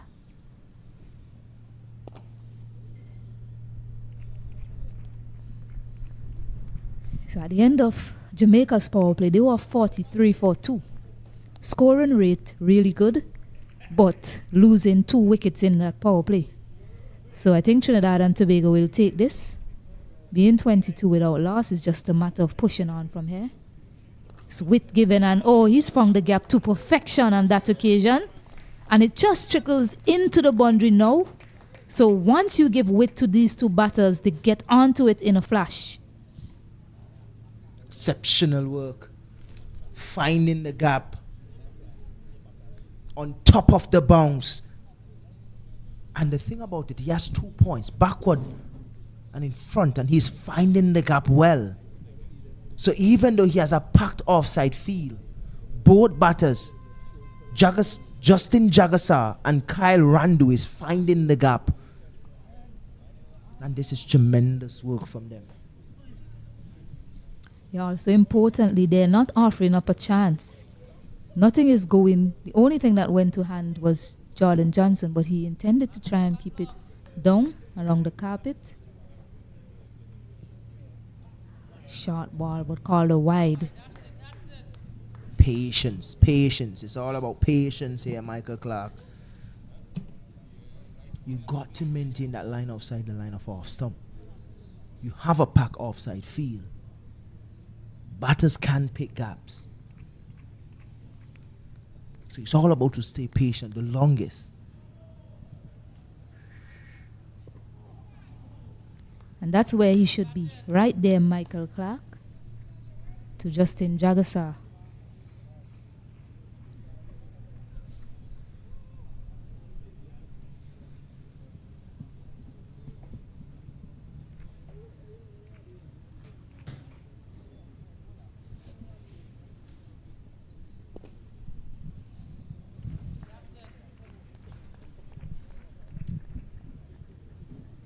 I've asked our co-commentator earlier to select his 11. I'm not going to put you in that spot, Stacey, but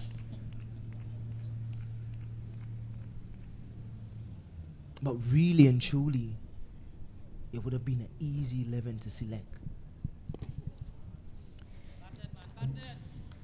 Yeah, well, unfortunately, I haven't seen all of the teams play in this tournament. I haven't seen Guyana. I know that Ramnath was leading the run charts. I know Jordan Johnson overtook him in his innings as the over comes to an end. It's 27 without loss after 11. And it's also time for the first drinks break here in this innings. Trinidad and Tobago comfortably placed, you'll say, in the context of the game, 27 without loss. So we'll take a quick break.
So welcome back after the drinks break, and Tobago is continuing.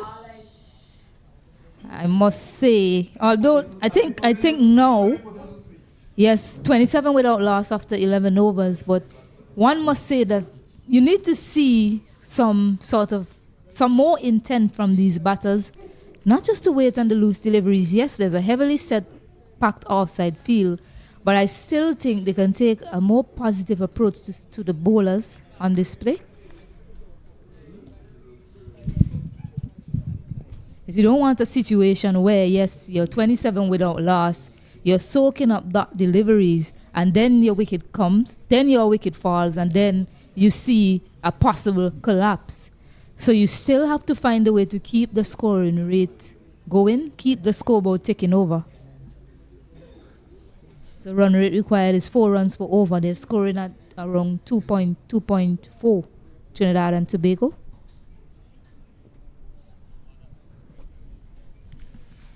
It's really the intent here. I like what you just said a while ago, Stacey. It's the intent. We're not really seeing that.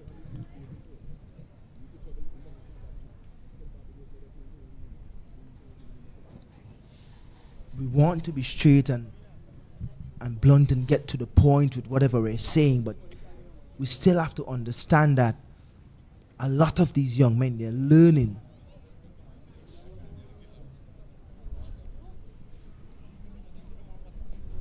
So the most we can do is probably add to whatever they're doing and how we can make them better.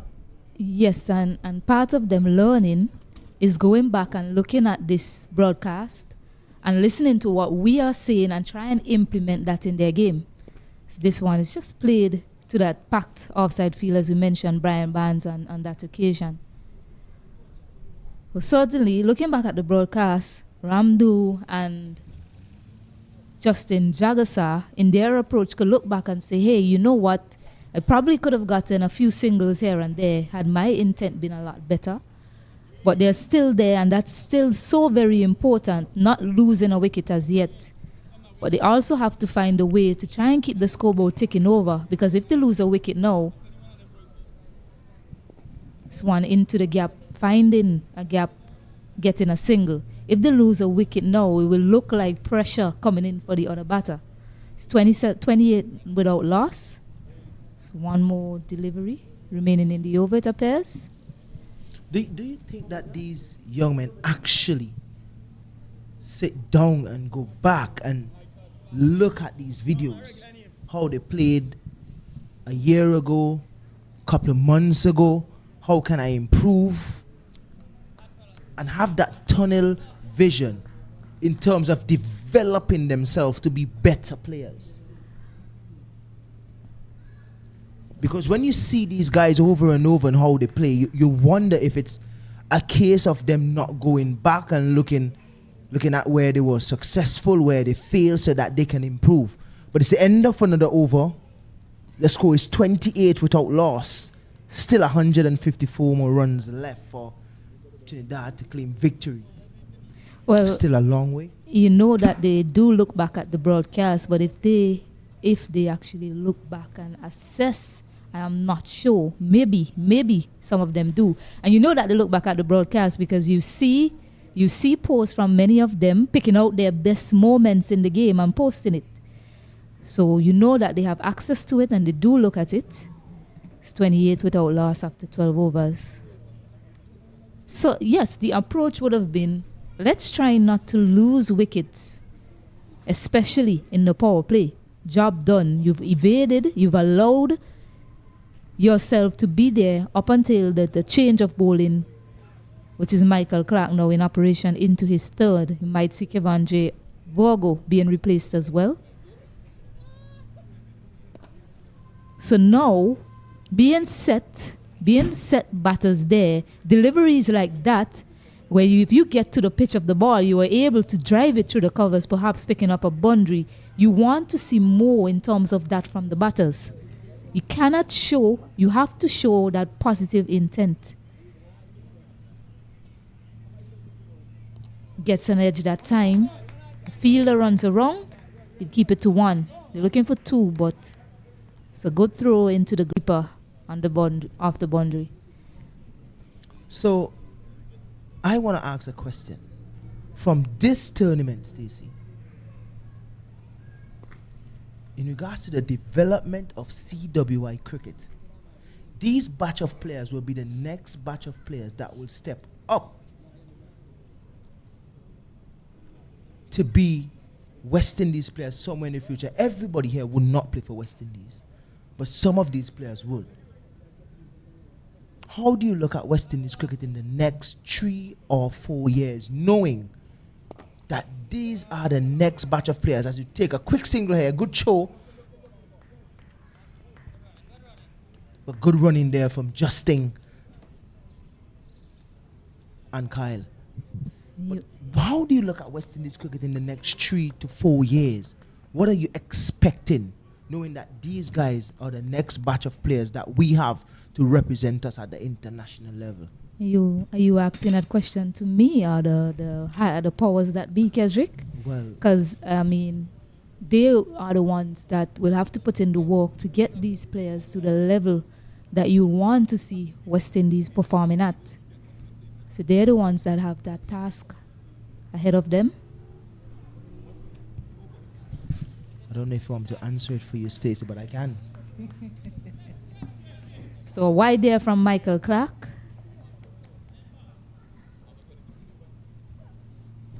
Still not seeing the discipline that I want to see. You have an offside field. You seam the ball back in to the left-hander. You have no fine leg back. You just have a square leg back, but you have a predominantly set offside field. But you're still angling the ball into the left-hander. You're coming wrong, which will even angle the ball into the left-hander even more.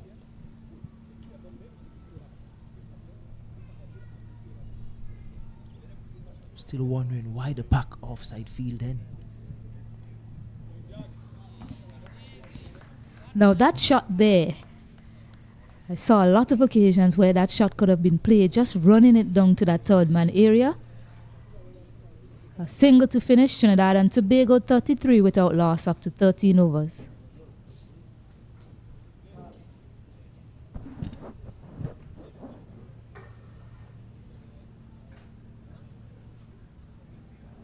So I was wondering when when Jamaica, I beg your pardon, will turn to spin or Air Jamaica.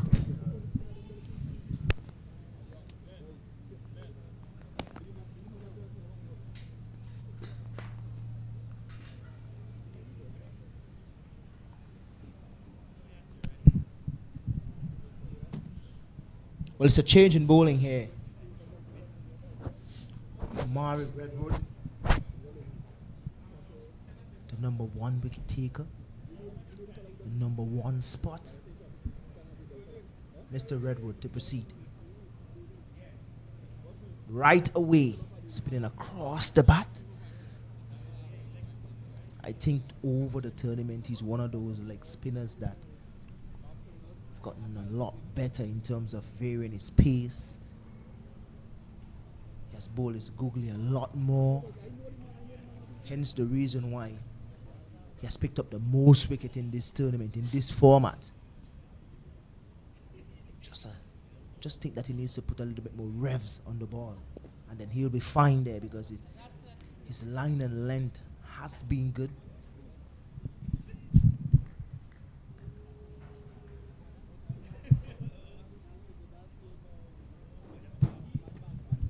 A little too short.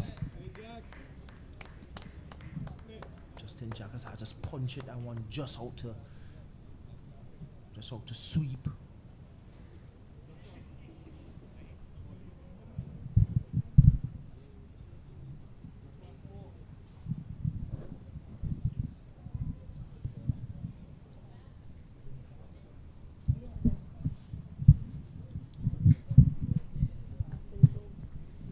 Looks like a game that will definitely go down to the wire here.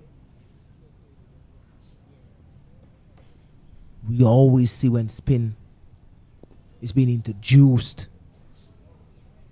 Wickets start to tumble. Shot selection gets harder. And batters look very limited in terms of stroke play. And Redwood being the one that has taken the most wickets in this format of the game, he would be a threat. So they would be a little bit more careful to Redwood. It's the end of another over. The score now is 34 without loss. I have so much questions for my co-commentators. 15 wickets in the tournament. Tamari Redwood picking up 2 5-wicket hauls as well. Jamaica will dearly love a 5-wicket back from him today or more in their quest for victory against Trinidad and Tobago. These 2 batters, though, very watchful in their approach to all of the bowlers so far.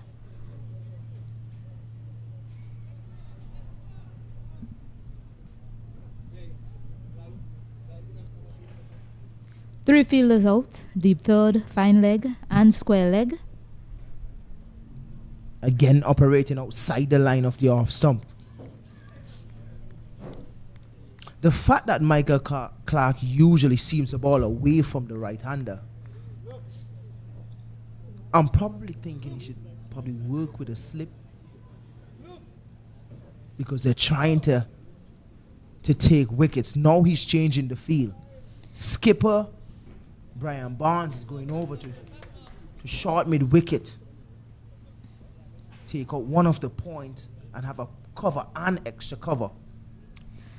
Yeah, we've seen the reluctance from skipper Brian Barnes to have a slip to mainly Virgo and now Michael Clark.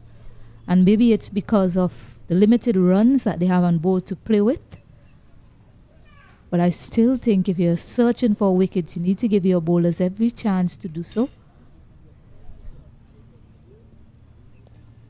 You just need to find an area in the field to get a slip in play. Also, the bowler has to show incredible consistency on that line and length for his captain. Because if he then decides, let me get a slip in and take him from maybe somewhere on the onside, and then the bowler strays, then you might say, what sort of captaincy was that? So the bowler really has to be consistent as they pinch another quick single, these 2. Running has been good so far from Jagasa and Ramdu in this partnership. It's been a while we haven't seen 2 batters opening the batting and taking it past a score of 30.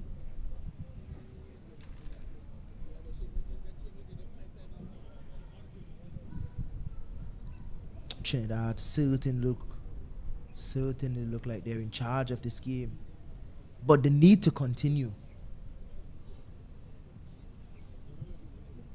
14 overs, 35 runs. Yeah, this is the best opening partnership for Trinidad and Tobago in this tournament so far. Not losing a wicket.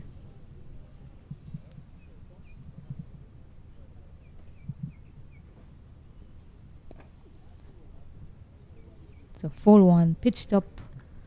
But can't get his feet close enough to it to get it away, Ramdu. Doesn't really have that full extension with his legs to the ball. He's a lot of hands, the young man.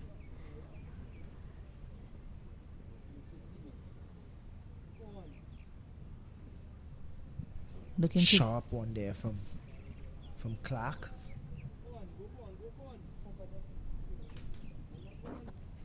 It's the end of the over. Dot ball to finish here from Michael Clark. The score is 35 without loss. Trinidad and Tobago in pursuit of 148 runs left for victory. It's been a very quiet period, Kesrick. Bat and ball. No wickets, but not a lot of runs being scored. 90 balls have been bowled so far, just 35 runs. They started needing just 3 runs and over. It has now gone up to 4 runs and over now, Trinidad and Tobago. Still well below what they require. Still well below around a ball.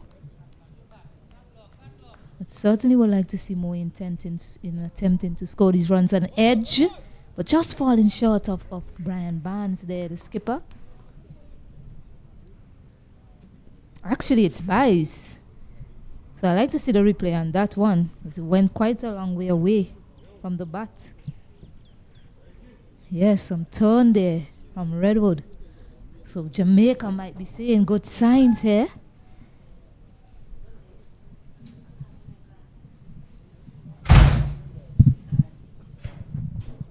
So Redwood now to the left-hander Ramdu. Drives it straight to that man there, Jordan Johnson, at short cover.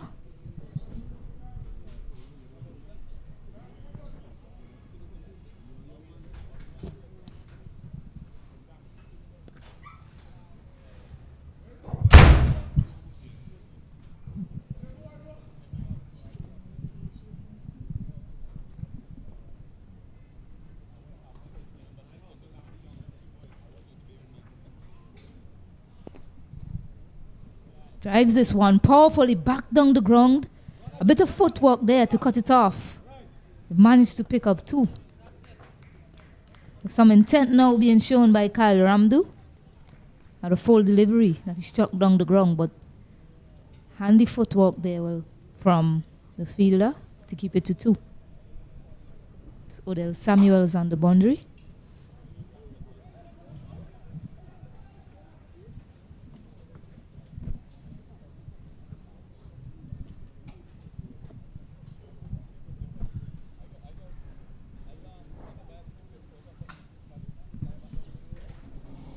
Good going here from Trinidad.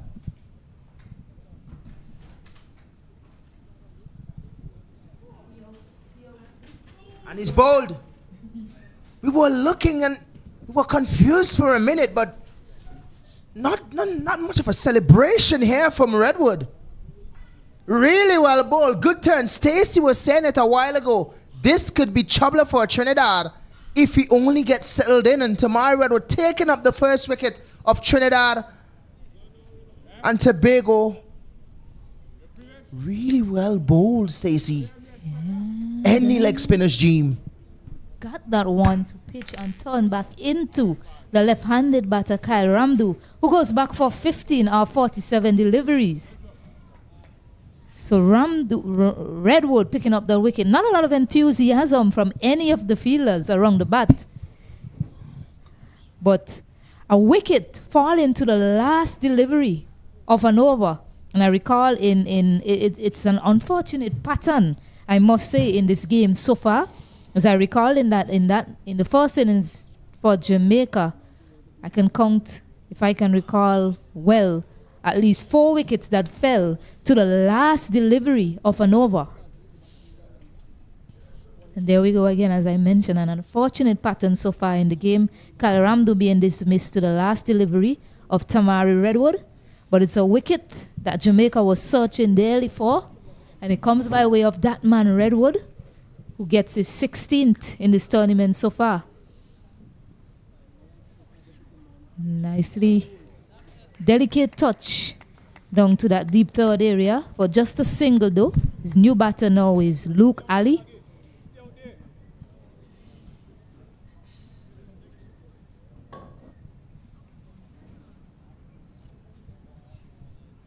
From the wicket alone, you could see the energy of Jamaica is really down. Really a subtle celebration. Nothing really from Redwood, even though he has the most wickets in this tournament. Stacey Riley, we call 16 of them. Probably think that's one of his favorite wickets so far for this tournament. Left-hander spinning it back in.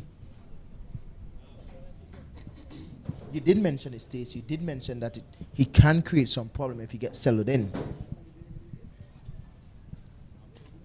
Straying along, again, along the leg side. Luke Ali, just a little touch down to fine leg, no damage done. So he has taken out the fielder from the offside and put him on the leg side. which is the skipper, Brian Barnes. He's now at short mid-wicket. So you're taking out that extra guy at point. Yeah, it was imperative that the bowler running in from this end back up that wicket taking over of Redwood. And so far, it's been smooth sailing from a Trinidad and Tobago perspective, picking up 3 easy singles so far in this over. And that's a lot of runs, you'll say. It's less than a run a ball, just 4 runs needed per over.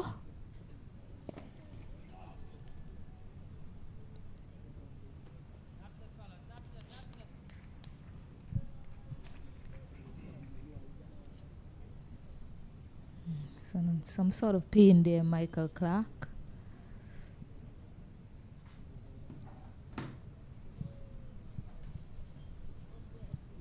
What I've realized over this tournament, a lot of players have succumbed to injuries. Agard in the Trinidad team, their main fast bowler, picked up an injury, so he's on the bench today. Edwards from Jamaica picked up an injury. And this could be close. Straying downside umpire Mohan. But we want to see that again because it looks pretty close.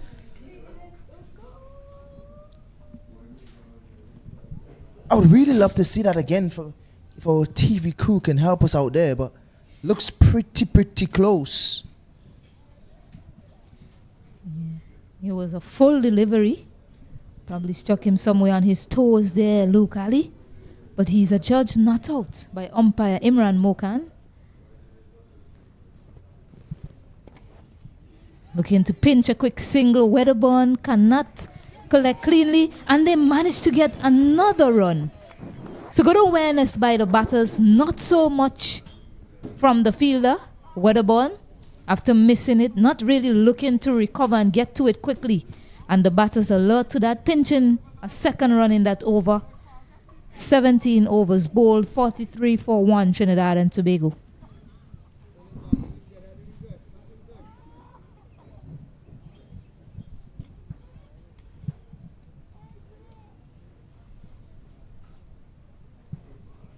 For some reason, you're looking at the Jamaican players and you're wondering what's next.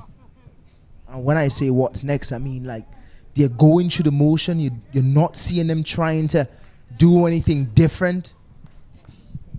You're not seeing them trying to create that opportunity to pick up a wicket. They're just going through the motion, really. And this is not something that we want to see for our young players. These guys are the future. They should be energetic. As skipper Brian Barnes left the field, Adrian Ware is on the field now. So Redwood to Jagasa, who sweeps it to the onside, but straight to that man there, Matthew Morgan, on the square leg boundary.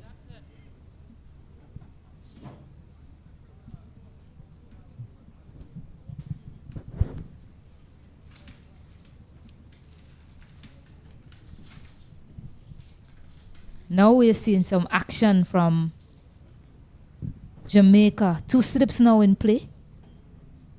New batter, Luke Ali on strike. And we wanted to see more of this from Jamaica early in the innings. We're seeing it now after Redwood picked up that wicket of Kyle Ramdu through his defenses, that delivery. Well, he's an aggressive bowler.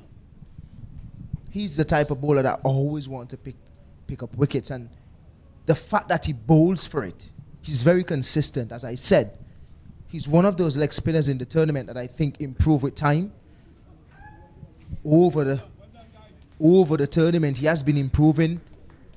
Him, Mackay McKenzie, Zishan Matara. All 3 leg spinners have been really getting better as the tournament goes on. How can you forget your good friend Anil Ruplal? I will never forget Ruplal. You saved the best for last, Stacey. This one ill-directed, a nice paddle. It will be a chase on for Morgan, who does well just pulls it back in on the edge of the circle. Can't forget my good friend, Ruplal. As I usually say, Ruplal, the man with the rope, whenever he's bowling, it's like he ties a rope on the ball. He always just ropes in wicket, Mr. Ruplal.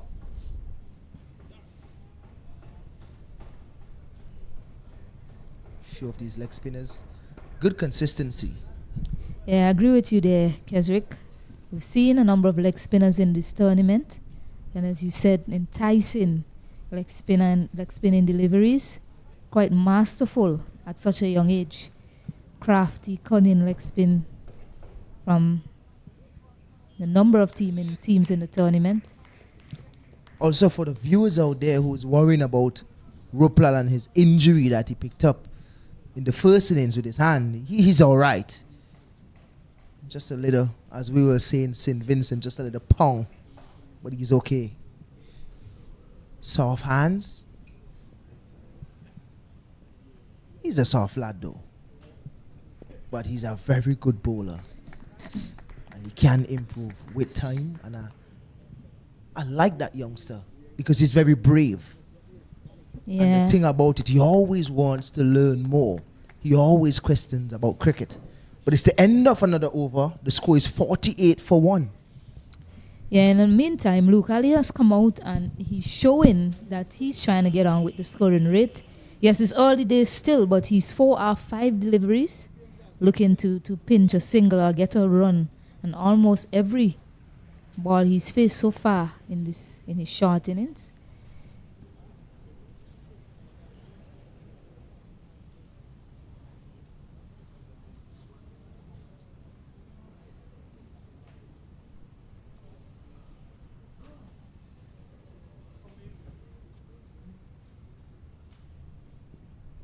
And he's bowled him through his defenses, looking to get on with it. Michael Clark, straight and knocking over middle stump, picking up another important wicket, looking to go across the line of that one. Luke Ali, and it's accounted for his wicket.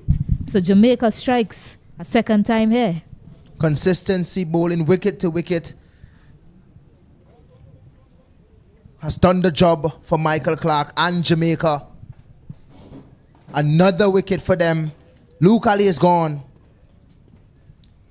Yeah, I did mention that he looked positive, looking to score off every deliveries, but the shot selection was all wrong from that. It was a full delivery, wicket to wicket stuff, and he had that horizontal bat going across the line. Should have been looking to go straight, and maybe he would have still been there. So Luke Ali dismissed. He's dismissed for 4 of 6 deliveries. And this is a thing that I can't understand. These teams, they will start well and they start to lose wickets. 1, 2, or 3, and then everything looks like it starts to disintegrate or something like that. And you always wonder why this is the case. There's no one coming in who's going to stick it out and say, listen, I'm going to do the job for my team. Everybody comes in, they look good for a while. So a lot of these innings that I've been seeing throughout this tournament are firecrackers. They go up, look really pretty, but they don't stay long. So the wicketkeeper for the day, Veran Bachu, new man in for Trinidad and Tobago.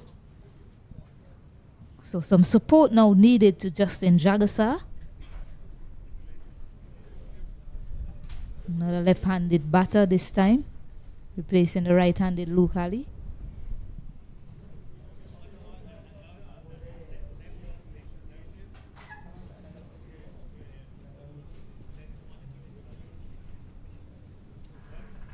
And right away, he's around the wicket to the left-handed batter.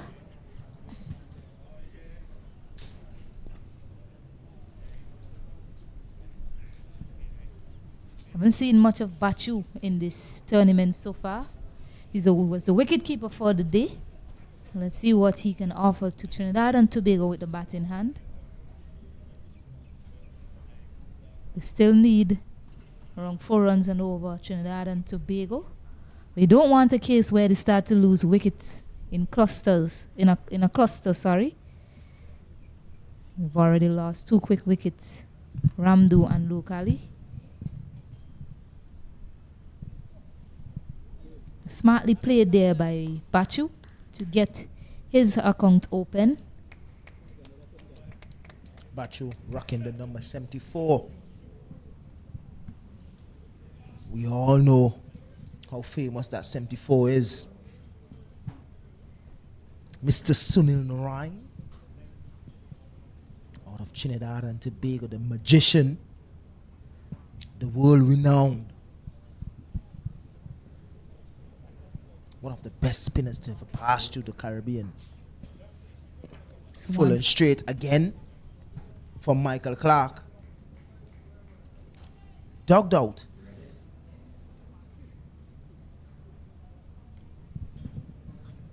By Justin Jagassar.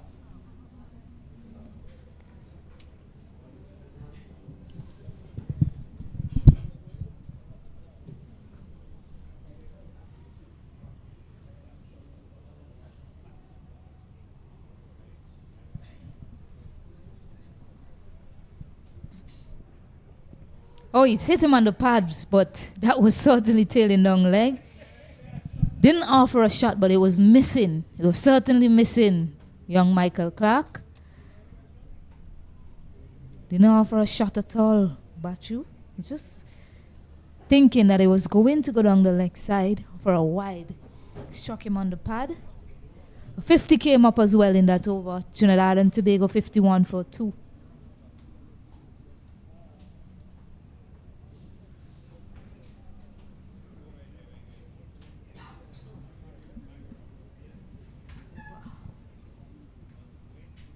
This time comfortably going down the leg side and a wide signal by umpire Imran Mukan.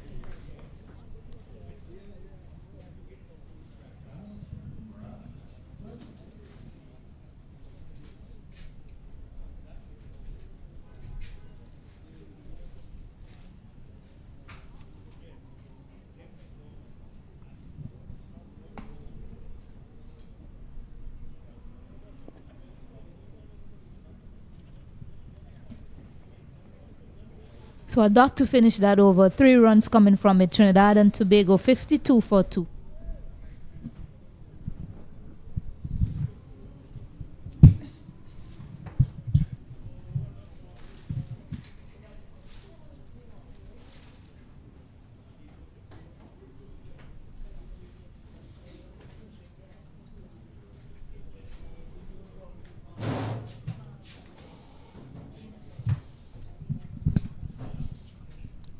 Trinidad and Tobago still in search of 130. Viran Bachu joining Justin Jagassar.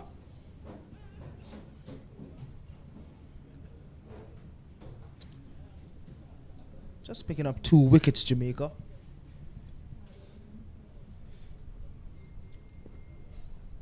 The pitch is still giving good bounce. Something that's really consistent over the tournament. Good consistency in terms of bounce on this pitch. Pitch is really settling nicely now. Speaking about settling nicely, guess who just walked into the combox? It's Mr. Sylvanus Morgan. How are you? Good afternoon again, Kesrick. We're seeing a very slow period here in this post-luncheon period.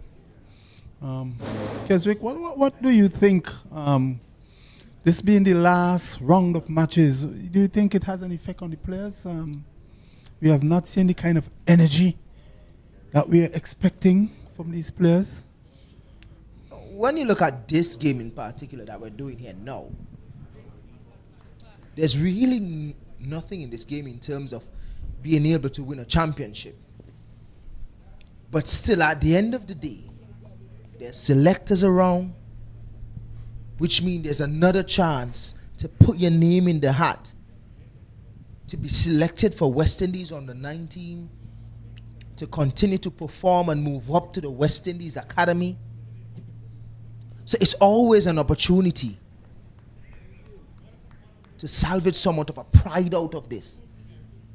So really and truly, even though there's this game wouldn't have any sort of impact in terms of the championship, you still have to play to put yourself in the hat, because there's always selectors around, there's scouts around.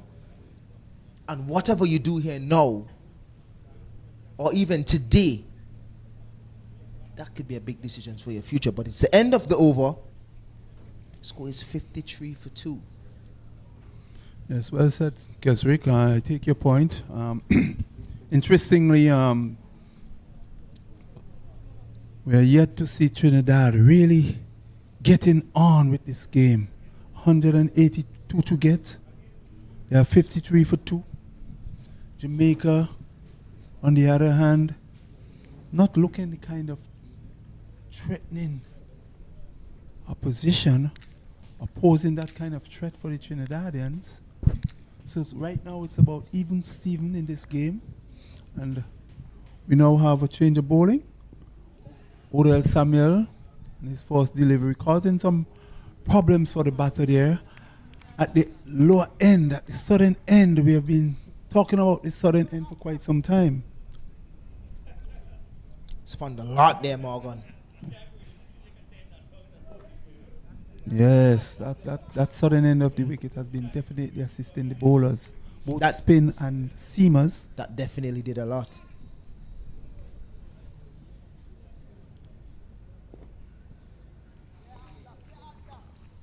Odell Samuel has proven himself to be one of the wicket takers for Jamaica in this tournament so far. And he has shown his all-round ability as well. With the bat, he got some 30 odd runs.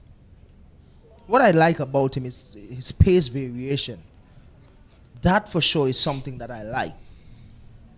Whenever he's trying to spin the ball, he bowls it a little bit slower. So that is something definitely that I could work with. Probably his release could be a bit better in terms of the point of release, how high he releases the ball from. That is something that he could probably get better. But so far, so good. As I mentioned, all of these guys, they're still learning. But we don't want to say that they're still learning so much that they're making mistakes and you're making excuses for them. There becomes a point whereby we want you to do it and not learning. Everybody's still learning, but there's a point in your career that we want you to do it. Turn those talents into skill. Because at the highest level, we wouldn't need so much learning, we wouldn't need performance.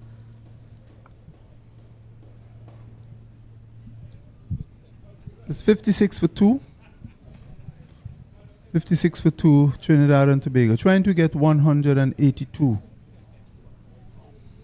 21 overs already gone. That will tell you how quickly and at what pace this game is really going.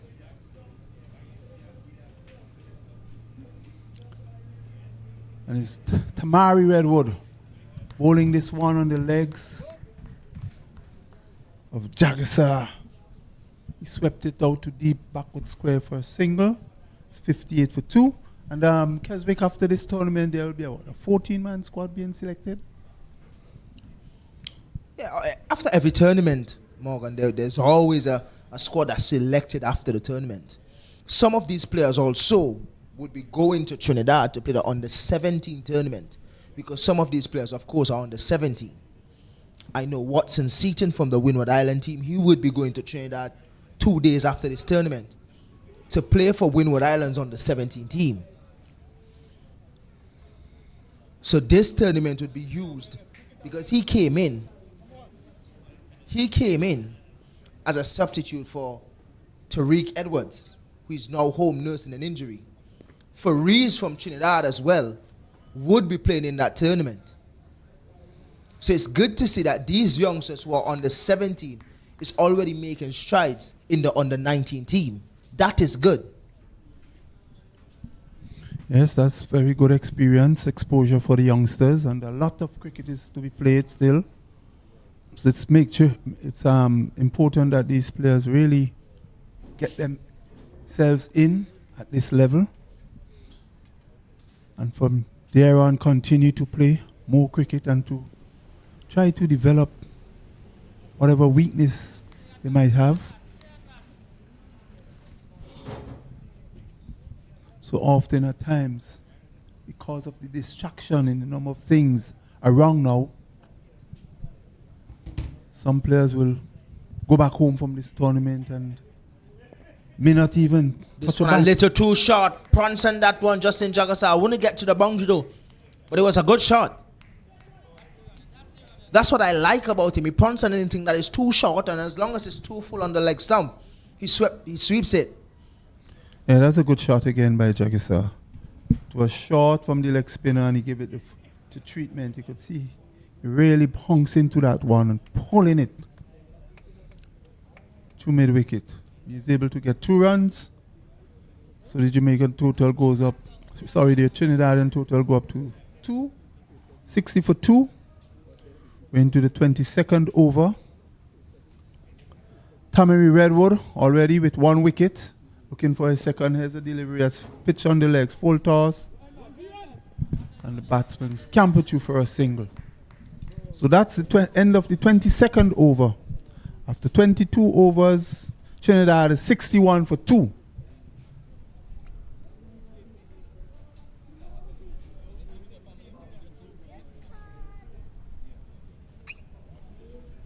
It's bright sunshine here at the Annisvale playing field, and the players look a little bit jagged. There was no interruptions. Perfect day for cricket. Lovely day for cricket.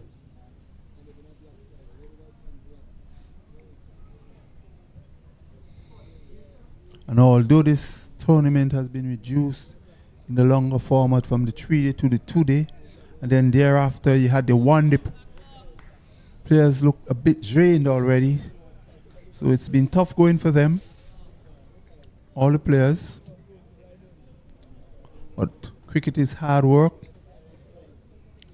and they have to continue to really try and develop their game to go to the next level. Here's the delivery, and he is out.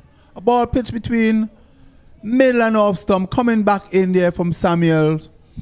And it's Jagisa paying the price there for playing back. He was struck plumb in front, and he has to go. We look at it here on the screen. Keswick, your thoughts? Jason, really easy decision for the umpire. We mentioned his first delivery that he bowled when he came on. We saw how much it turned. And he was actually batting at that time. So he should understand what is going on with El Samuel and how much turn he get out of this pitch. And playing back this time, wrong decision at that time as well.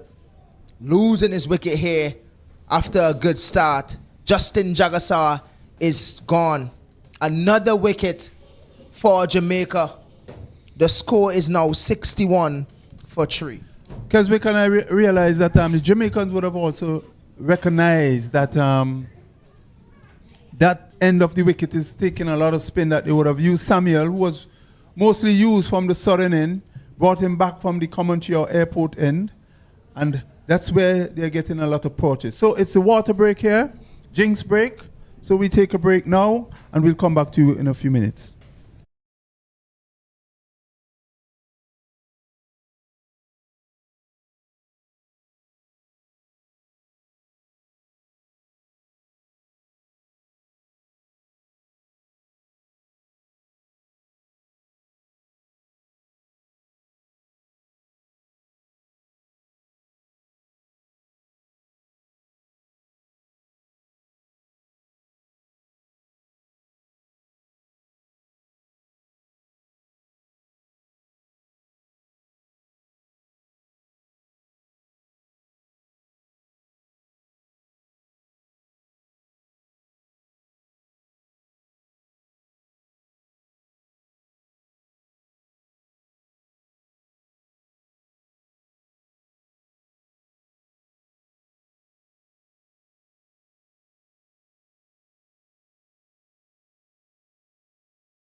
Yes, so we're back here at the Honestville playing field after a short water break here.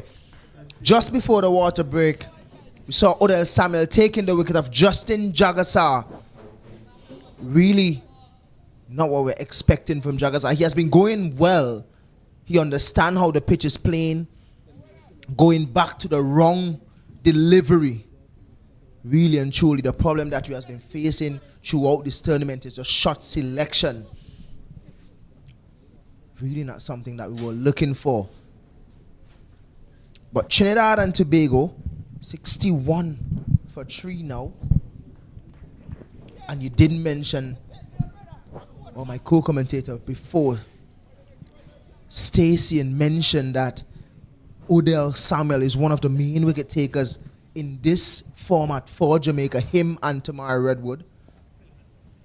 So I wasn't surprised him coming on and picking up a wicket. But Joshua Davis is there at the crease now. He has joined Veron Bachu. Both will be doing battling now. With me here is Sylvanus Morgan to continue proceedings here, and I'm pretty sure that you will have something to say about that dismissal just before the drinks break.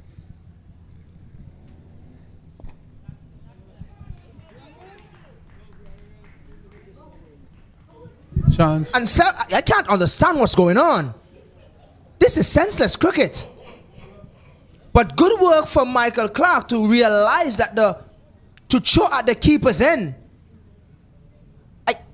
It's really, I'm really, speechless really here. unacceptable at this level. Really, really unacceptable. This ball was played down to mid-off. There was a scamper through for a quick single. Yes, it was played pretty quick to the man at mid-off. He fielded well and threw back at the wicket-keeper, and the batsman just did not make his ground. It was really, really surprising to see him walking back. So Pochu has lost his wicket.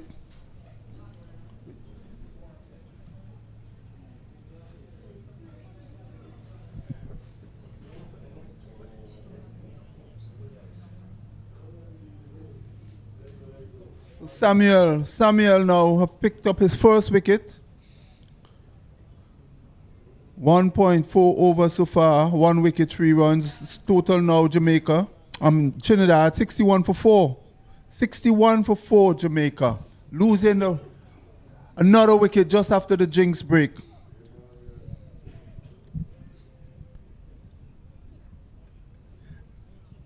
It's really, really, really disappointing display of running between the wickets here by the Trinidadians. That should have never been a run out. It's really unbelievable.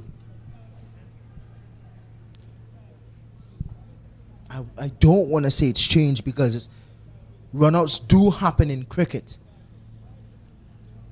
But there's some of them that is unexplainable. And some of them, they're unacceptable as well. The lack of awareness in this tournament is something that we wish not to speak of on air. I would always come back to say, these are the young men that will be the future for West Indies cricket. And if this is the level of cricket that they're playing, our cricket is really in a state that we need to focus on. Because we won't be doing well in the next couple of years if this is the sort of cricket that these youngsters are playing. And it shows that the basics are lacking here, Keswick. Basics. And here's a ball that is being nudged down to the fine leg area. The man on the deep backward square runs around to his right, fields. Batsman cross for 2. The total goes up to 62 for 4. 62. So yes, Keswick, back to the point that you're making. It's basic cricket. Just to say yes or no, which is communication between two players. Yes, the ball was struck pretty quickly. There was a call for 1. But yet, the batsman finds himself stranded by just ambling into the crease. Poor cricket indeed displayed by the Trinidadians. So 64 for 4. I know, Keswick, you're not a betting man, but your prediction on the outcome? You want to make it's still early days yet? Any predictions? And the way that we see Trinidad have been playing, I really thought that they would be coming out here and playing a bit more positive. The running between the wickets earlier was good, but for some reason, after the lunch break, we are seeing some terrible running between the wickets, terrible communications, and really, here's one that is being lofted high over mid-wicket. A beautiful shot there by Andrew. A full toss, a gift, more or less, and he made no mistake and to clear the mid-wicket boundary.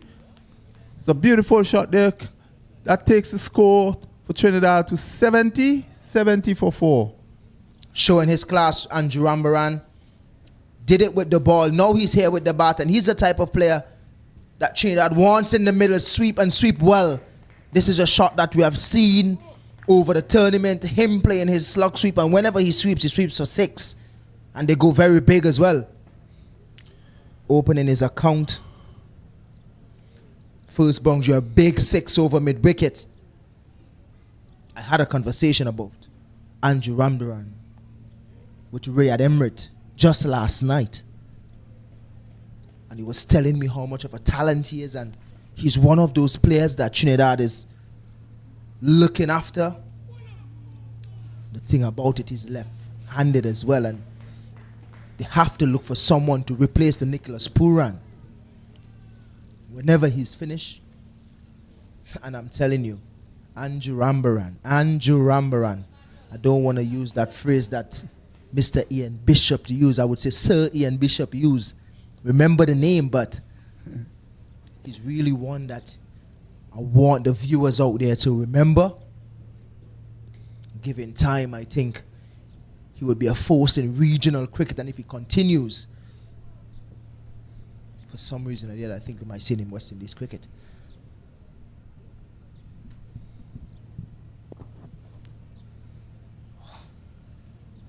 Obstruction, I should say. You ever heard that term in cricket? You know, you yes. Heard it in netball. Have you ever played netball, Sylvanus? I've never played netball. There's a thing that they I think it's called obstruction of play. Spinning a web out there, Mr. Redwood, and he do it so quietly as well. There's not a lot of flair to his bowling, but if you check the stats, that's where the flair is. Yeah, that's where it is. But it's the end of the over. A dot to finish, Mr. Redwood over. The score is 72 for 4. Yes, and a very keenly contested match going on here between, it's more or less in the balance, Keswick. So we're hoping that we will see the better team that plays the best cricket will come out on top here. Jamaica already struck blood after the luncheon interval, and after the jinx break. Trinidad, on the other hand, was going a bit slow, but they're already now up to 72 for 4. If they can push on a bit more without losing any further wickets, we will definitely see a very good match on hand here, and that Trinidad might be just ahead. But right now, the game is in the balance, 72 for 4. Just 23.2 overs being bowled. 24 overs are bowled. 24 overs. Looking at it on the screen there, they were counting down. It's 24 overs bowled. Trinidad 72 for 4. Still need another what?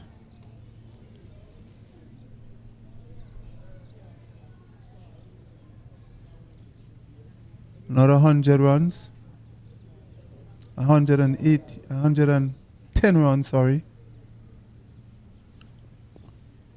Samuel continues around the wicket. Rambaran is in defense. So Jamaica just have a slight advantage here in pegging back the Trinidadians with 2 quick wickets after the luncheon interval and the water break. This one is guided down to third man, or third backward point, I should say. Single result in 73 now for 4.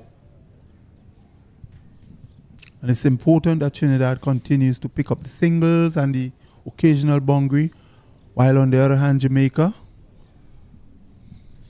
they will want to continue to take wickets and keep Trinidad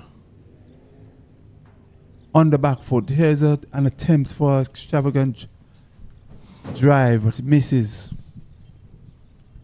See Samuel continue to really get a lot of purchase there at that southern end of the wicket. Continues to bowl well for his team. And here's a attempted drive. It just peel off the outer part of the bat into the air, into no man's land, down to the third man position. Another single result in 74 now. Trinidad and Tobago, 74 for 4. Keswick, Samuel continued to bowl well. The Trinidad batters looking to get on with it, but still not milling the ball as they would like. Yeah, and that's the thing that we have been faced with throughout this tournament, is batters not really getting to the pitch. As long as you don't get to the pitch of the delivery and you're just using your hands, extra bounce, and we know that the pitch give good assistance in terms of bounce. We'll only just find the edge. Balls be going over the third man and over point, over cover very often. But it's the end of another over. Another good over from Odell Samuel. The score is 75 for 4. And if you were the Jamaican captain right about now, Keswick, they're operating with twin spin from both and a leg spinner and an off spinner. Do you see the need to change that line of attack? I really wouldn't say that. Odell has been bowling well. Tamari Redwood, the leading wicket taker in this format, has been doing a wonderful job at the other end, bowling from the backway end. So bowling two spinners there in tandem is something definitely that I would do as a skipper. Just hoping that they be as consistent as they should be. Knowing that a batter is at the crease now who is really good at batting spin. In Andrew Rambaran, really and truly, he gets off the spin easy. And then whenever the pace is being introduced or being brought back, that's where he starts to explore. Just have to be very consistent, hit your line and length to him. It's important that Trinidad chips over the top, over extra cover. Should reach to the boundary. Really good shot here from Joshua Davis. Using his feet, getting to the pitch of that delivery and spanking it over extra cover for 4. Yeah, lovely shot there by Joshua Davis. A rare shot that we would see from most of the batters, using the feet, use it well and get this over to the deep extra cover boundary for 4. Lovely shot. Lovely use of the feet, indeed. So Trinidad definitely need to continue to push on, and I guess if they should ever get to the latter part of their batters, they would be able to launch an attack on whatever runs, whatever total they would have to get there in the end. But so far, so good. The occasional boundaries are coming, and they have to continue to rotate this strike. Redwood again will try, and here's a delivery that is hit up in the air. Fielder's running back. He takes the catch, and that's the end of Joshua Davis trying to go for a big drive. Only gets it as far as mid-on because the long off runs around and take that catch, and Trinidad has lost another wicket. So they are now 80 for 5. 80 for 5. And Trinidad sinks into deeper trouble. Lack of awareness again. Sylvanus not being aware of the situation. Delivery well flighted. Could have gone down the ground, on the ground. Didn't get enough on it. Good catch by James. Easy catch as well. Easy like Sunday morning. He won't drop those. Tobago Redwood picking up another wicket. And that was actually the last delivery of that over. So a successful over for Tobago Redwood. The score is now 80 for 4. Well, for 5, sorry. Well, we're down into the half of the Trinidad batting. It's really 80 for 5. The screen showing us a bit slow, and sometimes we get some difficulties. We just want our viewers to understand that. So we are looking at the screen and also at the scoreboard. So screen is a bit slow in projecting the score. So 80 for 5 off 26 overs. Trinidad and Tobago looking to get another 102 runs off 144 balls. Making heavy weather of this score. Odell Samuel, 3.1 overs, no maiden, 9 run, 1 wicket. Economy rate of 2.84 as he comes in again to bowl to Rambaran. There's a delivery that spun wide signal by the umpire. Really sharply there. Odell Samuel, sorry. Here he is again, Samuels. And there's a shot that is pulled out to the wide mid-on region and it's crossed the boundary now. Lovely shot there from Rambaran, Andrew. Lovely shot. That takes the total up now to 85 for 5. And Trinidad now looking to push on things here with half of their batting already back in the hutch. That was a lovely shot, half volley there. And here's Samuel again trying to dislodge Rambaran, and he is just guiding this one down to cover point, runs around to his right and field. So a good over here for the Jamaicans, Keswick. For the Trinidadians, sorry. Well, we did mention that Andrew Rambaran is probably one of the most technically sound batter in this tournament. And we're seeing that. He plays his shot all around the ground. He pulls the ball well. He sweeps it well. He plays over cover well. And you speak about the awareness just now, and he's quite aware of what is needed for the situation.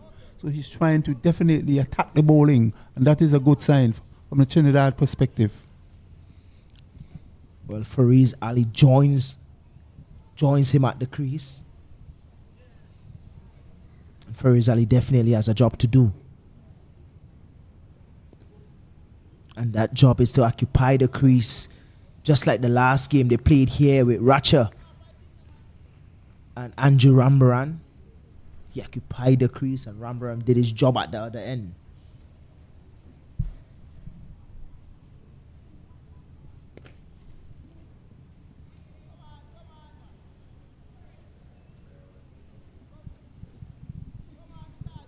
So at the end of the 27th over, Trinidad is 86 for 5, trying to get 182 to win here in their contest against Jamaica here at the Annisville Stadium. Jamaica, we recall, won the toss and elected to bat. Was bowled out for 181. Trinidad now replying at 86 for 5. 27 overs have been bowled. At the crease is Fariz Ali and Andrew Rambaran. Ali, Fariz and Andrew Rambaran. Fariz on 0 and Andrew Rambaran on 16. It's Tobago Redwood continues from that sudden end. Continues to bowl well, continues to trouble the batsman there. Been very tight, hardly giving anything away. As you see, he's a miserly bowler. There's one just tucked off the body, around the corner. Man on the deep fine leg, square leg boundary just runs in and field. There's a single. One more to the total. 87 for 5. A Of course, they will need much more than that. They need to just start getting some boundaries here now, Keswick.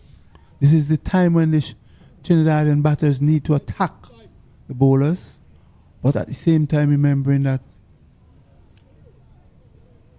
half of the batting is already gone. I really want to say that they should go outright attack. It's all about being smart and understanding the situation. And here's a delivery that beats him all, ends up a missed chance, a missed thumping chance there. Should have been out, Faris, but the keeper didn't collect cleanly, and he lives to fight. If you really look at the game closely here, Morgan, getting your singles and an odd boundary here and there would take you home easy. It's 95 runs left, and the 134 deliveries as Brian Barnes is appealing. So all sorts of confusion is going on out there. Apparently that ball was trickling back onto the stump, and there's an appeal for, is it a ball? But the umpire did not show any interest. There's a stumping chance, it looked like. There's all sorts of confusion out there.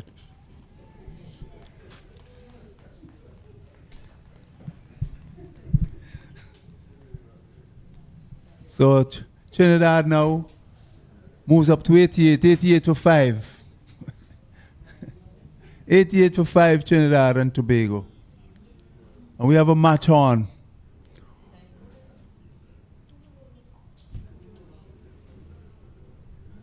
Redwood. And here's a delivery. There's an appeal. Is he out? The umpire is not interesting. Turned up. Appeal turned down. That's the end of the over. And at the end of the 28th over, Trinidad and Tobago, 88 for 5. 88 for 5. And we'll now have what?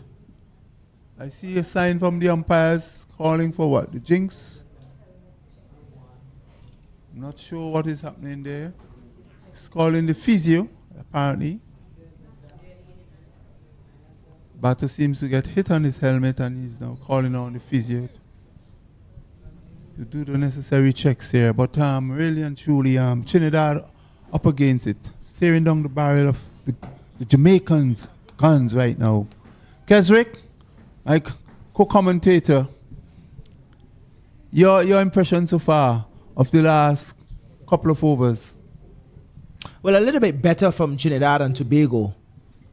Andrew Rembrandt, ever since he came to the crease, he seems like he's been pushing things on. And really and truly, he's probably one of the better batters in this tournament. And he understands what is required and what he has to do as a batter. So his application and stuff like that is a lot better. Really think he's batting a bit too low in this team as well. But he's still there, and as long as he's there, there's a chance. Physio just doing his checks. Probably one of the most stylish physio you'll see in this part of the world. Always well put together. The Trinidadian, of course. He's out of St. Vincent. You know, the Vincentian, we always have a nice flair to us. That's one thing, is that we have a lot of pride in how we carry ourselves here in St. Vincent and the Grenadines.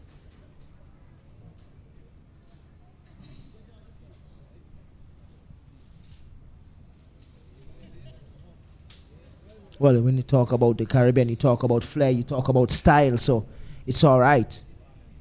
You can be stylish. There's nothing wrong with that. Like you, Sylvanus, you're probably one of the most dressed commentators throughout this tournament. Always well dressed, well put together. Always in your Levi's jeans and your Clarks. 1, 2, 3, 4. We have 4 ladies here. 5 ladies. I haven't heard that from them. So, well, you're always well put together. You know, and that's good. It's good for commentary. It's good for your appearance here anywhere. Odell Samuels is still operating. I'm impressed with what I'm seeing with him as an off spinner. Really spins the ball. Definitely. And that is what you want. And it seems like he enjoys doing what he's doing. Good bowl reps for long on the spells. ball as well. That's a good player I would like to have in my team. At least giving the seamers needed rest as well. I haven't seen a spinner in a long time.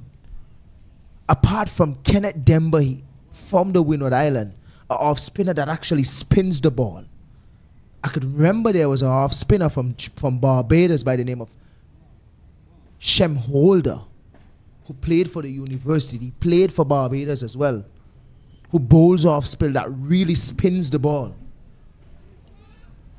Ryan Austin from Trinidad and Tobago, who bowls off spin, played for West Indies as well. But the thing about spin bowling too, it's good when you have a lot of variation in your armor, you know. Well, talking about off spin, I cannot forget Mr. Shane Shillingford out of Dominica. He's now the head coach for Dominica's senior team. It's the first year he's taking up that position, so he would be the coach for that team in St. Lucia for the regional Windward Island tournament. And he used to spin the ball a very long way indeed. Shane Shillingford, yes. How can we forget that name?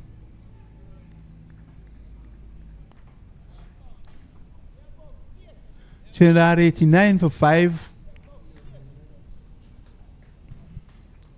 28.5 overs bowled. Andrew Rambaran on 17 and Faris on 2. Samuel is continuing here from the airport or commentary box in.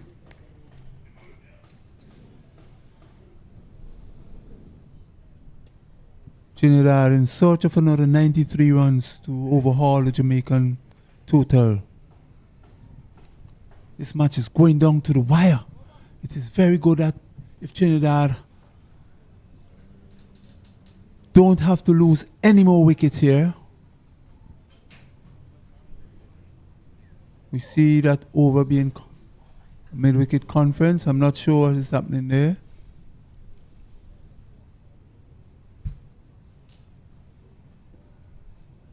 Jamaica hoping to have a victory here. Trinidad on the other hand trying to deny them in search of another 93 runs off 126 balls. School conditions now. It's Tamari Redwood who will continue the attack from the southern end. And he will be bowling to Ali Faris. One slip. Third man. Cover and extra cover. Here's a delivery that spun across him. Beautifully bowled by Tamari Redwood. The batsman doesn't have a clue there. Ali Faris.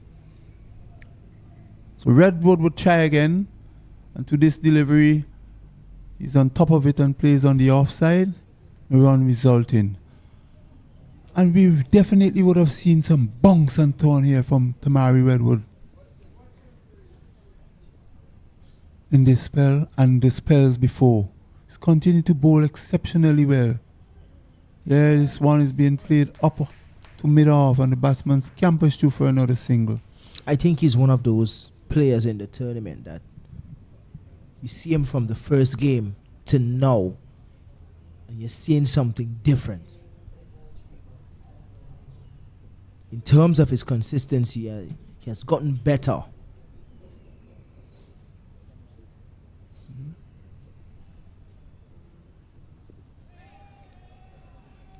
Hitting outside the line of the leg stump. This one was pitched outside leg stump. The umpire is not interested.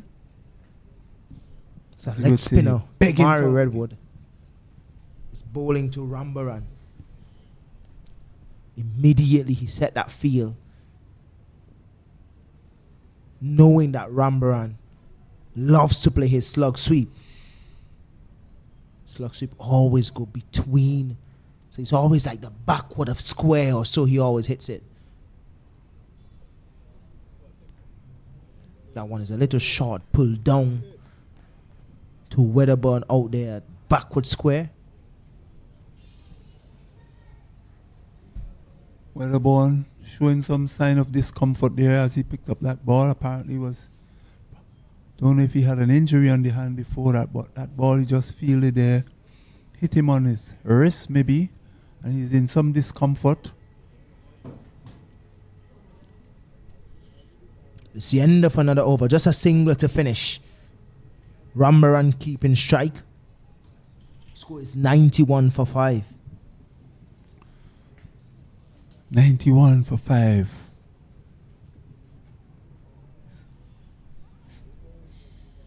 181, 182 to get. It's gettable, but the Trinidadians will have to work and work hard if they're going to really overhaul this total.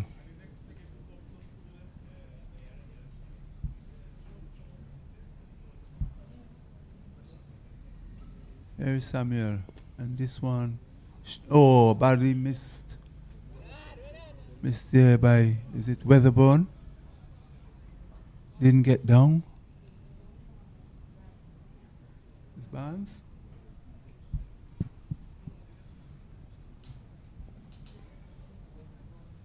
It's Barnes. That fielder was Barnes wearing the number 17 t-shirt. There's a delivery that is stayed out to backward point for a single. It's 93 now. Trinidad total 93 for 5. We're into number over 31, and there's a shot straight down to the man that made off. Here is a shot from Andrew Rambaran trying to go over the top and only held out to the man Weatherburn at the long off boundary. So Trinidad had lost another wicket and really going downhill there to an attempted lofted drive over long off, but he didn't get it as far as he would like, only to the man right down there, Weatherborn, who takes a beautiful catch. So he has to go. Beautiful catch and shoot. So that's a second wicket there for Samuel. Well bowled, and how well he continues to bowl here. So the Jamaicans now really seeking the advantage here in this contest between Trinidad and Jamaica. Picked up their 6th wicket. Trinidad are reeling at 93 for 6. Just cannot get loose here, as the bowling of Jamaica has really kept them in check. And we are now joined by Stacey and Adams as she comes to the microphone. Stacey. Yes, Andrew Rambaran, usually a depiction of serenity and poise when he bats. On that occasion, showing a bit of unrest, opting to hit this one in the air, down the ground, and the field was set. They had a man there. You're looking to take on that fielder, holds out to him. And that's a big wicket in the context of this game. Yes, Fariz Ali is fresh off of 40 from 60 deliveries. But the other batters haven't really shown their ability to stay very long. It's 93 now for 6. Need 89 runs from 117 deliveries. New batsman at the crease. Orlando James will join Ali Fariz now.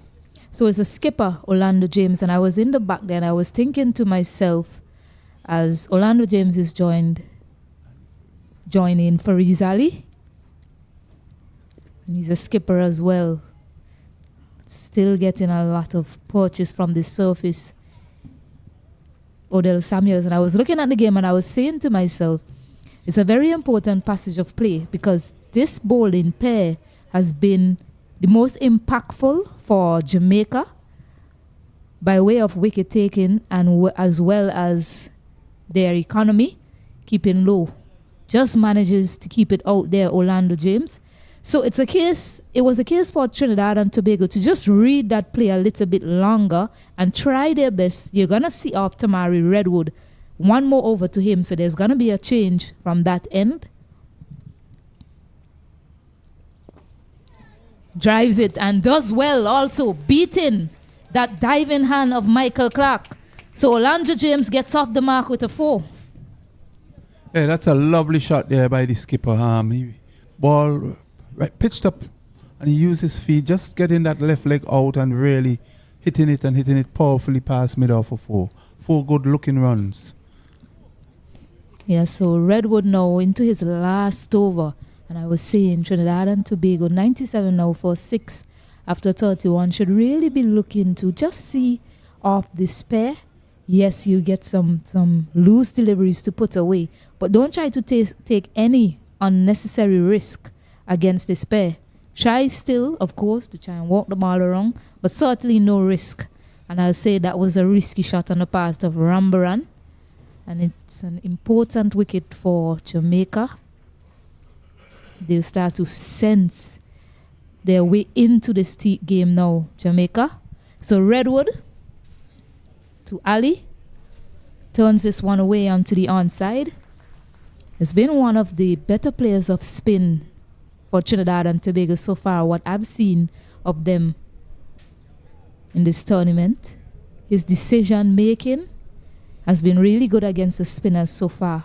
It's the only spinner I've really seen that has troubled him tremendously is Redwood so far in this innings, and that's because of the amount of turn that he's getting.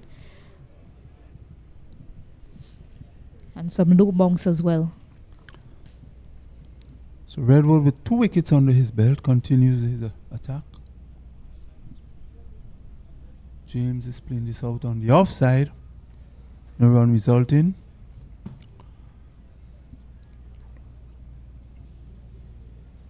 We yet to see a real good, solid partnership from the Trinidadians here, Stacey. And we hope that these lower end batters will be able to stage that comeback. Here's a ball that perhaps finding the edge and running down, beat the wicketkeeper, batsman. In the meantime, cross for 2 while for slip give chase. So that's 100 is up. 100 for the Trinidad is up. 100 for 6. 100 for 6 Trinidad. Trying to get to 182 with 111 balls remaining. And here's a delivery. Orlando James is trying to go down the ground, misses it completely. Luckily for him, he had his back foot anchored. This one really pitched and turned. And here he is a paddle. Trinidad trying to pile up these runs now and score a little bit quicker. Stacey.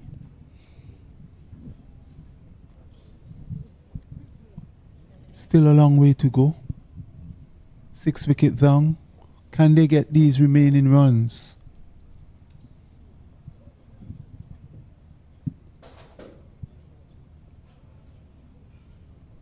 James and Ali, we believe, are batters that could really go a long way. Here's a shot from Ali that took the inner. Or played out to mid-off. Batsman got 1. So 1 more on to the total. 103 for 6, Trinidad. Yeah, 103 for 6 Trinidad. It also brings the end to a wonderful spell of bowling from Tamari Redwood. Really is giving his team every chance of coming away with a win in this game. It's been a wonderful, deceptive spell of bowling from him. 17 wickets now in this tournament, Tamari Redwood.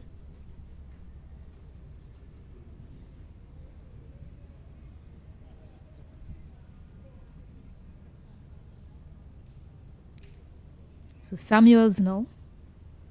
Jamaica will have to find another bowler to come at that end to partner Odell Samuels, who's been doing a really good job for his team as well. You've seen the bowlers so far. Who do you think can come on and create an impact right away for Jamaica? Looking for the single sent back by Fariz Ali. Well, we would have seen Matthew Morgan, who had bowled so well in the previous games. He too could get some purchase out of this wicket because he was bowling a very nagging line, a very tidy line. So he might be a good bowler to use at this stage of the game now. And no doubt the Jamaicans is going to continue with spin. Right, this one is keeping very low from Samuel, but well played by Orlando James, keeping him out.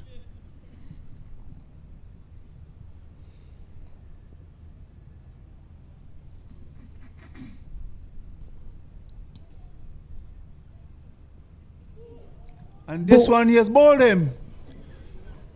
This is a delivery that was pitched just on about off stump, and we are saying about the turn that Samuel have been getting all through this match. And this one spun and picked the off bills. Beautiful delivery. Bowled Orlando James all end up. Yeah, masterful piece of bowling by Odell Samuels. You saw the two deliveries before. Straighter, lots of oohs and ahs, keeping low as well. Odell Samuels just bowling it wider of the crease and getting that turn back into Orlando James that beat him in the end. So a wonderful, smart piece of bowling from Odell Samuels, picking up that wicket of the skipper, Orlando James.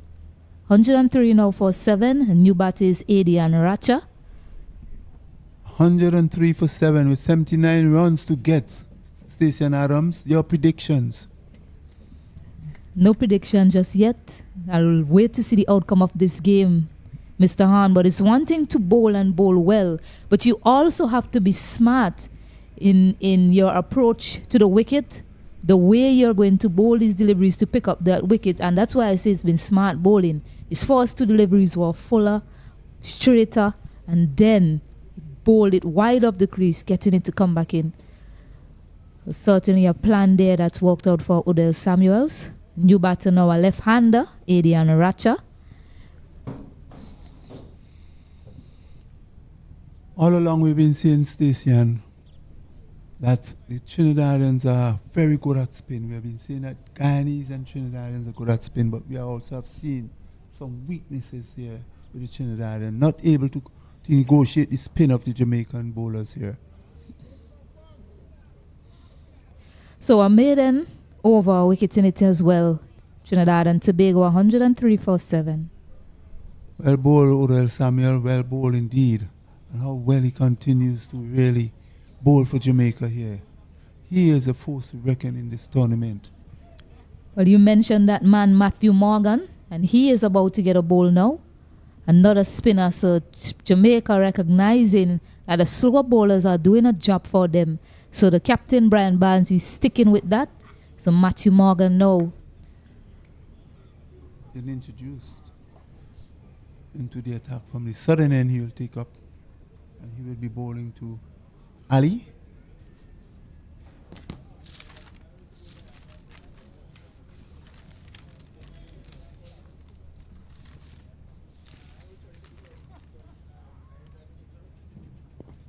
This one is in the air, it's in the air, and it's taken. So right away for Matthew Morgan into the attack, strikes first ball, and that is a big wicket. Fariz Ali was able to get them to safety in that last match against Windward Islands. He's unable to do so today as he holds out to that man at mid-on. Yes, a long hop really is a very poor shot again. We've been speaking all along about the shot selection, and again we have seen it again. Here is the first ball from Matthew Morgan. Leg spinner, short, and Ali trying attempted pull and could only get it on the upper half of the bat, that it just could only get it as far as the mid-on fielder. And he's out. First ball for bowled by Matthew Morgan, and he has to leave. Yeah, you say that it was a short delivery, but a bit of bounce accounted for that dismissal.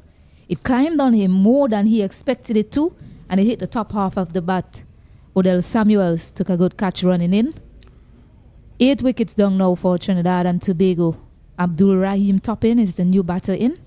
So I ask again, Stacey, the fall of the 8th wicket, 103 for 8, still needing another 79 runs. Any predictions from you, Stacey? 103 for 8, 79 forget.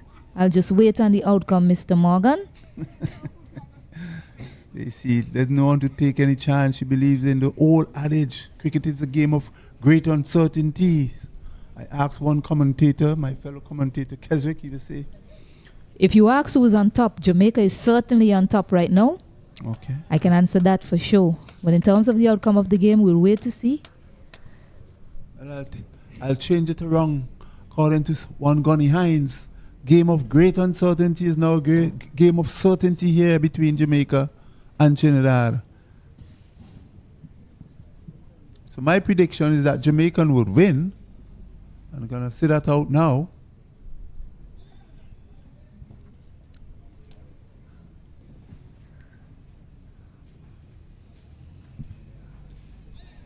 Matthew Morgan finding success here. Trinidad staring down the barrel of the Jamaican guns. 8 wickets down. And here's a shot, and here's another wicket going. There is another wicket going. There's a ball pitched up, and oh my goodness, poor shot indeed that it held out to the man at short mid-wicket. Stacey, what is your prediction? I don't know why you keep pressing me with this question, but Matthew Morgan is on a roll. He's been brought into the attack, and his first over has produced 2 wickets. A full delivery. And he just hits it to the hand of that man that's been placed there by the skipper, deciding now is the time to get some closer fielders into the bat, around the bat, and Ratcher just playing into the hands of it, hits it straight to that man there, Redwood. So 1 wicket away now, Jamaica for victory. And it goes to show the inexperience of the batter. It comes back to also what we said at the start of this innings. Yes, they didn't lose a wicket. They were 27 without loss at the end of 11 overs, Trinidad and Tobago. And we did mention you still have to find a way to show purpose in scoring these runs, because you don't want a case where you're starting to lose wickets in a hurry and the scoring rate is going nowhere. So Jamaica smelling victory. Here's a delivery from Matthew Morgan, just bunks outside the line of the off stump. The new batsman, of course, is Anil Ruplal. Anil Ruplal, the new batter. Anil Ruplal. It's a leg spin in his right as well. Gets a full toss.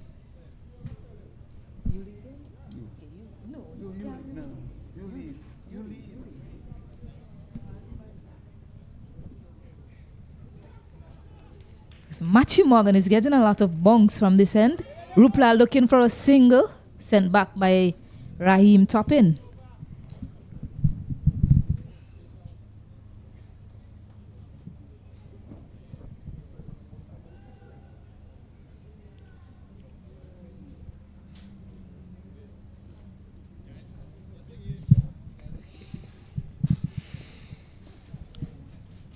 So Matthew Morgan, look at to wrap up things here for the Jamaicans as the final wicket of the Trinidadian pair is at the wicket.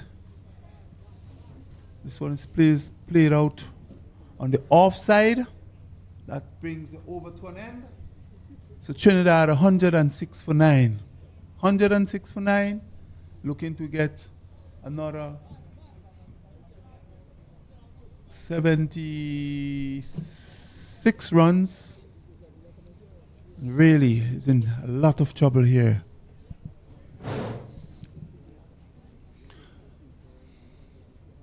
It will take a miracle here for this last pair, really, to overhaul this 181 set to win by Jamaica. 106 for 9. Ruplal facing up to Odell Samuels, who has grown a lot in his spell of bowling. He's a very smart operator.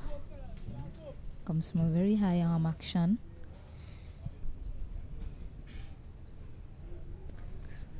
Opts to go quicker and flatter that time.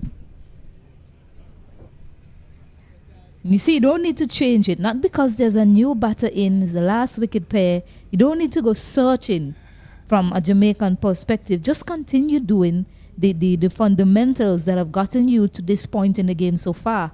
That occasion, bowling it fast and flatter, and Ruplal getting off the mark. Well, a single, rather.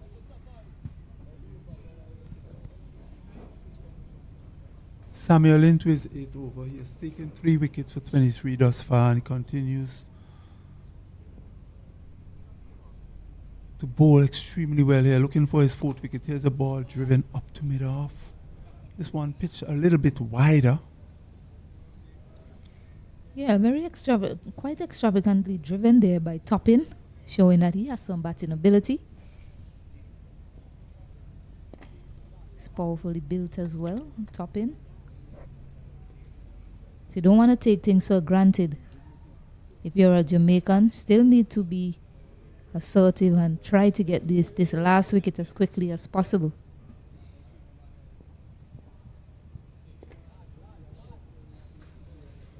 So far, Toppin has denied him. 5 deliveries bowled in this over. 1 more to come. Will he be able to keep him out? Or would it be the victory for Jamaica? Here is Samuels, and he has played this up to mid-off. The batsman get a single. Toppin would be in strike. So it's 100 now. 108 for 9, Trinidad. 108 for 9.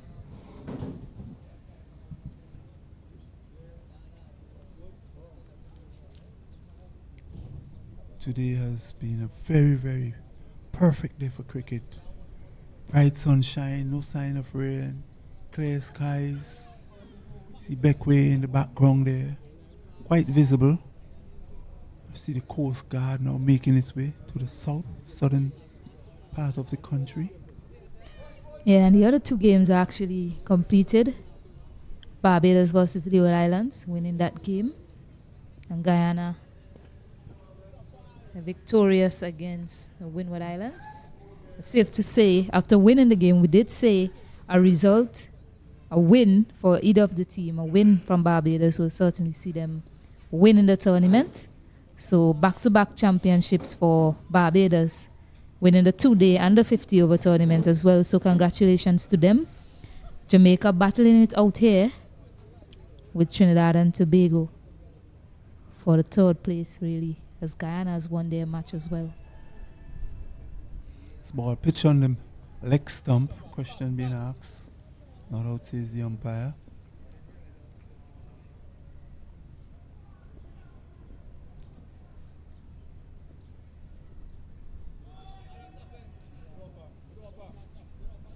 Matthew Morgan creating some problems here for the batsman. Raheem Toppin, as this delivery pushes forward. Really now for Trinidad is a chance of survival. But the Jamaicans looking to just wrap up things here.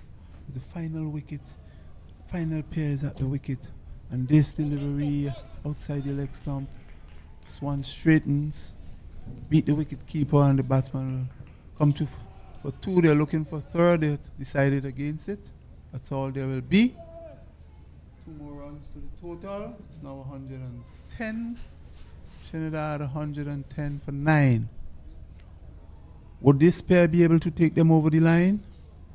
That's a very big question that both batters will have to answer from a Trinidad perspective.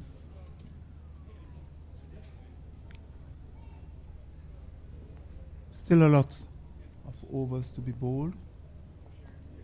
And should these batters see Trinidad over the line, it will be very, very, very intriguing indeed. An intriguing win if Trinidad is to get over that 182 all mark. It's a long way to go. Jamaica still having the advantage. Samuel will continue his 9th over here.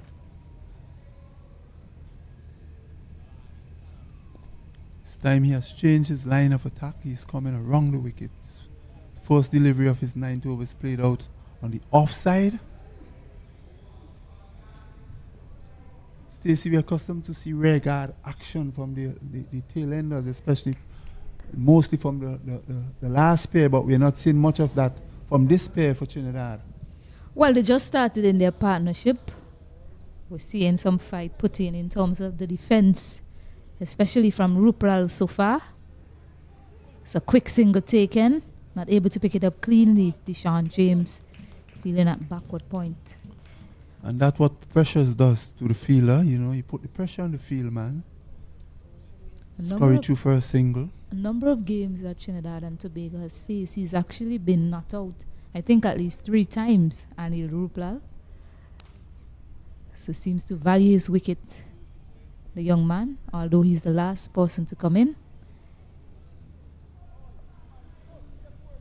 Did see that rare action that you spoke about earlier from the man bowling, Odell Samuels and Tamari Redwood, who had a 34 runs partnership at the back end there in Jamaica's innings.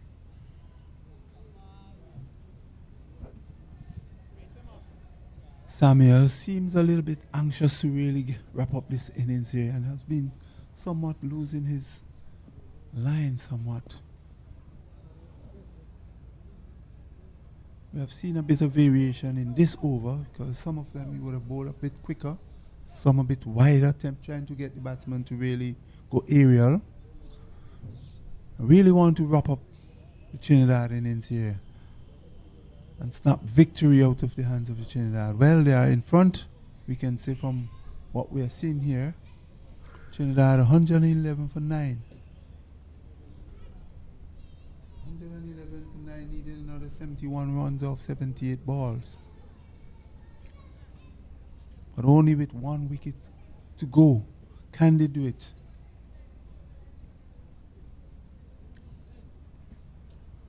Yeah, so the skipper's decided he's going to turn to pace now to shake things up. Try and get this wicket as quickly as possible. So Deshaun James now was very unlucky in his first spell of bowling, 4 overs, no wicket for 9 runs. Had a job chance, had a lot of play and misses as well from the opening batters, but just couldn't get a wicket. So he'll be hoping he can wrap things up for Jamaica. Yes, he has bowled well throughout his earlier spells, but he was unsuccessful. And he will be coming back to see if he could really wrap up the Trinidad innings. He'll be bowling from the southern end, or the backway end, and he will be bowling to Ruplal.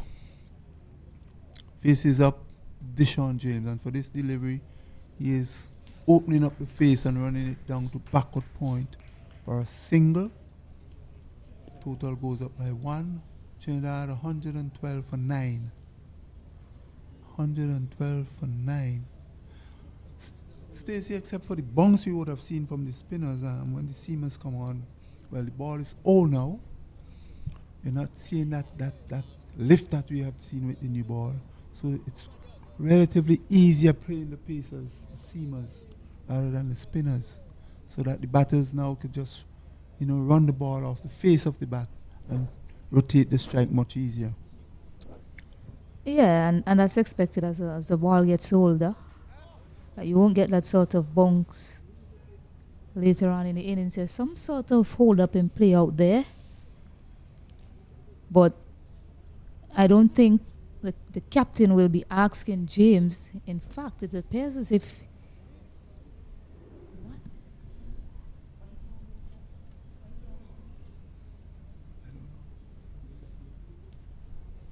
not too sure what happened there, but Deshaun James, he bowled 1 ball in this over so far, and he's been taken out of the attack.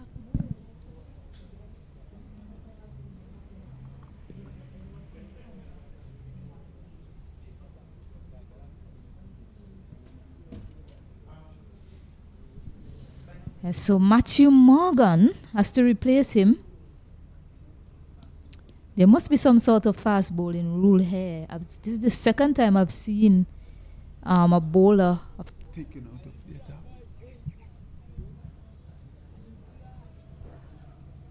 A fast bowler not allowed to come back into the attack. But I'm looking at the amount of overs bowled. 37 overs bowled. The last time he bowled was at the 8th over, in the 7th over, in fact, in the power play. So it's really strange that he's not able to come back into the attack right now. But it's something that we must get right here in this tournament going forward. Yeah, it's a very strange policy, Stacey. We're not sure.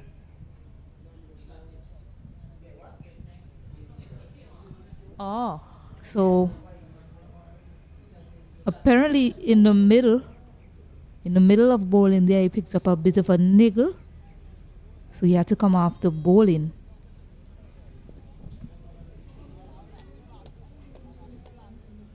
Look him down after. No, look him there.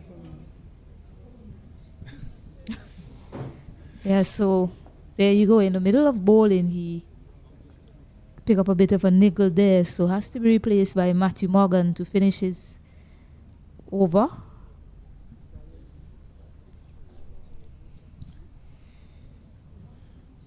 In the meantime, Trinidad just going along quite easily. No sign of aggression from the last pair. Topping, looking very heavy set. Looks like he can really give the ball a thump, but he's not doing that at this time. Before to protect his wicket. And here he goes for a massive one and miss completely. Keeper collects. And just as you mentioned, he wasn't looking to be aggressive. Tries to take on Matthew Morgan. This one he plays up to mid-wicket, runs over, wrong to his left and field. That's the end of the over. So it's 112 for 9 at the end of over number 38.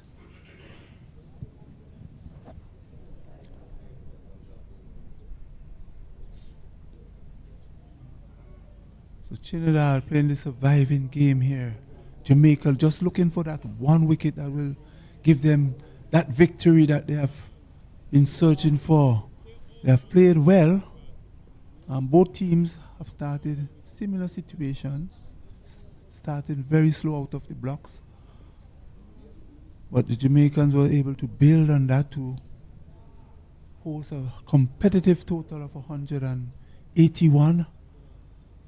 A total that we thought was gettable in the first instance, but Trinidad replying, showing very, very poor batting in their return at the crease. So Samuel into his last over.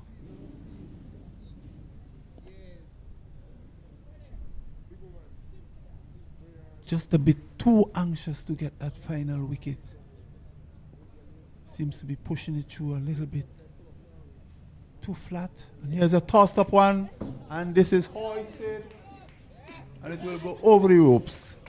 It's a loose delivery here, and Anil Ruplal making no contact, making no mistake, and hoisting it over the mid-wicket boundary for 4. Looking at where he delivered that from, it probably would have looked like an intentional delivery, in fact, to Ruplal, just trying to toss it up, a further delivery, entice him into something, test his strength. You don't have someone over there, and Ruplal powered it to the onside to pick up a 4. Well, he would have timed it beautifully.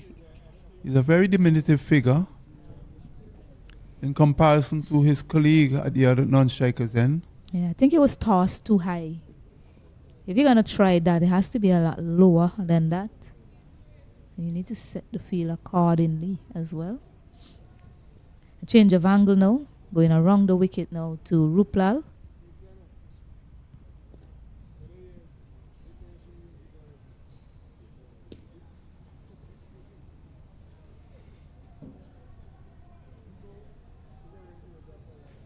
Trinidad just playing the waiting game here, hoping for the bad balls, but that would it be enough to take them over the line? This ball is pitched on the pads a bit flatter, a bit quicker. That brings it over to an end. That brings the spell of Samuels to an end. And the total for Trinidad now, it's 116 for 9. 11 extras being bowled. Yeah, fantastic spell of bowling from Odell Samuels. 10 overs, 3 wickets, 29 runs, which has certainly put his team in the driving seat here in this contest. I must say it was an impressive bowling spell, mainly because of the bowling intelligence displayed by young Odell Samuels. Knew what he wanted to do and executed it quite well in setting up some of the batters. And he also accounted for that big wicket of Andrew Rambaran So Matthew Morgan now looking to wrap things up. It's now down to a runner ball for Trinidad and Tobago.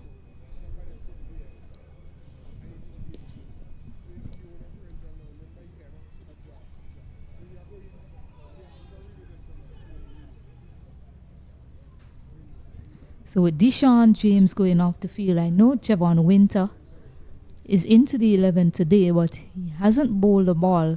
So I was thinking if they wanted to continue with a pace bowler, they probably would have gone to Michael Clark or even Javon Winter.